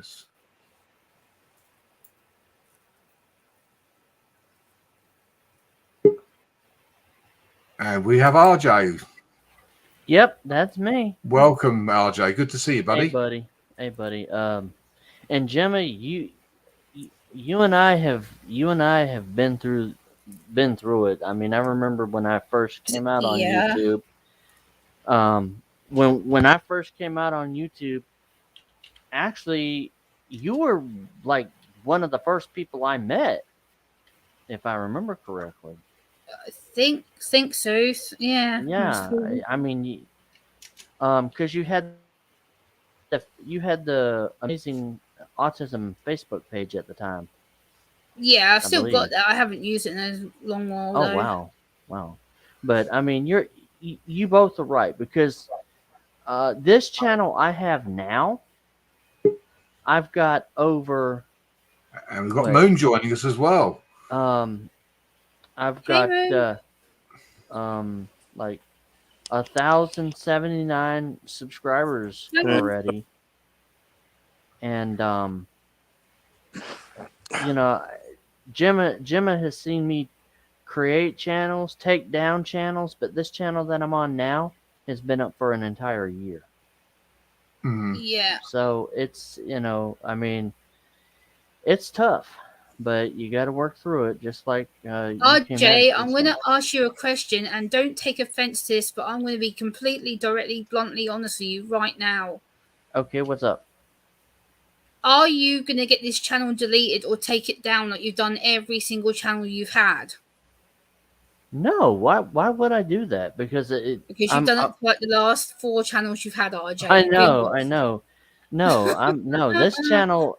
No, like I just said, this channel's been up for a year. Okay. I'm still creating content. Why would I want to? I'm actually because I know what you're like. I know, but people change too. It gets frustrating. I mean, I understand, but no. Yeah, I wasn't trying to get in or be rude. Or I understand. No. You're fine. You're fine. Well, let's face it. I felt like a few times shutting down because I thought, Actually, Gemma, you'll be surprised to know that I'm almost at 4,000 public watch hours. Wow. Yeah. Well so done. I have to I keep losing some, and then Oh, I we keep all are. getting- We all are, buddy. We're all losing. Although- I'm losing on average about 20 a Even- day.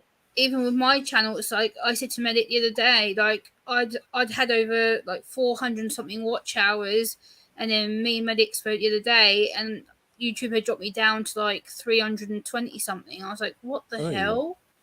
Yeah, I need the It's watch like- hours more than I need the They're taking watch subscribers. hours away from everyone. I'm not You worried know, I about wonder if subscriber it's because they know that people are trying to boost. They're trying to buy watch hours.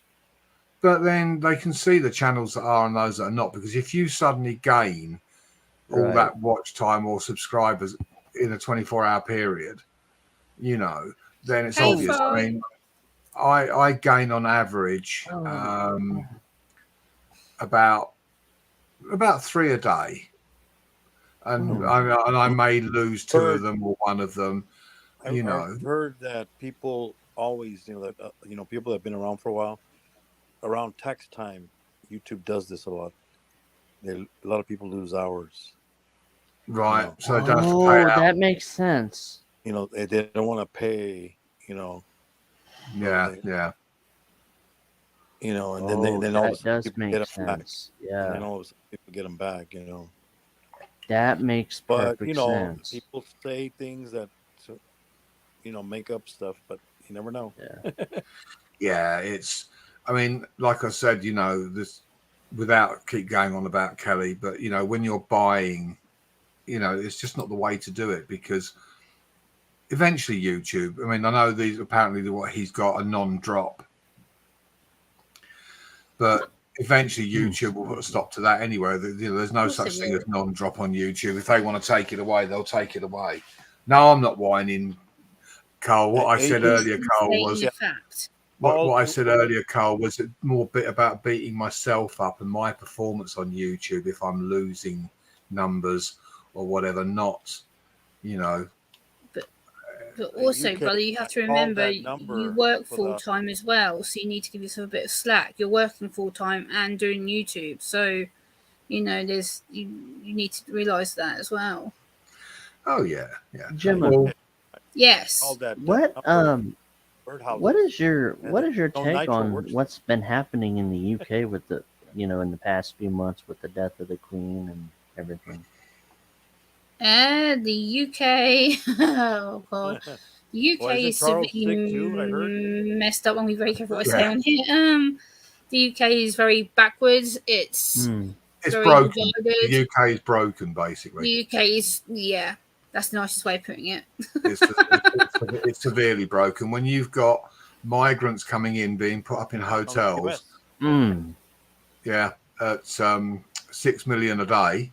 Oh my And you've God. And you've got people going to food banks for food because they can't afford to eat or have the heating on. The cost of food has gone through the roof. The cost of petrol. We pay round about $20 a gallon for petrol here in the UK. Are you serious? Yeah, so it works out about Yeah, $20. it's- yeah. We pay And for we it by the- and we here in America, bitch, if it's at $10. Yeah, they're trying to drive us out of our cars.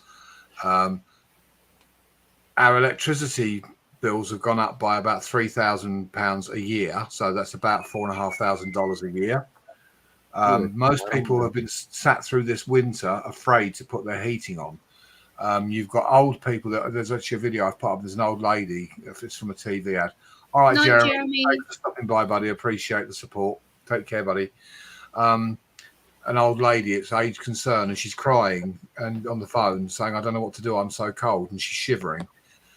You know, this country, we're not a third world country, but we can find the money to put immigrants up in hotels at 6 million a day, then house them when we've got homeless, pay for all their white goods, washing machines, cookers, and everything, pay for that, give them benefits while we've got people on the streets and struggling to live.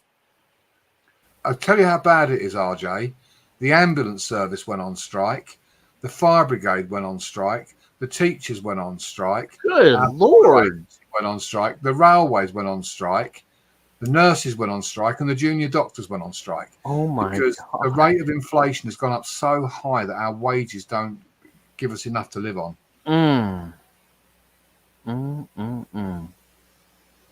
You know, my electricity bill's just come in, and I've looked at it and thought, oh, you're having a laugh. You ain't going to get that, because I'm already not eating as well as I should be because of. 18%. Yeah, it's crazy, man. I'm already not eating as well as I should be because I can't afford to, because everything's gone up. You're looking at $6 for butter. Oh, the A loaf gas, of bread is natural gas, $4. 300%. Yeah. You know, it's crazy. We just can't afford to live. Yep. UK You is know. being broken. That's why I can't And- retire. Yep. I mean, you can't get to see a doctor in the UK. They'll talk to you on the phone or via email or text message. You can't get to see one. You can't. I mean, I've got to have surgery, and I've got to wait potentially up to 3 years. I had a referral through 7 hospitals and not one vacancy or appointment at any one of those hospitals. What the hell? One of them was 195 weeks. Whoa! You know, so it's crazy. You know, because you know, I think at the end of it, they're trying to thin out the population. There's people here dying of cancer because they're. I mean, I appreciate the pandemic did cause some of the backlog, Yeah. but you can't tell me out of 7 hospitals I can't get an appointment at one of them for up to 3 years. You know, no, they're hoping that I'll drop dead before then they won't have to spend the money on the surgery. Good God. They literally, I believe, they hope that if they leave it long enough, you will die and save them money. Mm. You know, it's all about money.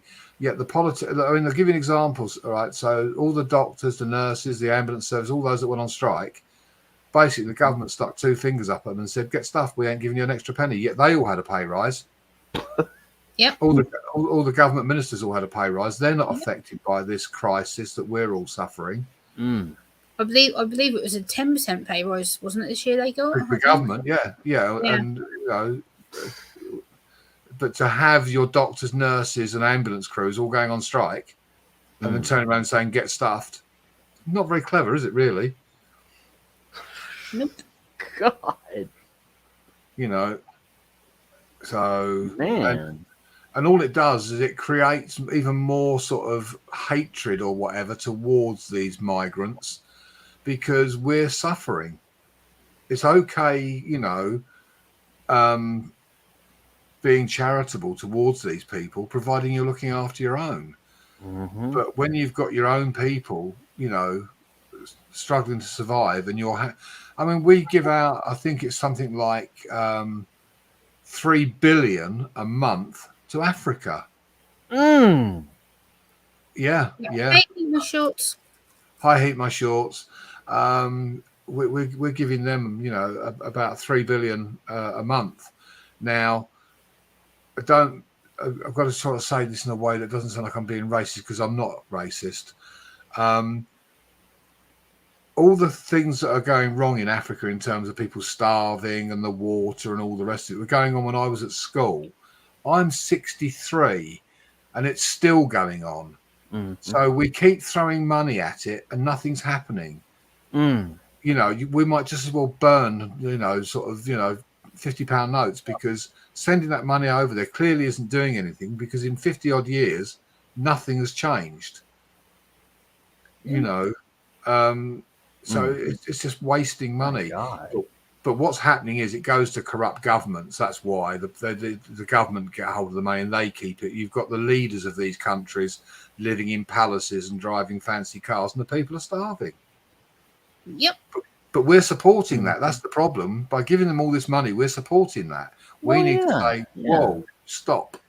What's like over here? I mean, you have all these different migrants, and they're coming in from places like Honduras, Guatemala, Central and South America, and they come up through like Guatemala and right on into Mexico and right across our border, right on into the U.S. And like they're putting them up in hotels, they're giving them free cell phones, and all the while you have people here that are starving. Yep. I mean, I'm for legal immigration. Yeah. Legal. Word being legal. But if you say that, there's something wrong with you. Like, oh, you must not be being charitable. It's not about being charitable. It's about obeying the law. Yeah. Well, that's it. See, what we've got here is they claim to be asylum seekers. No, they're not. They're actually economic migrants. They've come here to milk our social system and everything else, because these are all young men in their mid-20s. Well, sorry, if you were fleeing a war-torn country as an asylum seeker for fear of your life, wouldn't your wife and kids be with you? Yep. You know. Exactly. So this is the first thing. And then we had a whole load come in recently, and I think it was they said that at least 150 out of one of the intakes that came in were actually known terrorists. Yep. Whoa. And they've disappeared into the system. They don't know where they are. They've vanished. So we've got 150 known terrorists that we know of. Wow. That have come in under the guise of being, you know, an asylum seeker. And then, I mean, all those years ago when they were looking for Osama bin Laden, I jokingly turned and said, why look any further? Come to the UK. You'll be here. We house them all over here. You know, if you're looking for a terrorist, yeah, come to the UK. They're all here. Because we just let everybody in. Wow. I don't know what it's like in America, but doctors, receptionists, it's like trying to get through past, like, you know, the military. I've always said, if we want to protect our borders, get doctors, receptionists on border patrol. You never let anyone in. Oh my God, yeah. Oh my God. Yeah, it's I mean, it's pretty stable here, but like it just seems like especially where I live in Florida, we hear news about a raft of migrants has washed up on shore, and they come from Cuba, because Florida is like 90 miles from Cuba. Yeah. If they come here from Cuba, and their foot hits dry land, automatic stay. Automatic. Right, so I'm going to fly to Cuba and then get on a dinghy from Cuba to Florida. Yeah. Right. Yeah, I was wondering what country I could go to and claim that I'm an asylum seeker on the basis that my government's trying to kill me by starving me to death, freezing me to death. My God. But actually, with the whole asylum seeker thing, in the United States, we're very, very strict on that. We're very strict. You have to prove that you're being persecuted in your country. And if you can't prove it, they send you right back. I can say that. The only thing here is they don't because they're putting them up in hotels, they're not putting them in secure premises. They just disappear. They just go. They're working in a kebab shop somewhere in Lewisham in London or something, you know, never to be seen again. They supposedly say, as from I think it was yesterday, day before, that they're going to start putting military bases in people into old cruise ships and military bases that aren't being used. They're going to start putting them on military bases. I'm like, oh, good God. That means that our security is more going to be knocked down. Yay. Well, there was one of those, you know, you get these stickers, don't you, with like a joke on it. There was one, and this really appealed to my sense of humour. It said that putting migrants up in hotels saved the hotel industry, because bearing in mind, during obviously the pandemic, the hotels were empty. So the government are paying like 300,000 odd to these hotels to put these migrants up. So it said, you know, the migrant situation has saved the hotel industry. Now let's save the airline industry by flying the fuckers back. Amen to that, brother. That's funny. That's the truth, though. They should be here. Yeah. They should be here. If they can't prove that they come from a war-torn country or tragedy, then send them the hell back. Exactly. But the other thing is, it's also, I believe, the government fully support this whole migrant thing, because what you're talking about is, I believe, it's covert slave labour. Of course because it is. It's money. these guys will come in and work for minimum wage, basically, those that will work. Now, if, for example, not me, because obviously with the nature of what I do, but say I worked in a factory and I was earning $15 an hour in a factory, that company and the government know that they could give one of those migrants my job and pay me $7 an hour. Yeah. So what they're going to do, they're going to get rid of all of us. The company's going to make massive profits. The government can take more tax because they're making huger profits because their outlay on their labour force is less. It's a way of smuggling in cheap labour under the guise of them being migrants, because bit by bit, we have a company here called Poundland. So in your language, a dollar, basically, Dollarland, a dollar store. Dollar Tree. We've got several of them. They've got a huge warehouse where I live. Not one of the people working there speaks a word of English. Not one of them. Wow. Pretty much same here. One of my friends applied for a job as a forklift driver, and they said, well, can you speak Polish or Lithuanian or Romanian? And he said, no. I said, sorry. He goes, none of them speak English.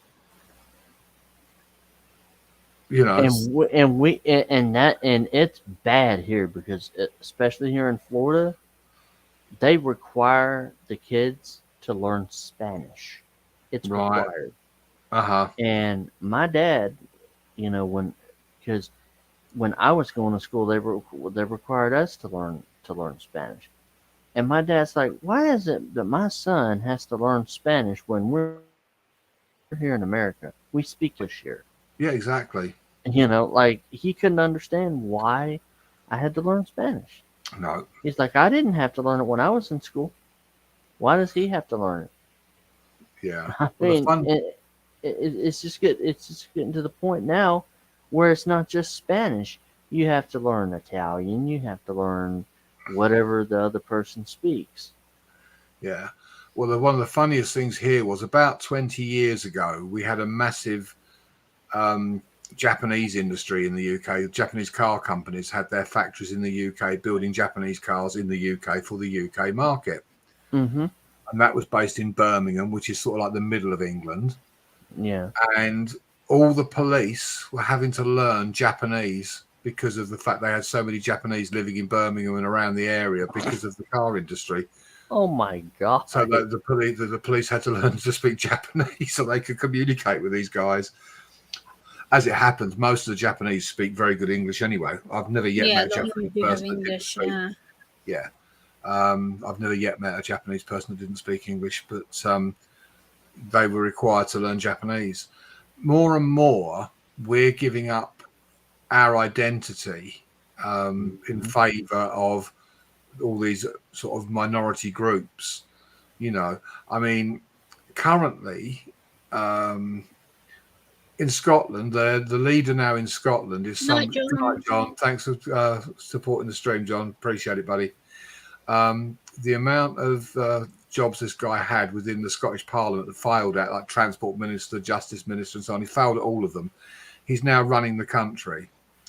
And here in the UK, and I think it's the same pretty much worldwide, if you want to have a sex change, you've got to go through 2 years of psychiatric evaluation to make sure, you know, he is planning on passing it, that you can just walk in and say, right, I want my dick cut off, basically, and they'll do it without any psychiatric evaluation at all. Yep, Scotland are doomed. If you want to decide you want to be a woman, then you just go and rock up and they'll, you know, doctor you, basically, without any evaluation whatsoever. Yeah. That's what he wants passed. We're more and more, we are pandering to all these groups. Oh, yeah. You know, I mean, they keep going on about the LGBT community and all this kind of thing.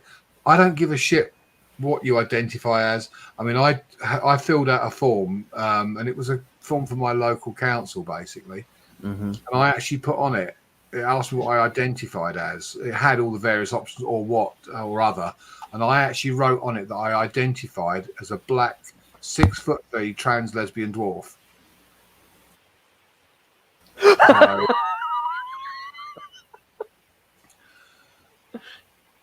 you know, because, well, actually, Carl, do you know what? I turned around and said I was seriously considering having the surgery because my boss treats me like one. Gemma, actually, how's your my boss nephew does. doing? You know. My nephew, he's good. He'll be round here late today for the wrestling, because I've got the wrestling subscription, and it's the WrestleMania today, so he's going to be watching that today at some Oh point. yeah. How old is he now? He's just turned 10 back in February. Oh wow. Yeah. I'm That's glad cool. I entertain you, Carl. That's what I'm all about. Entertainment, buddy. We're all about laughter. I mean, the Hell thing yeah. is, we can talk about serious topics and still have a laugh and a joke about it. You Hell know, yeah, absolutely. Um, yeah. Oh, yeah. I don't care. I mean, I've told people next week I'm going to identify as a Ninja air fryer. You know, I don't give a shit. I don't care about your sexual preference, your sexuality. I don't want to take part in it or watch it, but you go ahead. You do whatever floats your boat. Yeah. You know, True. who am I to judge anybody? I don't, you know, I'm not homophobic. I have no problem with homosexuals, lesbians, anything like that at all. It doesn't bother me. Just don't ask, Nope, doesn't bother me don't ask either. me to participate. I've always said, as long as they don't make it compulsory, that's fine with me. Yeah, we're all entitled to our life choices, and that's the way it should be. I have no right to judge anybody for their beliefs, their sexual preference, or whatever. I'm not God. I do not have that right. No, nobody If does. they're not harming me and it doesn't affect my life, then you go ahead and you do whatever. If you want to chop your dick off and be a woman or pretend to be a woman, you go ahead and do it. Yeah, That's fine. That's your choice. It's your life. yeah, Everyone has the right to make life choices and be who they want to be. exactly. Often Absolutely, no one's better Carl. than the other. Absolutely, Carl. Absolutely right. We're all the same at the end of the day. You know, it's true though, Cyclone. You know, no one is better than anybody else. We all have something to offer this world. Wow. Many we different do. things. Every one of us contributes in some way. We are all just many cogs in a very big wheel, Oh yeah. and everyone is equally as important. I remember one of my first ever jobs when I was actually in sales before I went into the medical profession was every part of the company I had to work in before I went out on the road and did the selling job as a sales rep. I sat in telesales on the phone. I went out in the warehouse. I went out in distribution, all the rest of it, because the guys in the warehouse go, "Oh yeah, bloody reps in their company cars and their expense accounts, blah blah blah blah blah." And we had a big meeting with everybody, and we turned around and said, "I couldn't do my job as a salesman if I didn't have you guys in the warehouse actually preparing and sending out the stuff that I'm selling. You wouldn't have a job if I wasn't out there selling it, you know." And it's true. Every part of everything is a link in a chain. It's, you know, it doesn't matter how, you know, the CEO of a company is nobody without the people that make the company, the people that sell the goods, the people that distribute it, the people that actually deliver it. You know, the CEO is only as good as the people beneath him. You know, and that's how everything is in life. You can't do it on your own. You know, I mean, like me, if I was to start up a business tomorrow and I was to sit here making stuff and then shipping it out to people, like birdhouses, for example, I still need to get somebody to ship it, to deliver it. So, you know, that person will be equally as important. But no, it's people have this idea that they're superior or they're better.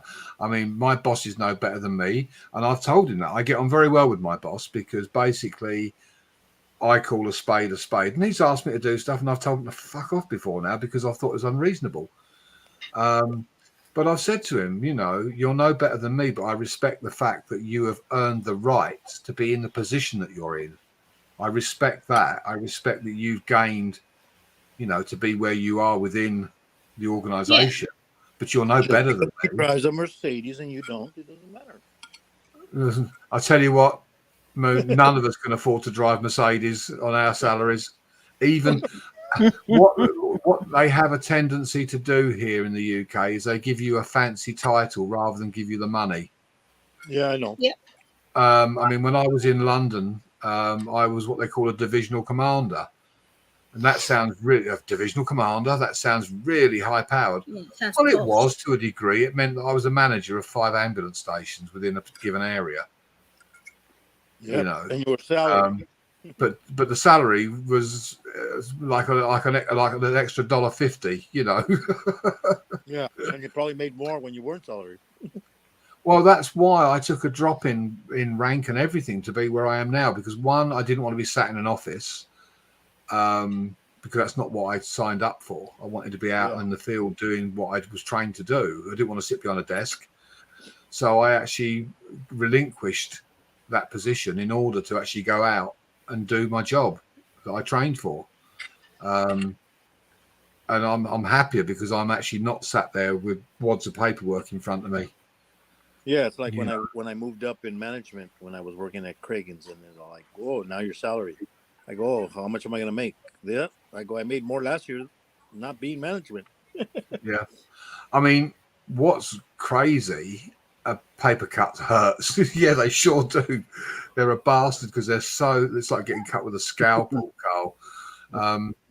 The thing is, I could actually, I mean, it's ludicrous when you consider the job that I do. I could earn more money sitting on a checkout in a supermarket. Yeah. I could earn more money working in one of our major supermarkets than I earn. And working overtime. Well, yeah, exactly. But it's not all about the money. Yeah, we need money to survive and all the rest of it, you know. And even now, where we are financially, because of this sort of economic crisis that's worldwide, we know it's hit every, you know, which I think is a master plan from the governments of the world to put us all into to make us grateful for up 300%. Yeah. You know, we're all in that situation, but I'm still not worried about YouTube giving me an income, if you know what I mean. I'm making thousands of pennies. I know, Jesus. It makes me weep every time I see the 99p go for my membership to your channel. Yeah. That's me in tears. I think, what could I buy for that 99? 70 cents out of it. Yeah, Hey, Gemma, remember this? Order, order, order, order. Yep, From, when from Prime Minister's when our questions. old speaker used to say it, yeah. Oh my God. Yeah.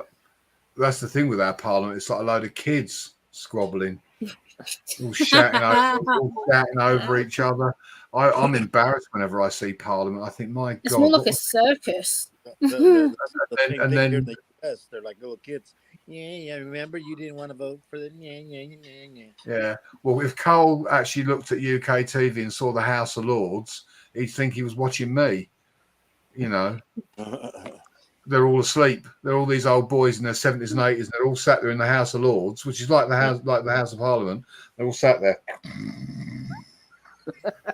You see the camera swing round, and there'll be like 200 people there, and 170 of them will be asleep. They're resting their eyes. You know, they're all.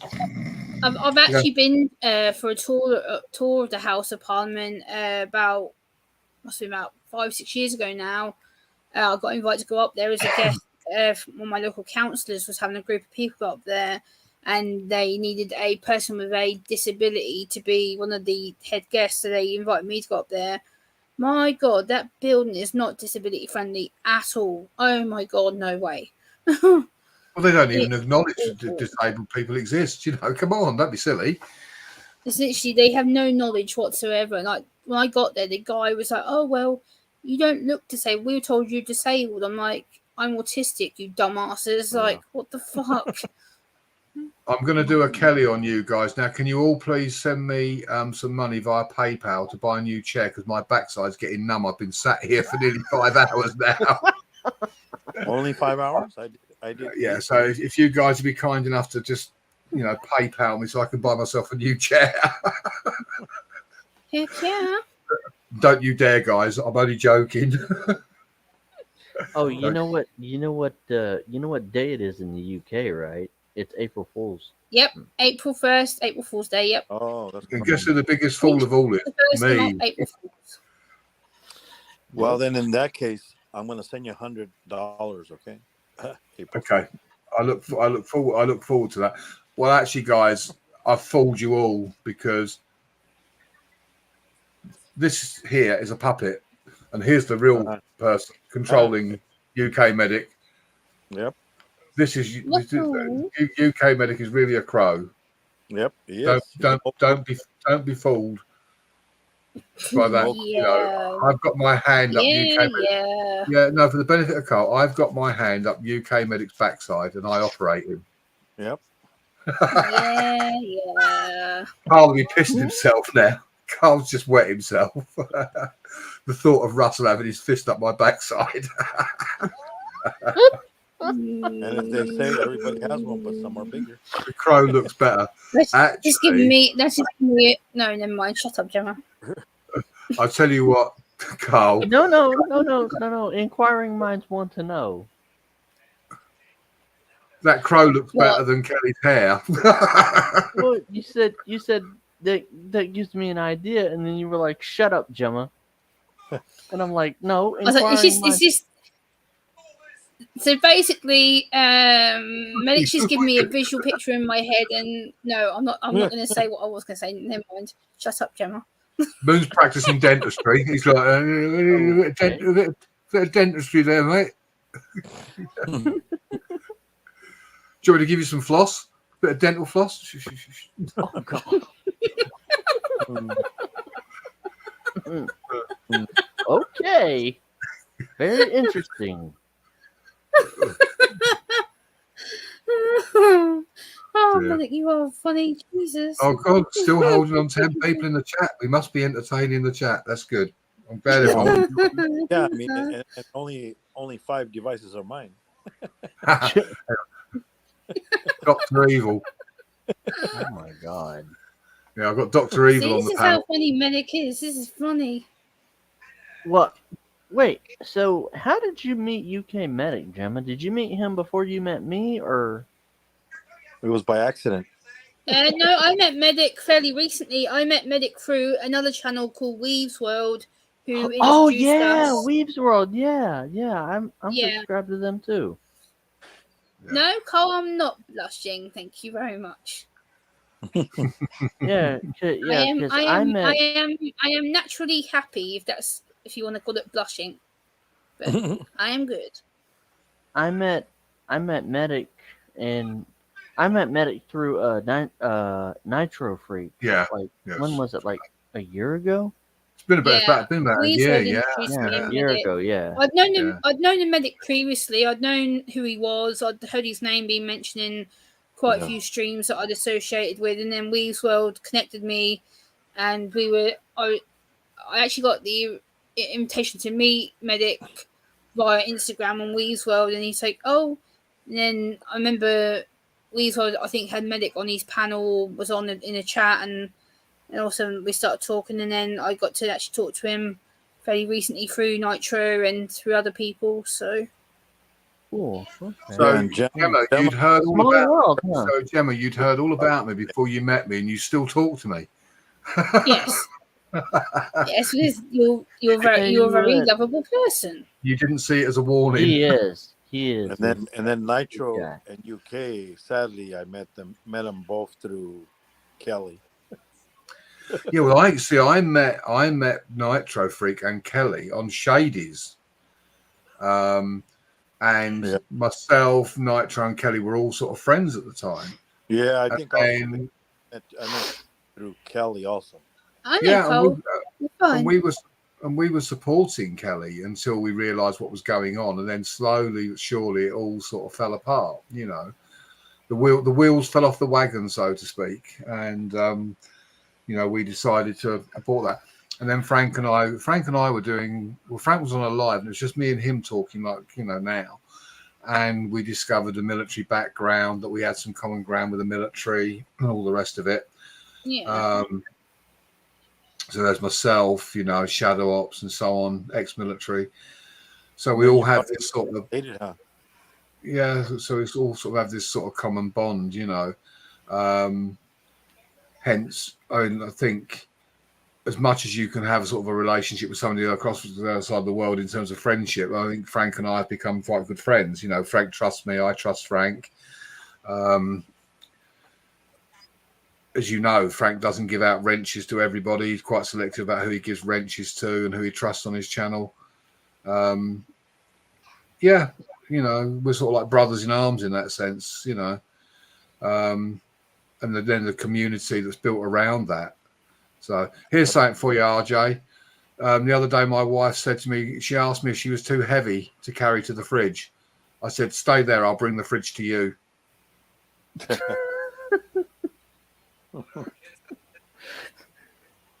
Wow. That's a And good one. two of the most frightening things a woman can say to a man that scares a man the most is, "Notice anything different?" Or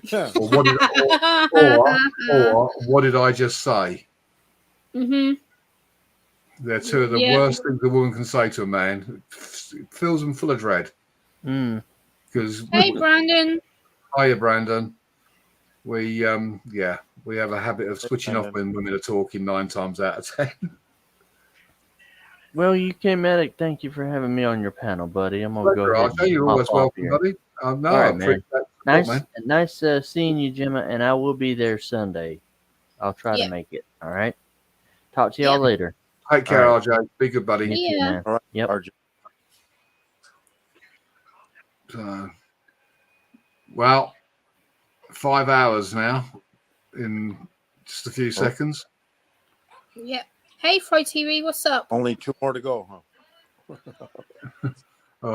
Well, while the chat is still flowing, I shall, you know, even if it means I sort of go, it'll be a sleeping live. just make sure you put your avatar up so that way they can't. Yeah. I'll just see.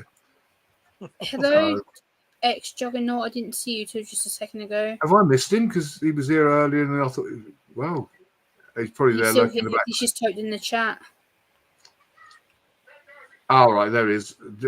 Juggernaut's back again. Hi, buddy. Yeah. YTV, thank you for your comment on my video the other day. Appreciated. I don't know whether Fry TV's looked at any of my stuff yet to make any comment. I haven't looked. He left his little trademark little French fry and love heart thing on a couple of my videos. So I know he's been there. Just put the crow head on and go to sleep. There's a good idea, Carl. I could do that, couldn't I? Yeah. Medic's had more sleep than me, Carl. I've been awake since 4:30 yesterday morning. I mean, my channel is I haven't got a niche. My channel is just about everything: drone footage, castles, churches, EMT work, chat out videos, piss take videos.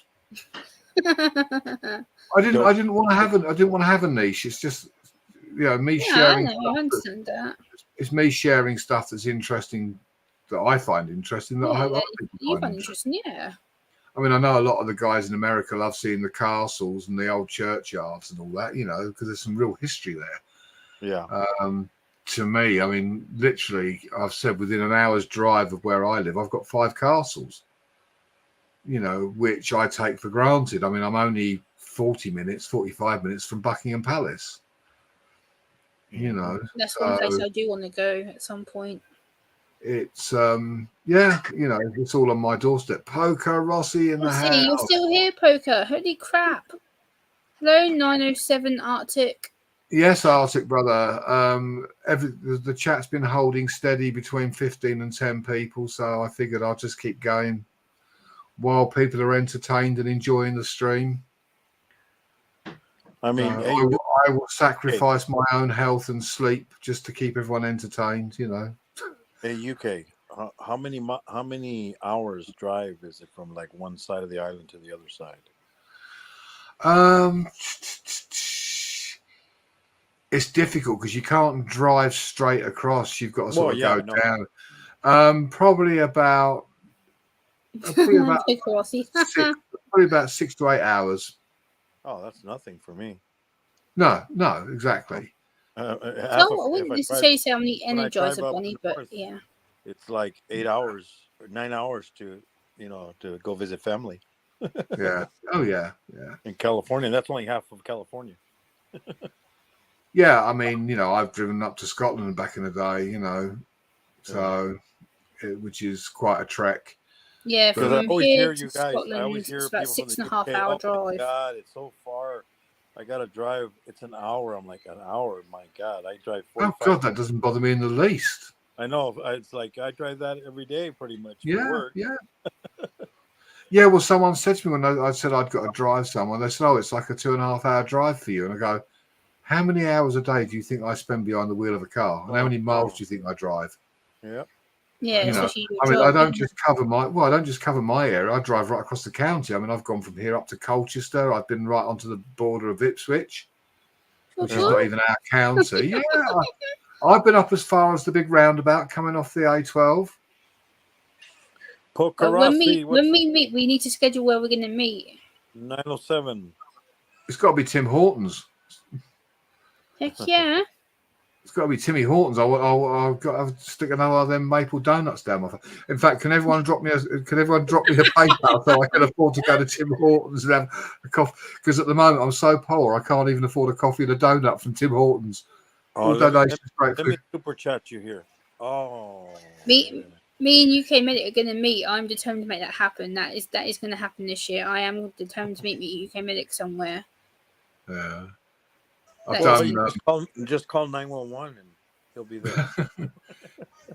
Although it's the same ambulance service, it's out of my catchment area.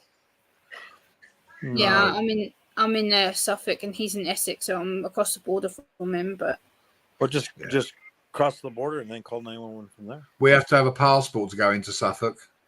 Oh, we have to go through Suffolk's border. not exactly the most greatest place anyway. To be fair, We have to Suffolk go through border control and everything else as we go into Suffolk. You're kidding. And they give us sort of a language book so we can translate. The Suffolk and Essex thing is a bit different because the Essex guys tend to use a bit more London slang. Yeah. Us Suffolk people. So they just every word in affix. Well, I can give you an example. I'm actually from Hertfordshire, which is the county next to where I now live and work. Now, when this will probably have Carl pissing himself. When I was, there's no point in making any secret of my name because it's on my bloody thing. When I was younger, it'd be, my name's Robin. Pleased to meet you. I live in Bishop Stortford in Hertfordshire. And, it would be, so I'd talk like that. Then I worked in London. And in London, it's a bit of the, cool, blimey, governor, how you doing, mate? And all that. Yeah. And Essex is very similar. So my accent now is a bit of a mix of Essex and London. The Hertfordshire side of things has gone.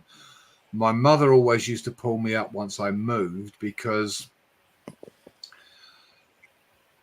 you start to drop your H's living in Essex and in London. And one of the things that I'm aware of, which is why I'm talking slow now, that I'm aware of is if I get excited about something, I get faster. I'm talking faster and faster and faster. I'm going, oh yeah, we went down. And it's like, slow down, we can't understand you. And that's pretty much standard for London and Essex. Same Whereas, too. and the further south you head, it's like you go to like the West Country. Now, the West Country, everyone sort of says, they all sound like pirates. Well, yeah, because that's where they came from, Devon and Cornwall. That's where your original, and they're all like, all right, my lover, you want to come around my house and look at my airship? Yeah, they are, yeah. They all talk like that. You sort of start to head north, and then the Birmingham accent, Jesus, it's one accent I can't bear. You've got two types of Brummies, as they call them, is their sort of slang name. You've either got they talk like this, it's yow right kid, yow turn right at the corner, then yow turn left, and then yow turn right again. They talk like that.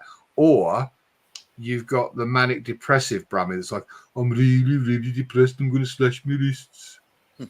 And they talk like that. They sound like, ooh, And then you go even further north, and it's like, oh, Jesus, you got the Geordies. Why, hey, man, when the boat comes in? So the regional accents are very, very... JJ. Remember JJ that was on my panel? He's Take care, Poker Rossi. We'll see you in the next one. Take care, Poker. I still haven't looked at the email. I'll have a look later. I'm like, what did you just say, JJ? Can you repeat it? Because, I mean, his accent is really strong. Yeah, it depends on where in Scotland. Yeah. yeah, again in Scotland, you see their accents are deeper. The Edinburgh accent is Edinburgh is quite soft and quite, you know, Yeah. so it's a soft Scottish accent, whereas Glasgow is very sort of hard and very harsh. Yeah. And the same in Ireland with Northern Ireland and Southern Ireland, Belfast and places like that. You know, their accents are quite strong and they're hard to understand. I'll tell you how bad it is. I can hear the birds tweeting now. Yeah. The birds will be waking up soon. I can hear bird song outside. So much. How much longer are you going to be running? Well, probably not much longer. I'll keep going for a little while longer because, as I say, the chat's running at 11 at the moment. I'm still entertaining people. So, but and the fact that I've actually, 8 o'clock, I put a program on the TV and I laid on the couch, and the next thing I know, well, that's a lie. I actually didn't fall asleep. I went to sleep purposely with the TV going. I woke up 2.5 hours later. So I've already had a bit of sleep. So that's sort of pretty why. And I haven't got work, so I can actually sort of have a sleep during the course of the day, provided the neighbours don't decide to start doing DIY and start drilling and banging and chopping trees down. I'll be fine. Yeah. I'm a night person anyway. I mean, if I had my way, I'd sleep all day and be up all night. Oh yeah, that's my wife. That's what you know. I prefer the nights. I mean, I love working night shift. Yeah, I love she did working that night for years. Work nights. Yeah, I like night shifts because one, it's quieter, but the blue lights don't half look pretty at night, flashing around all the buildings and roadsides. So it was a power nap, Arctic. Yes, it was. Certainly was, brother. I tell you what, when I watched you driving that fire truck, I thought, Jesus, just nothing but snow, snow, and more snow.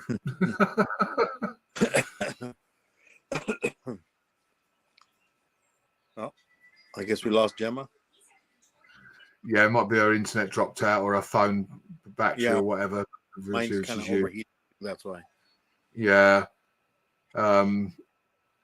I'd love to visit Arctic though. I'd love to pop out and visit the man.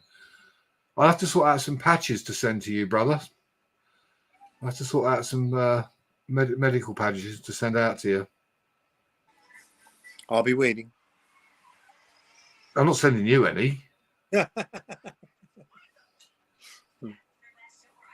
No, that fire. But I did enjoy that fire truck ride along. Actually, it was quite interesting to, you know, that was one hell of a beast on that snow. You seen any snow lately, Carl?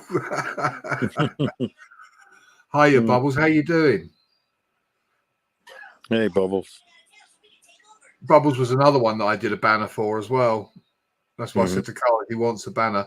Now, if you want to see a good banner, go and have a look at Bubbles RC Shed, Carl. I did his banner for him.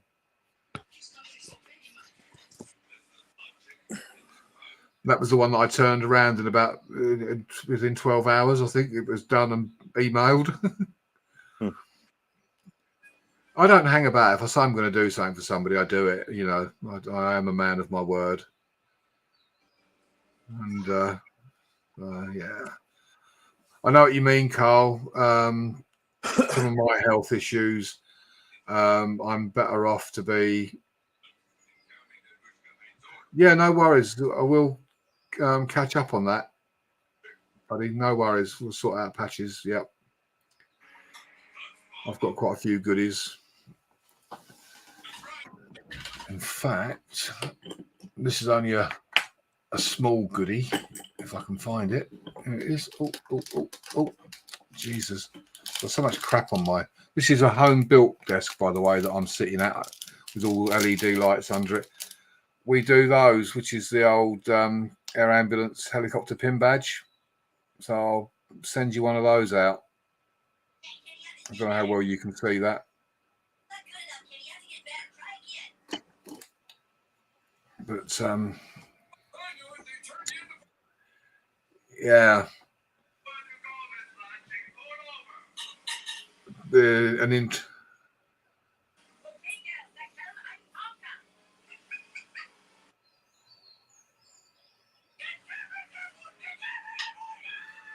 Oh, really? You need that changing then? Do you need the banner changing? Because I can do that.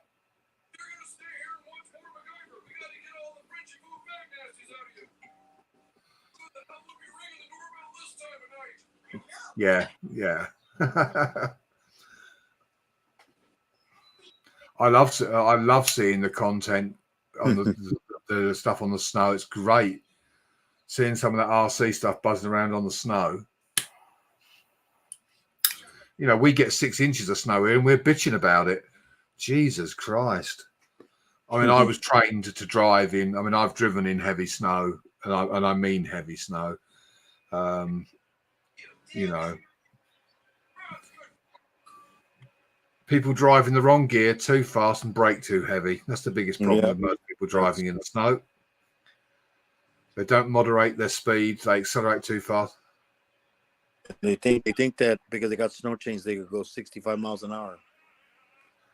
Yeah.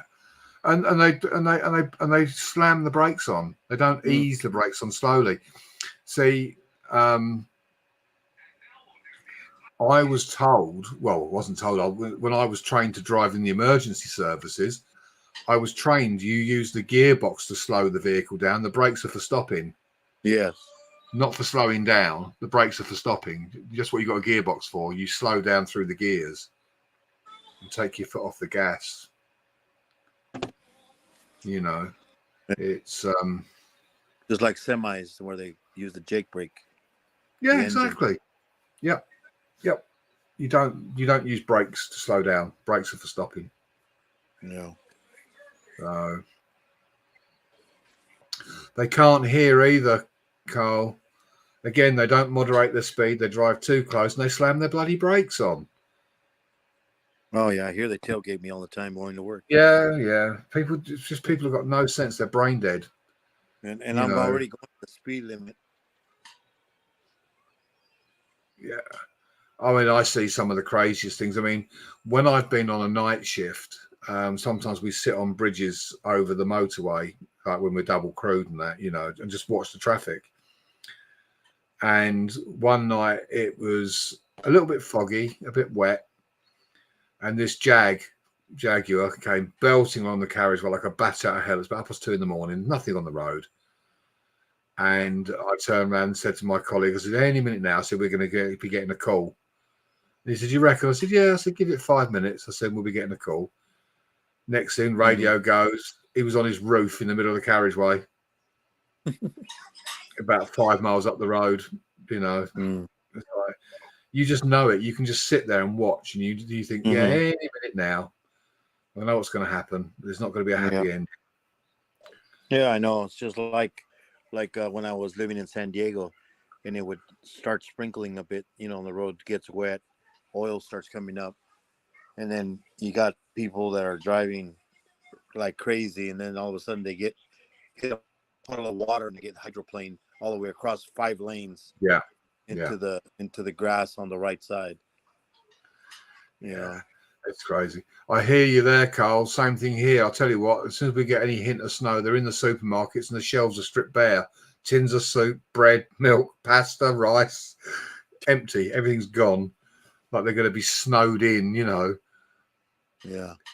No, I couldn't stand it where 907 is because just the noisy neighbours, you know, it's just too built up for me.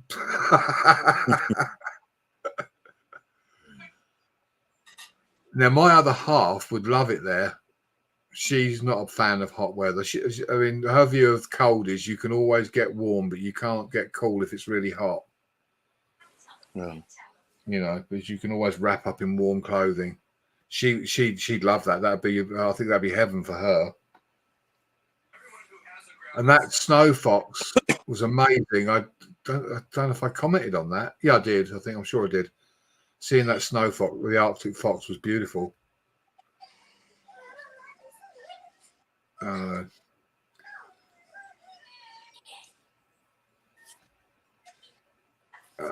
but only on the roads I take it. 907. Not the. You're still going to have quite a bit.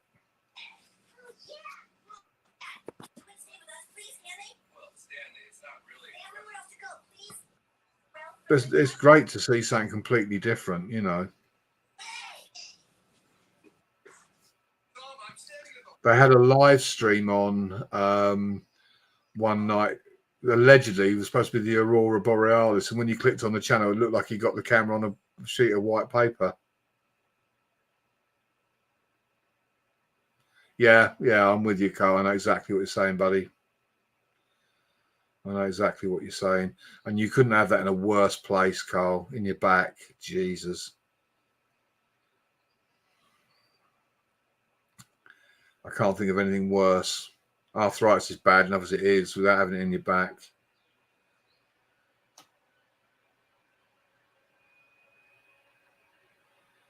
No, I think we've lost. I think Gemma's lost.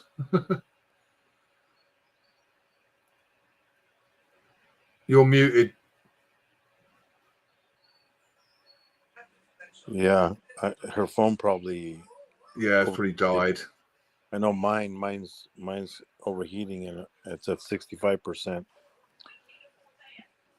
Oh, red foxes are taking over. So that's what we've got here is red foxes. So, but for me to see the Arctic fox was really quite something, you know.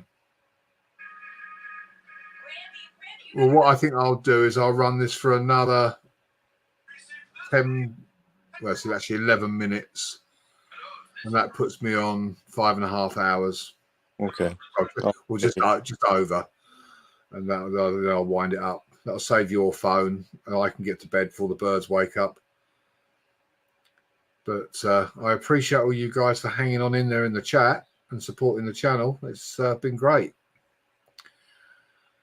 I wasn't quite sure how the live was going to go when I decided to fire it up. It was very much a random live. That's why I put random lives on mine. Yeah, it was. Well, as I say, I'd said to Frank that I might go live, and then when I fell asleep, and I think I was in Gemma's, and she, I didn't know you were going live. I said, I'm not sure if I am or not yet. I've only just woken up at that point, and I thought, you know what, I'll have a cup of coffee and get my shit together and fire up a live. Here we are, 5.5 hours later, nearly. Yep. Yeah, it is 5 a.m. here. Yeah. Yeah, it's 9 p.m. right now. Yeah, so it does mean I'll be able to go to bed before it gets light, but I can sleep in daylight anyway. I mean, I don't have any blinds or anything up at the window behind me because I'm not overlooked. So that's the main advantage.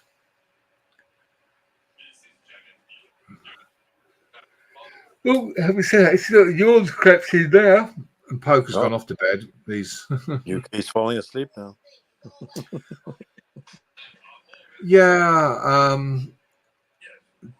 Thing is, I'm used to working nights, and I prefer the night anyway. Well, yeah, I don't know. The eyes, I'm starting to get like, you know. So the thing is with me as well, I can go to sleep. It's like turning a light switch on and off. My other half is always amazed. I literally will put my head on. I'll put my head on the pillow, and I'm asleep. Yeah, she hates me. She said, I can tell because your breathing changes. She said your breathing gets heavier. She said, you know, I know you're gone. Where she'll take about an hour. She'll be wriggling around. Yeah. Do 4 12-hour shifts is normal, but they very rarely end up being 12 hours. They can be anything from 14 to 16 because, as you well would appreciate, you can't suddenly walk away from the scene of something just because your shift ended 5 minutes ago. Yeah, you go, sir, I can't keep my hand on your chest bleeding. I have to go. I'm off the clock. You can bet your life as well. Just as you get near to the end of your shift, some idiot will have an accident, and you're going to get called out to it. You've got 10 minutes. You know, you're looking at the clock, thinking 10 minutes to go, and I'm finished. Next thing, the alarm goes, bam, you're out, and you're there for 2 hours. But yeah, generally it's 4 12-hour shifts. Yeah. Yeah, I'm also, I mean, I'm on call quite often when I'm at home. I have my radio here, and sometimes you'll hear the old radio go, doo-doo, the old Sapura radio, and I've got a call. Sometimes it's just an update on something that may be going on currently, or it may require me to attend. Amber Alert. Amber Alert. Yeah. So I'm never really off because I say, the radio's always there, but I am, But I'm sure my buddy 907 knows also. You get your head down, you get some sleep, and you get a call, and you're awake instantly. Yeah. That amazes my other half. I can literally be woken up at 2:00 in the morning, having been asleep, and literally get out of bed, dressed, and out that door within 5 minutes. And she's going, I don't know how you do it. And I go, because my brain just goes bam into work mode. Yeah. I shut my mind to the world, and everything could be falling apart. But I'll just, and then I'll wake up even before the alarm goes off. Yeah. I mean, so I can get called out, in the middle of the night, and I will literally be wide awake. The minute that phone rings, or I get that call, I'm straight away, bam, work mode. Whereas on my days off, I'll get up and it'll take me an hour to wake up and several cups of coffee. But it's just that mechanism. It's in you. It's part of your thing, I think. I'm sure Arctic is exactly the same.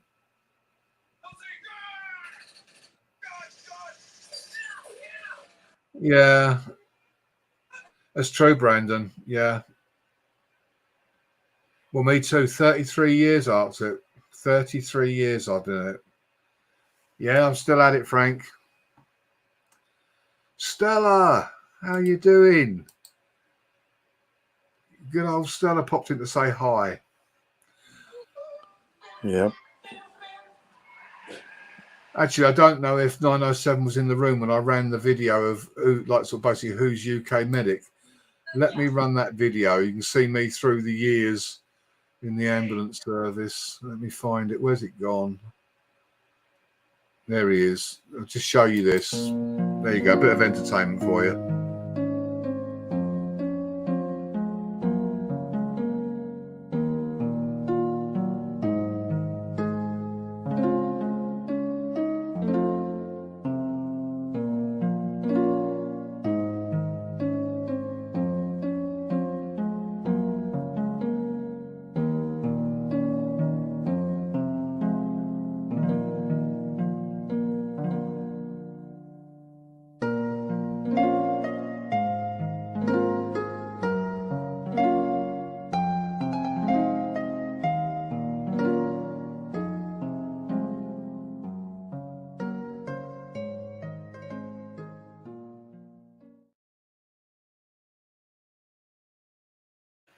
That's who I am. That's me.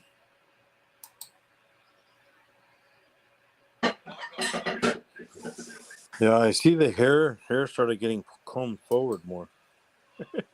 No, I just changed my hairstyle. I used to have my hair sort of like brushed up, and now I have it parted. But it used to be brushed back. It's like it's those highways going in. Yeah. Okay, so stream it. There we go. Yeah, so 33 years I've been at it. Certainly was, Frank. And the second picture, the second picture comes up too quick to see the first one. But that miserable woman next to me that looked like a bulldog chewing a wasp was my aunt, not my mother. Yeah, I would have put more photographs, but I didn't want to bore everybody. I just wanted to make it just a snapshot, just to get an idea of me, Yeah. 33 years of dedication to the service. Oof. It's like being in the military. But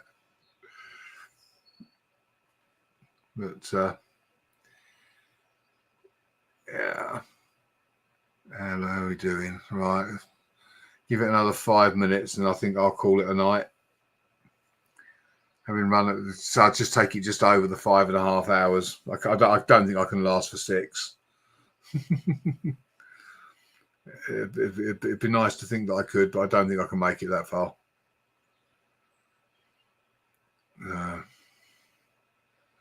But I've had a good steady run. Yeah, not a bad idea, 907. I think that's the one thing as YouTubers that none of us really do. We never really let people see who we are. No, I'm at home. You know, it's all about whatever our niche is, you know, RC or the stuff, but nothing really about who we are for people to know, you know, the person that they're talking to. So I just thought I'd just throw that one in there. I will do a better one, equally as short, but maybe with some different pictures. But yeah, it's thanks 907. Yeah, I've enjoyed it actually. It's been great. I've had a lot of support. I had loads of people in here, which has been really good. It's held steady between 10 and sort of 12 people for the last sort of hour. So that's good. That's good. I'm glad that it's been entertaining and people wanting to stay. So that's great. But yeah, I will need to hit the hay and get some Zeds in before daylight comes up. Hey, welcome, Brandon. No worries, mate. I just, you know, it's me. I'm going to have a cigarette while I'm on here talking and I'll go to bed. Now, I don't really need this cigarette, but it's just habit. You know, let's have a cigarette before we go to bed. I don't need it. I don't need it. Nah. Oh, M&J here as well. See, look, Stella's been in. M&J, thanks for popping in, guys. I don't often go live, but yeah, you should do, Frank. Like I say, I think too many of us concentrate on our channels and our content about what we do rather than who we are. I think it would be really great to sort of, you know, for more of us to sort of put, don't stroke his ego, Robert. Fuck off, Cyclone. Oh, dear. No, I think it's quite a nice thing to do. Just a few snapshots that people can see, like maybe from young age to now or whatever. Great, Bubbles. I'm glad you enjoyed it, buddy. I'm glad you enjoyed it. Thanks for coming. Well, if we want to see pictures of Nitro, we just got to look at Full Metal Jacket. He'll be the sergeant. Well, what is that in your locker? I would say a very good example for Nitro Freak to put up. All he'd have to do is put up the video from his favourite song that I used on the Veterans video, and he knows what song I'm talking about. That's it. The Frank's in that. You see him running along with his hat on and his beard and his gun. Just after the Hummer comes across the screen. He knows exactly what I'm talking about. He'll be going to the chopper. Yeah, the wrong side of heaven and the right side of hell. Ain't that the truth?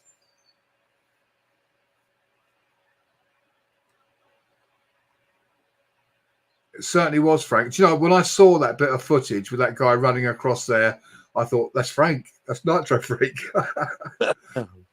But the thing is, Frank, I love that song because the words, I mean, that line, you know, the wrong side of heaven and the right side of hell is absolutely correct. Because when you're in the military, you're damned if you do and you're damned if you don't. You can't win. Somebody hates you, whether it be the people you're shooting at or the people that don't agree with you being there shooting at them. Yeah. And the fact that you're the reason why people can sleep safe in their beds at night.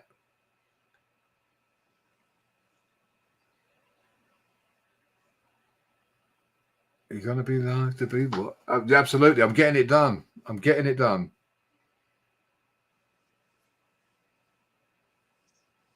Thanks, Frank. Yeah. I thought I'd keep running just a little while. Well, while the chat was sort of buzzing, it made sense to just keep going. Like you know, as long as the... you know. Well, but the thing is, no, this was just about the fact is if the chat are entertained and they want to keep, Yeah. then it makes sense to keep running. That way they know somewhere to go. Well, exactly. But That's like the reptile community. You know, they go from chat to chat. yeah. Communities like the RV community. You know, We're getting it done. They go from chat to chat. You know, they call it a caravan. Yeah.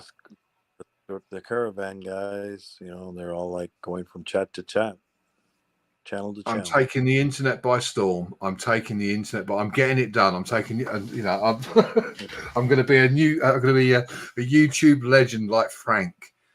Yep.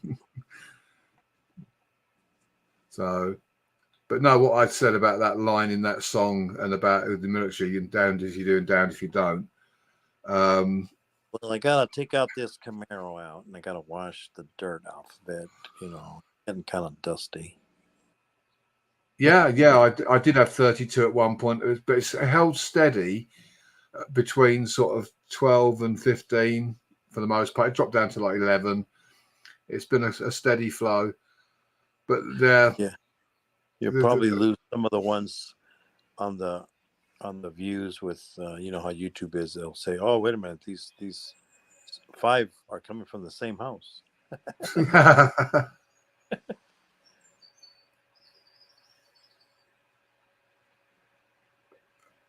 Oh, shut up, Carl. Go stick your head in a bucket or something, for fuck's sake.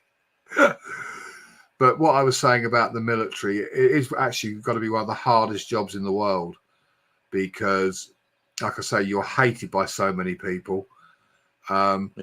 People don't realise that you don't know who they are, but you're protecting their liberty. You're prepared to risk your life so they can sleep safe in their bed at night. And people forget that. Want you here. And the thing is, they've always got a lot to say about when you go into a foreign country, like all the do-gooders that complained about Iraq and Afghanistan, saying we had no right to be there and interfering. Yeah, we're still protecting our homeland by going to these foreign countries and suppressing. we had to protect our oil. Well, but also you've got to suppress these idiots because they're the ones that pose the biggest threat. So rather than them bring the war to you, you take the war to them. And that's what people don't understand. You take it to them. You don't let them bring it to you. And that's where, and that's why I think Frank and I both have this thing about the veterans, because veterans are treated so badly. Yeah, exactly, Frank. But veterans are treated so badly because people just do not appreciate the sacrifices that these people make. Frank and I are both lucky. You know, we're still here. There's many that didn't make it. I mean, I didn't go into heavy conflict like Frank did, and I would never claim that I had. I've done a tour, but not, you know. Yeah, my cousin, he was in Kuwait. The first when they were at the borders, stopping them from the border. Mm-hmm. Then they decided to go in, and then he went in. You know. Well, the conflicts when I was around, you know, were not the same as what Frank went into. The theatre that he dealt with was much bigger than what I went into, and my role was very different. So they went to the downtown where it's people and people. You don't know who's the enemy, who's you know, they're not wearing uniforms. Mm-hmm. You know, it's like, hey. Well, with the troubles in Ireland was one of the hardest because you didn't know who your enemy was. They weren't wearing a uniform. They were not an identifiable enemy. It was basically everyone around you was potentially the enemy. The woman walking down the street with her baby in a buggy, you know, you didn't know who the enemy was. Yep. But what Frank and Eric, you know, Shadow Ops encountered was far greater than anything that we've all made our contribution in our own way, but it was far greater than anything I had to deal with.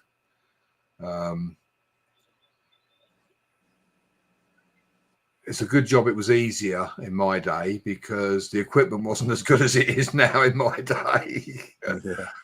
You know, they basically sent us out in a loincloth and a catapult. You know, but Hopefully the chute will open. well, yeah.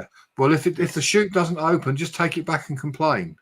Go back to the complaint department. Hey, like people, hey, there has a guarantee you get your money back if the chute doesn't open. Frank knows that. They tell you to take it back to the complaints department if the chute don't open. If it fails, take it back. Yeah. Those airplanes, the ones remember the ones that didn't even have an engine in it, they were pulling them, and then they were like launching them, and they're just gliding in. Yeah, it's yeah, I should be going to bed in a minute. I was just wanting to run it over the 3.5 hours, which I've done. So I'm already in bed. What do you mean he's going to go to bed? He's been in bed. I won't make it to 6 o'clock. Not to 6 o'clock, but to 6 hours. Although it's only 20 minutes, but I won't make it that long. Yeah. What happened? Yeah, what happened to live Sunday night with Gemma. You're going live tomorrow. Well, today now for me. I don't know about you. You're going live Saturday, so I'll be sure to support that stream. Don't worry, I'll be there. And anybody else that's going live tomorrow, today, wherever you are in the world. Well, tomorrow morning I'll be live at 6:20 a.m. Driving to work. Yep. Groundhog Day again. Yep. Take care, Frank. Have a good one, buddy. Yeah. Bye. Yeah. I am going to get some rest. I am going to thank everybody for. You want to see me at the UK medic? Carl, for fuck's sake. I reckon he's got a book there. He's going through it, reading it. All right, guys. Thank you so much for coming along and joining the stream. I really appreciate your support. I hope you've been entertained suitably. And if you're around Sunday night, around about 10 o'clock-ish, Gemma and I are doing that collaboration on autism. Be great to see you then. And stay up. Yep. Take care, everybody. Stay safe. Love you all. Take care, boys. Bye for now. Bye, everybody. Let's get my mouse working. Let's kick you out. Bonk, gone. Remove myself.